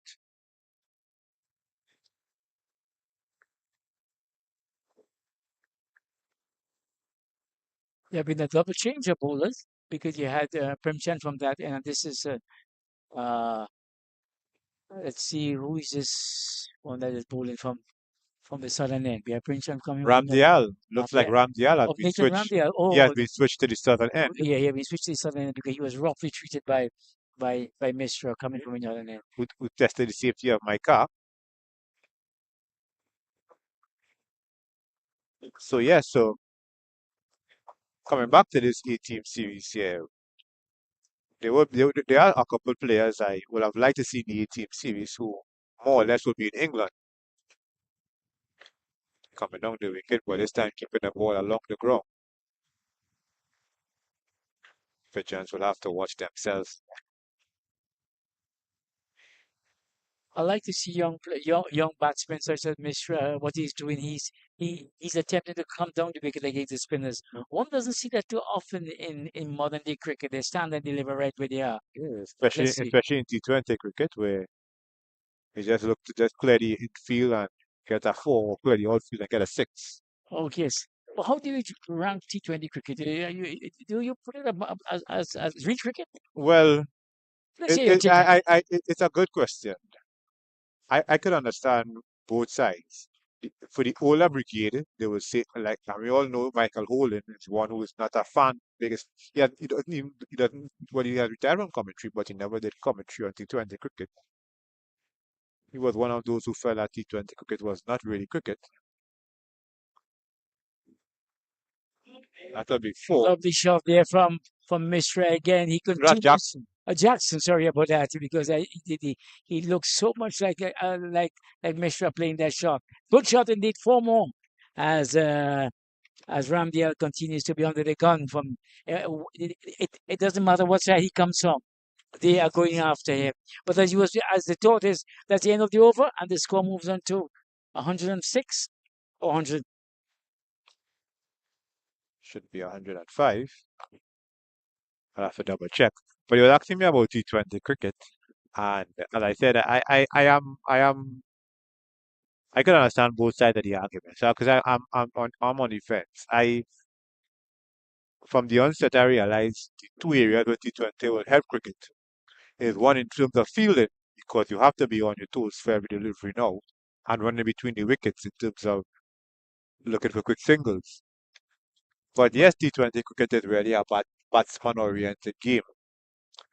The younger brigade will like it because it's fast-paced and you don't have to spend a whole day in the hot sun watching cricket in the stands or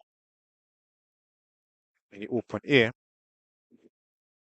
So but I can understand the old timers saying that how T20 cricket is just fast-paced and not much batting technique and bowlers under the gun. And I could understand that. The younger brigade will say it will help you to play your fielding, to help batsmen become more aggressive and play more aggressively. There's a lot of appeal there I like for both. let's have a look and see what happened there. Because look, for instance, in my days, you have a fielder, I'll call his name. You have somebody like Courtney Walsh who didn't have the most powerful throw. So what batsmen will do, they will just play a shot to final leg or third man, even made long on, long off a Walsh was stationed. And they will walk a single. Walsh will take his time and throw back the throw. You thought you will bowl the delivery. Now you don't see fielders bowling the deliveries again because you're looking to take opportunity to go for extra run. So I think that's where T20 cricket has helped fielding now. You have to be more alert in your fielding and your throwing. And even running between the wickets because as I said in my time you'll see batsmen hitting a ball to long on and long off and walking a single. Well, not everything somebody walk a single. Now you're looking every midfielder looking to take to capitalize. So I can understand both sides of the coin.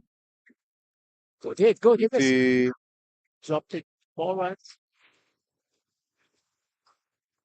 it is a six. He tried to push it back. Six It has gone for six. has gone for six. That's one there was from Yeah, Grimshaw. from what I saw, it looked as if he ball. It was a drop catch and the ball either hit the ropes or bounced on the field and came back on. Yeah, from what I'm seeing there, it seemed like if well, I mean, we know for a fact that that the chance went down, but what was ruled in the was it a four or A six? six. A six.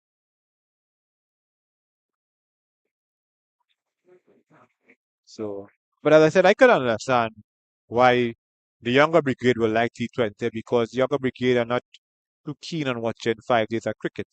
They'll watch 3, 4 hours of cricket and enjoy themselves and go home. While the old timers will want to see intriguing contest between bat and ball. So, as I said, I understand both sides of the coin, both sides of the argument. both those who like T20 and those who don't. Well, I will tell you. I mean, I think T20 is fast paced. It is a festival. It is one in which where people come out to see. You come out to see the stars and see all the stars on one day. I mean, when you come to Test cricket, one team may bat all day, and you will not see you will not see the batsman of the other team. But when you come to a T20 game, you see all the players you want to see on the same day. But when you analyze the game itself, right, and you break it down, um, what you said is that you must be keen. Okay, I break off here as Nathan Ramdiel again. But what has happened is that both Test cricket on all formats of the game, batsmen must be keen, bowlers must be sharp, and fieldsmen must be sharp. They must be sharp because that will make the game. It's really a late dab there by Mishra, and they go through to a single 113 for two. But what they say, what has happened is that you must see batsmanship at the highest level at all three formats. But what you're seeing at some of the formats is just standard level. But with batsmen, I remember Andy Roberts telling me years ago, and I break off here. Yeah, he said once you could bat, you could bowl, you could field. It's three. The game has three departments: bowling, batting, and fielding, and you must be able to be efficient. To be very efficient in all three departments. And you find that some players who who may not be. I remember when Colin Croft started. When Colin Croft started his Test career, he wasn't a strong fieldsman, and he worked on it. And then but Croft ended up to be a very good fieldsman. He never really became a batsman, but he was a hell of a bowler. Feel any boundary or He, well,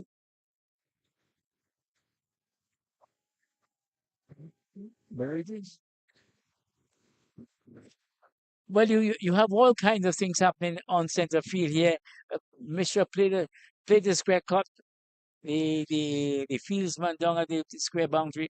He fumbled it a little that, and made a return. that fielder was this one that? Yeah, he missed it, and then the return went for two overthrows. So everything is happening. No, actually it was what actually happened. The ball went to him. He didn't pick up cleanly, so the batsman decided to go for the second run. And his throw was over the keeper's head and past the backup fielder, so they took a third run. So what would have been one run turned out to be three. Yeah, as you were talking about Colin Croft, is it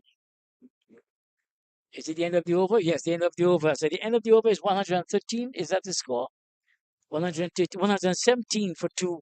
So in the 19th over, Yeah. 113 for 117 for 18th over. in the 18th over. 18th, yes. 16 over, yeah. 18. So you find, yes, like I was saying, Colin Croft became a very good boundary fieldsman. He can run around, pick it up, and have it back into the keeper. Mishra is really enjoying himself. Yeah, he's he's pushing easy. And you ask the question, when last you see a batsman walk a single? Well, he run half the track and then he walked the next half. So at least you've seen it. Once you stay out in the middle and you do the hard work, then things become easy sometimes. You're talking just now about I was mentioning just now I brought up about because you could almost say, I don't want to say entirely say, you could almost say this game is all over man shouting. You could almost say that. I don't want to regret my words. I So see. that's why I'll early side a caution and say you can almost say this game is all over man shouting. So there's another school of thought that says it's not over until the fat lady sings, Yeah. and the fat lady hasn't arrived as yet. That she shows up here. But she's on her way. She's So on her way. you're talking about the A-team series. Yeah. There are some players on I would want to see play in the A-team series, but with the tour with the white ball tours of England, you don't know if they may play a game here and then go England, how that will go. England and Ireland, I should say.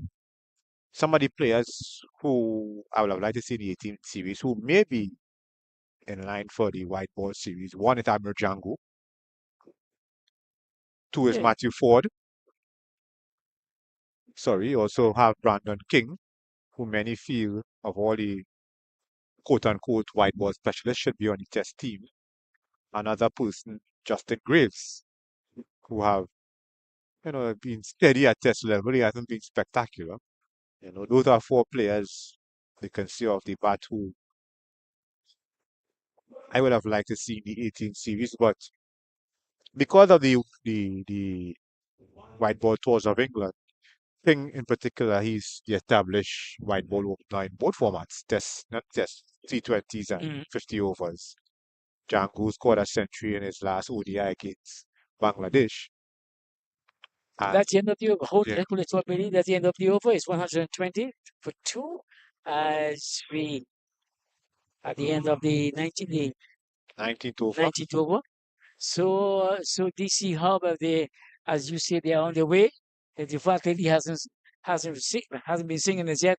But I will tell you something. I like the names you call there. You call Matthew Ford, which I think Matthew Ford could be considered the most improved player. Uh, In his 4 days. yeah. If they had an award, he would have been, you have most improved in basket in NBA, Yes. but it's actually 122 for two. But Ford really, but I will say he's not the fastest bowler, but No.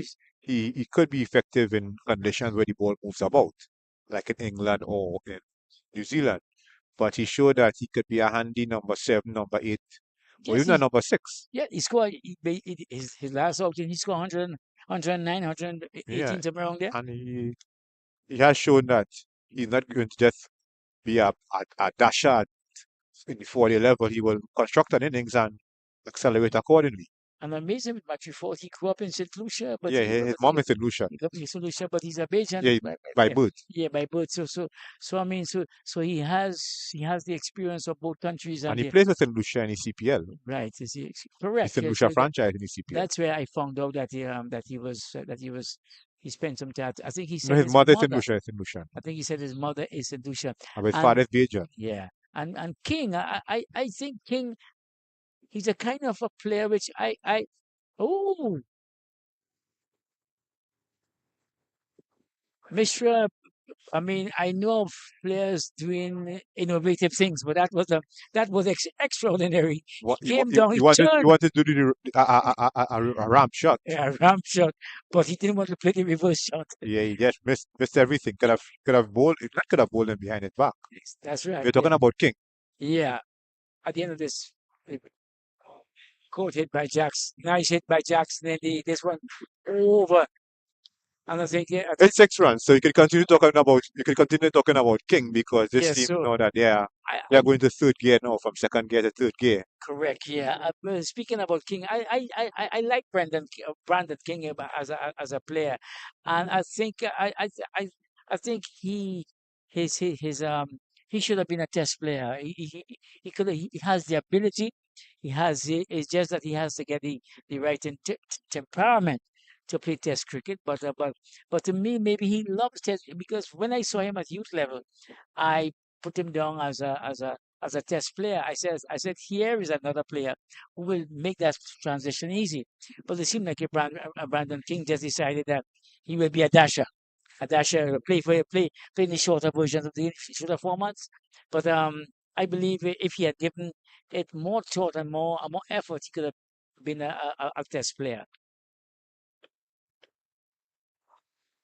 Swing and a miss by Jackson. Where King is concerned in my book, it was reported, I don't know how factual it was, that he was considered for selection for the last tour of Australia, but declined for franchise reasons. I'm going by what I heard. Um, that's 4 runs, no field on the leg side, and that was whizzes away past the vacant square leg. So while the fielders go retrieve the ball, I think technically of all the white ball specialist batsmen, and they are known. I'm not going to call names. The one I will push for test selection will be King. Yes, he is. I mean, for ever since during Okay, I'll call names. Hope, the Purans, the Rutherfords, the Hetmyer. The but I first name mean, I will call as a batsman from that bunch would be Brandon King. but I mean, from that point, I believe Rutherford, King, but they're trying to get Hope back, but Hetmyer, all these fellas, they are not. They are not keen to play for West Indies anymore. And what the score now? The score moves on to 133 for 137. 137 We have 4 just now. for yeah for 137 for 2, 2, yeah. and the DC Hub, they are closing in on victory here. I think Jackson and Mishra, they are enjoying themselves, and Aiden continue to leak runs here. That's 4 more. 4 more. Jackson enjoyed himself, getting some good batting Yeah. practice here. So you're coming back to the players, the 18 players who may not be considered because of the white ball tour of the UK. Django, they say, I think the selectors may want to give Django a run into ODIs, especially as he scored a century on debut in his only Yes. match against Bangladesh. So Yes. and then Justin Graves was one of the top. Well, actually, Django and Graves were two of the top performers in the Super 50 last year. Yeah. And Yeah. and the thing is, Graves scored runs as an opener. However, it seems as if the established pair in ODI, Evan Lewis and King, with Carty at 3, because Graves was used in the middle order against Yeah. Bangladesh. I think he could well come in at number 3 or even open. But so far, King and Lewis are the established pair. But Graves may be in England. You have Django, you call Ford, and Brandon King. Brandon King will play. So if you look at the 18 series, some of the players they may want to look at. If not, I'm not saying all of them will want to play who you will look at for Australia, but you may look at some of the players for later down the road. I'm going to call some names. Take away what happened last weekend. Kevin Anderson is one. Yeah, Kevin Anderson, Take away what happened. excellent player. Take away what happened last weekend. All right, I'll put another aside. Mm. Another player who is highly rated, and I've seen him play in the Super 50, but I've heard a number of people spoke in glowing terms of him. Joel Andrew. Yes, Julian Andrews. I saw him twice in the CPL, and I didn't see much of him afterwards. I heard he had been highly rated and highly just The thing about spoken about. Joel Andrew is one of the few players in the Caribbean who you can really see will want to put bowlers under pressure. From how he shapes up the bat. I'm not saying he's as good as, but he has a mannerism like Virat Kohli. From first ball, he wants to show that he's in charge. Like how when your days with the Richards and in my Yeah. time with the Brian Lara and them, batsmen with that kind of mindset. No, I'm not saying Yeah. he's as good as them Okay. technically, I know. but he has that mindset that I know what you say. whether it's spin or pace, when I come out to bat, Yeah. I want to score runs. You have to work for my wicket. That's his approach. But why wasn't he? Was he injured this year? Why didn't No, participate? he played in the 4-day tournament. Sometimes it was him and Jamal Hamilton. Remember, Yes. he's a Yes. keeper batsman. Yes. Yes. And there Yes. were a couple of matches he kept and Hamilton played as a batsman alone. But But the I didn't. majority of times, Andrews played as the batsman alone and Yeah. Hamilton kept. Right. Yes. Yes. But I didn't see much runs. He didn't.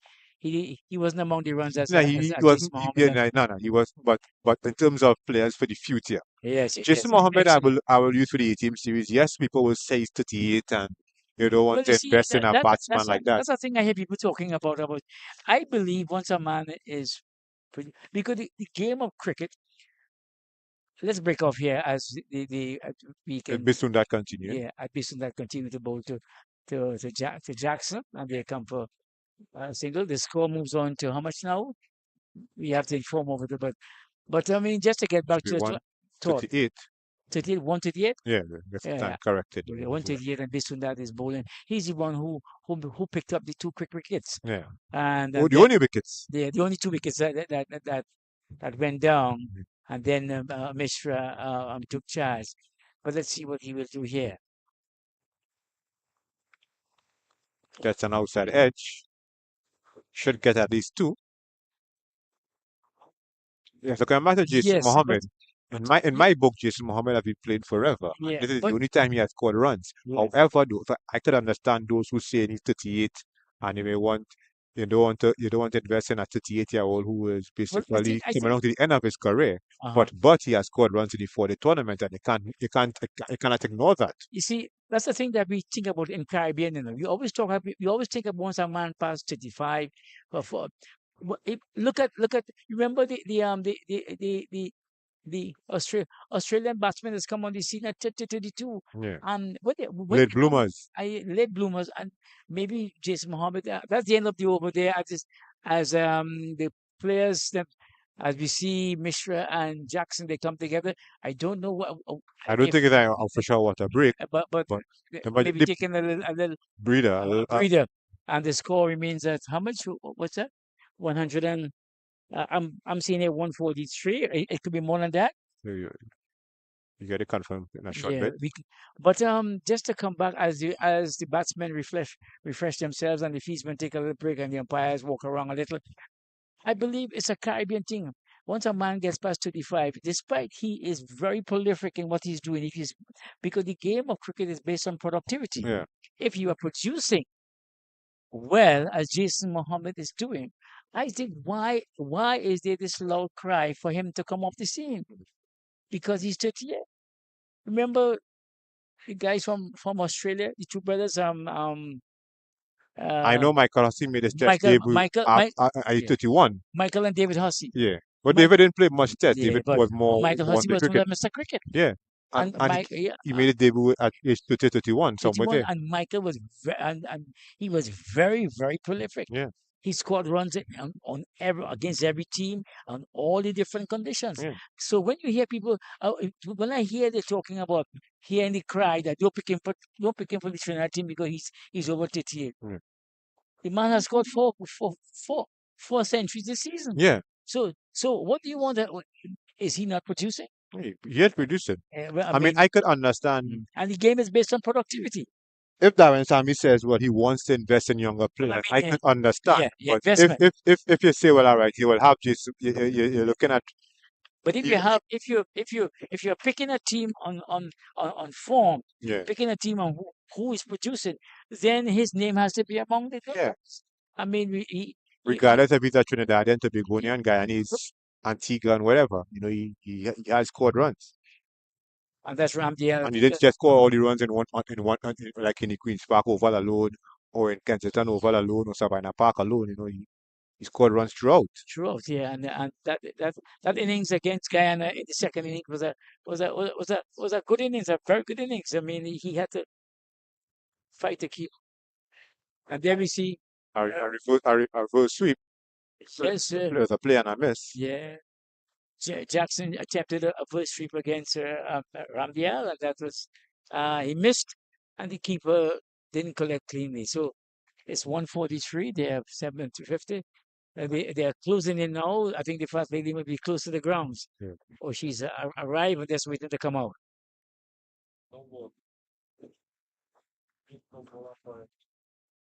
Another player who could be worthy of consideration, despite his age, will be Carey Pear. Carey Pear was the leading wicket taker in the 40 tournament. I mean, Carey Pierre, yes, Carey Pierre. He ended up on what, 42 wickets? Carey Pierre, an excellent cricketer, a hard-working cricketer. And then there are those who that's a good stop there by Jeremy Singh on the long off boundary. Stopping what would have been a certain boundary. Batsman only took a single. Yeah, you have some of those who may be looking at either keeping their test pace or looking to come back. Michael Louis, one Yes, player who may want to keep his name in the selectors' mouths. Well, how it is now is chief selector and scouts. He may want to keep his name in their mouth when during the team selection meetings. Also, John Campbell he was one of the leading batsmen in this 40 tournament, so yeah, John Campbell is back from the scene too, so and he may want to use the team series to push for a recall against Australia. and what is nice about what's nice about this present bunch is there are very few players on West Indian players who can say that they are that they have a permanent, that they have a spot, a fixed spot. Yeah, you could. Actually, because the competition is quite good. There's fierce rivalry amongst the players. So the end of the over there, the score remains at 144 for 45 145 for for two. two. Just 19 more runs Yeah, required. Then just they remember that they are going after 160, 64. So it's 164 for 19 more victory. runs required. So 19 more required. It could be Actually, 146. So it's 18 more runs required. yeah. So So it could I'll be have to speed up by talking now because I don't know how long I'll have again on air. You have a couple of players who you could say are test specialists who already hardly defeated in the ODI circuit. You have Joshua De Silva, Devin Black.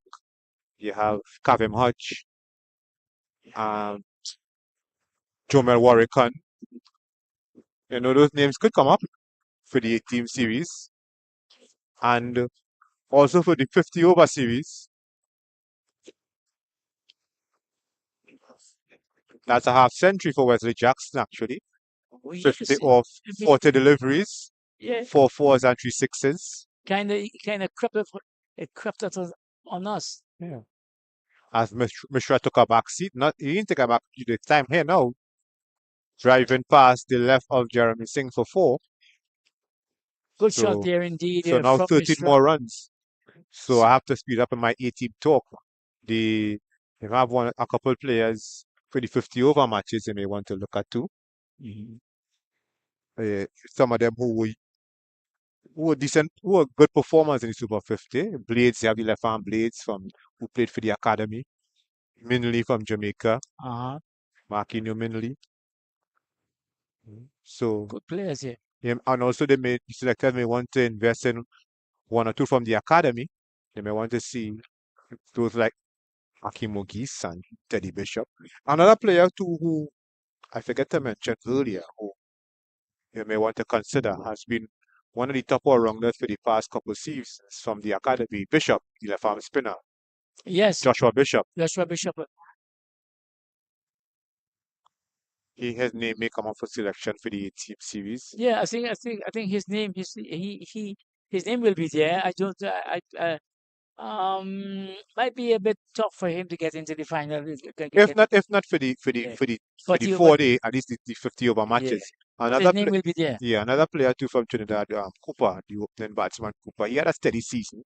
Wasn't the best, but he had a steady season. I don't think he scored much hundreds, but he was very steady as an opening batsman, and Yes, his name could come up. You have yeah, and these are players who who who all they can do is to improve and get better and better, yeah, and so they can be ones that we're looking forward to in the future. yeah.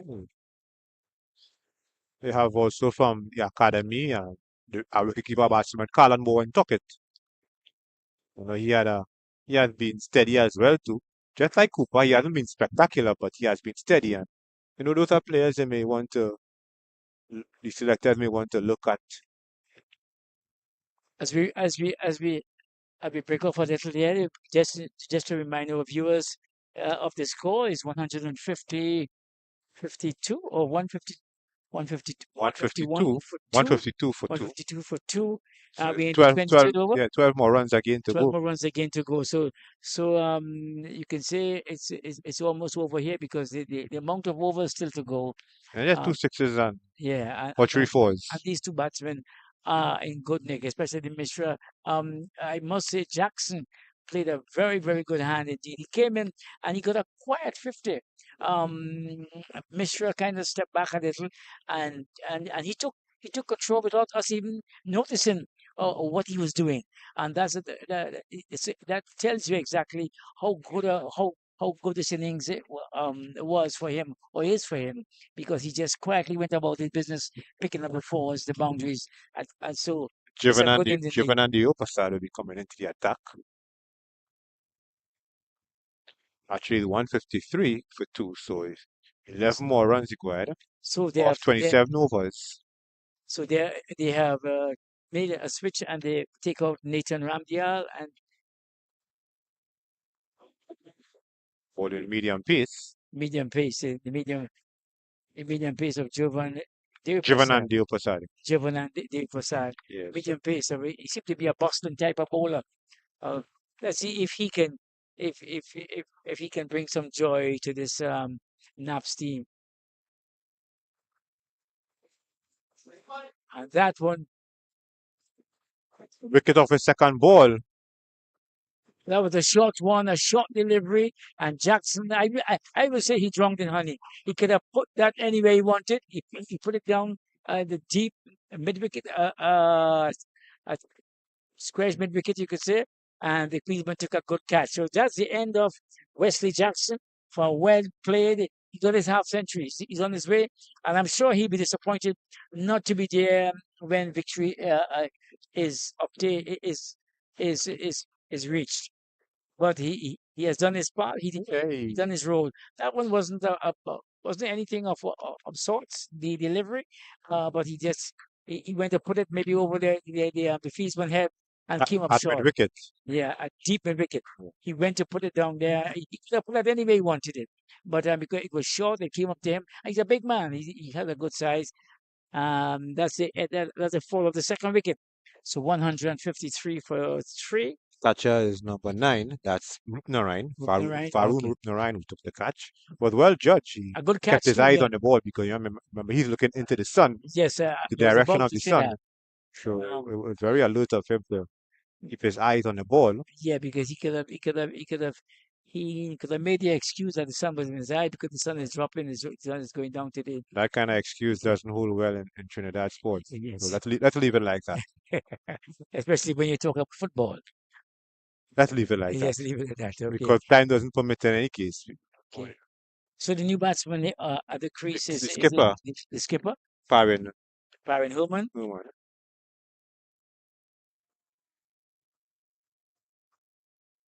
Jackson was dismissed for an even 50, 42 deliveries, 4 fours and 3 sixes. 3 sixes here. So just 11 more runs required. And we just on half 3.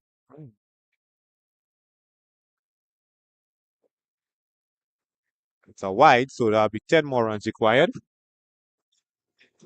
He stumped. Yeah, a judge run out Yeah, or stumped stumped. Yeah, stumped. because he What didn't happened there is that he let's see. stumped off a wide because if the standing umpire signal wide, so that wide will count. So apparently Herman did drift off, Yeah, he drift stumbled. off his crease. He misbalanced because when he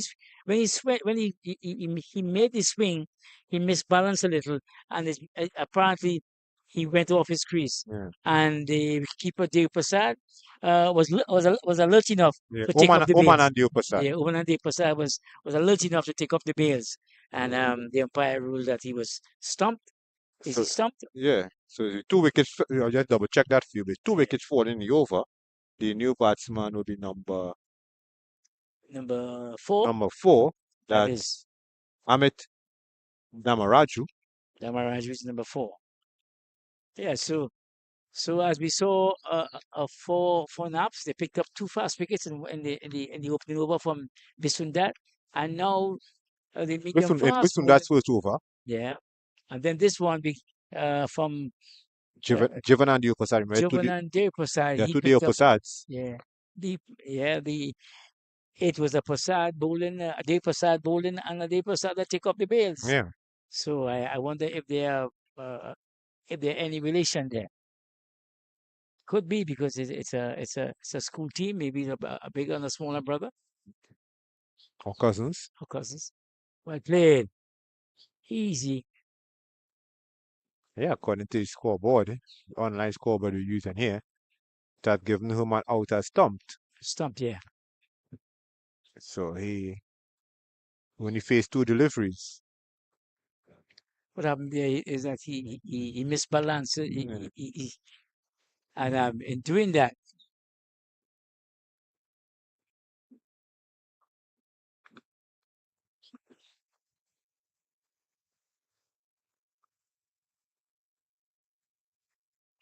enthusiastic appeal Yeah, Juvenile, for leg Dave 4. Prasad, he a very enthusiastic appeal. He tried a slower one there.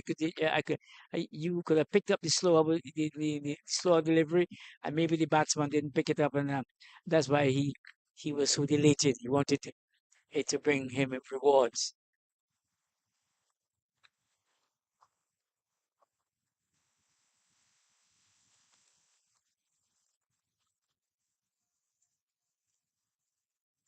So at the end of the 24th over, the score is 155.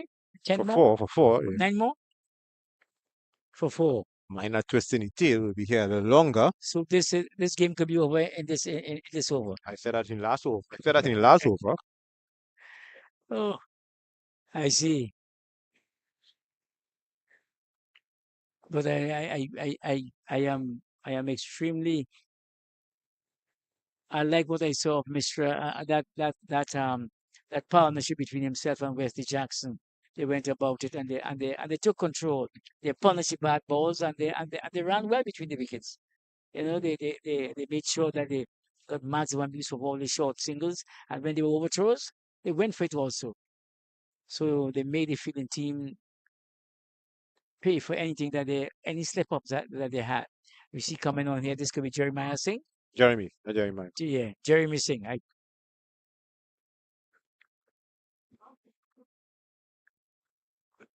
Mishra plays at once the deep mid wicket. Yeah. Well, they feel that, well, two deep mid wicket, they could say. One is where Cow Corner station, one at Orthodox mid wicket. 157 for 4. The score. We are into the 25th over. 7 more runs required.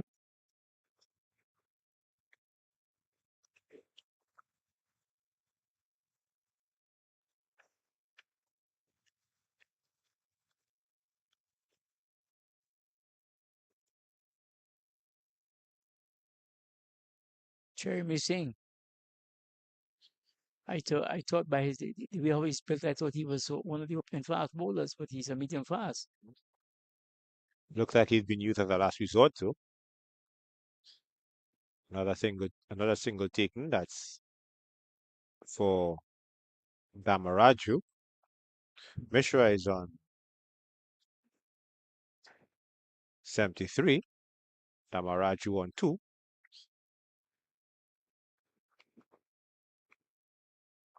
And Wesley Jackson scored an even 100. Even 50. Even 50, sorry.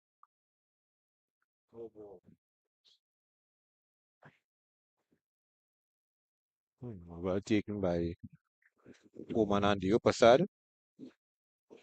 One more to the score as the umpire has now signaled a no ball. So that'll be 2 no balls. Batsman got a single there and was It's 158. a double check. Should be 158 indeed. Damaraju pulls it to mid wicket. He's only able to get a single there.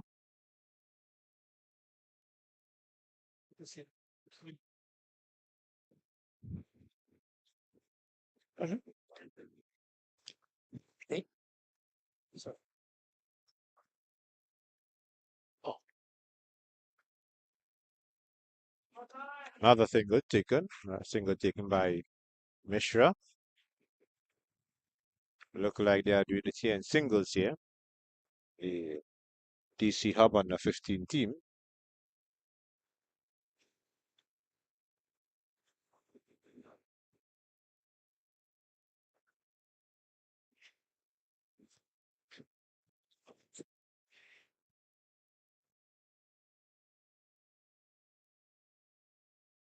One guided to Jivanan the upper side at third man, and the batsman They come for 2. very alert.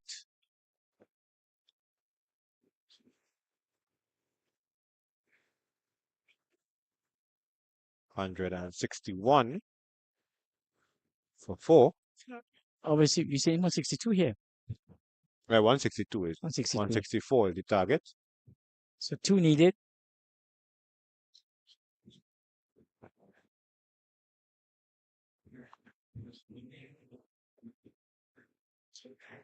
The going off.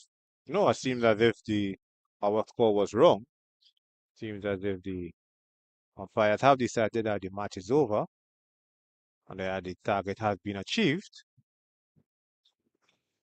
Target average Yeah. 62, 64. So it seems as if our score was slower than we thought. And maybe the 2 no balls. Mm. So 164 for 4. Mishra remains not out on 74. How much you got? 70, 76? Just now check. Let me double check. As I said, we don't have a scorer here, and even a scorecard that's So it's a little that's the end flourish. of the game. It seems like if the target was achieved and the players are shaking hands, the umpires call it, and that's victory for the visiting DC Hub. They won the encounter by 6 wickets with lots of overs to go. It was achieved in the uh, 25th over. 25th over. I'll That get means when after the finish. Good. that means is that they had 25 more overs to go off their 50, and a good victory indeed for the visitors. They came out here and they made it look easy and true. A man Mishra is a man who led the attack with a well played 70-yard. I will tell you exactly how many he got in a while. And you had a good innings indeed, even 50 from Wesley Jackson. These were the two that really set up the game so well. The opening pair also, you had a good score coming from the other opening batsman there, but at the end they were 164 for 4, having won the game by 6 wickets. So, Bailey, final thoughts? Yeah, we just give a quick rundown here. The Naparima team, they were dismissed for 163 after 39.2 overs. We had Umanandi Prasad with 50. He was the head and shoulders above the rest of the batsmen. In terms of the wickets, there were 3 wickets to Varaditya Ravi Kumar, 3 for 20, and Anish Mamitapati, 2 for 17.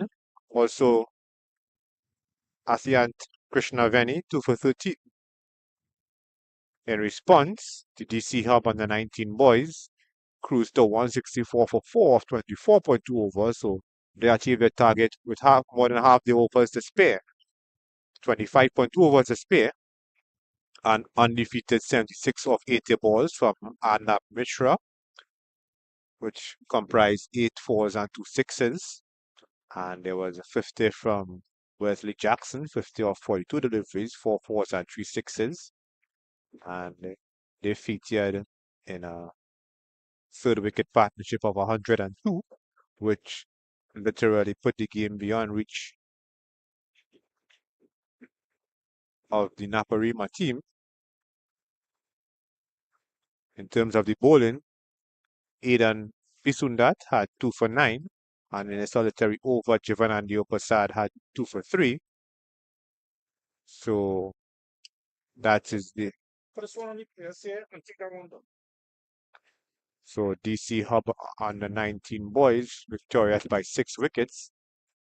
They will be rapid. We also have the DC Hub under 19 girls. They are also in Trinidad as well. The simultaneous tour of Trinidad. Really has been more or less a one-sided affair. Not total dominance. Naparima did have their moments, but for the most part, DC Hub under 19 boys showing their experience here. So, Bailey, there you have it. I mean, if as we wind things up here, down here at Lewis Street, the Naparima, on Naparima ground, you have the DC Hub team. They're coming away victory. Victorious, yeah. This is the penultimate game of the tour. Yeah. Just before you go, Astor, I'm just checking to see who they are playing tomorrow. So just give me a minute. Go ahead. Yes, well, we understand that both the boys and girls teams came to Trinidad for experience, and they really they have they came up against some good opposition during their stay here. So I believe the experience that they gain throughout this tour will be really good for them in the rest of their careers when they make that step onto a different level. So just before we wind up, Bailey, you have anything more to add? No, I just wanted to just double check to see who they are playing tomorrow.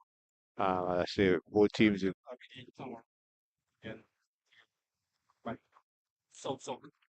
South and Southeast. Right. So just understand that they're playing a combined South and Southeast team at the Avide Sambul Park tomorrow. And the girls will be playing against a North Zone team, a North Zone under 19 team. That's the DC under 19 girls. They'll be playing at the Balnara Recreation Ground in Santa Cruz against a North Zone under 19 team. So that will conclude both teams' both teams' trip to the Caribbean. So, and just to add to that, Bailey, I think they'll have fun memories and playing on all different surfaces and all different venues throughout throughout Trinidad and Tobago, and they must go back with good memories. Well, until then, when we join you tomorrow, where they wrap up this tour, we say bye bye to all our viewers, and thank you to our technical staff, to Mr. Billy Fulham, to Billy yourself, and my friend who is also one of the top cameramen. He just went out for Yeah. a little spin to come What's back. happened? Shep, What's happened? you, oh, oh, Mr. Vinu Kanjan, thank you so much for the long hours and the hard work. Billy, thank you so much. We also had earlier on Ronnie. So Ronnie Vikram Das. Yes, I was going to say Ronnie Bisessa, but yes, I always get this. I mean, always get his surname wrong. One day I'll get it right. yeah, I forgot about Ronnie because he came here, he did his stuff, and And yeah, no, you should be back here to to wrap things up. to wrap up physically. Yeah, so We be wrapping up on air. He'll be wrapping up physically. yeah, so you find again. I mean, find work again from Billy Fulham. I mean, he's such a chief cook and butter washer. Thanks again. So from us all here at the Naparima Ground on Lubbock Street, thank you all and see you all later.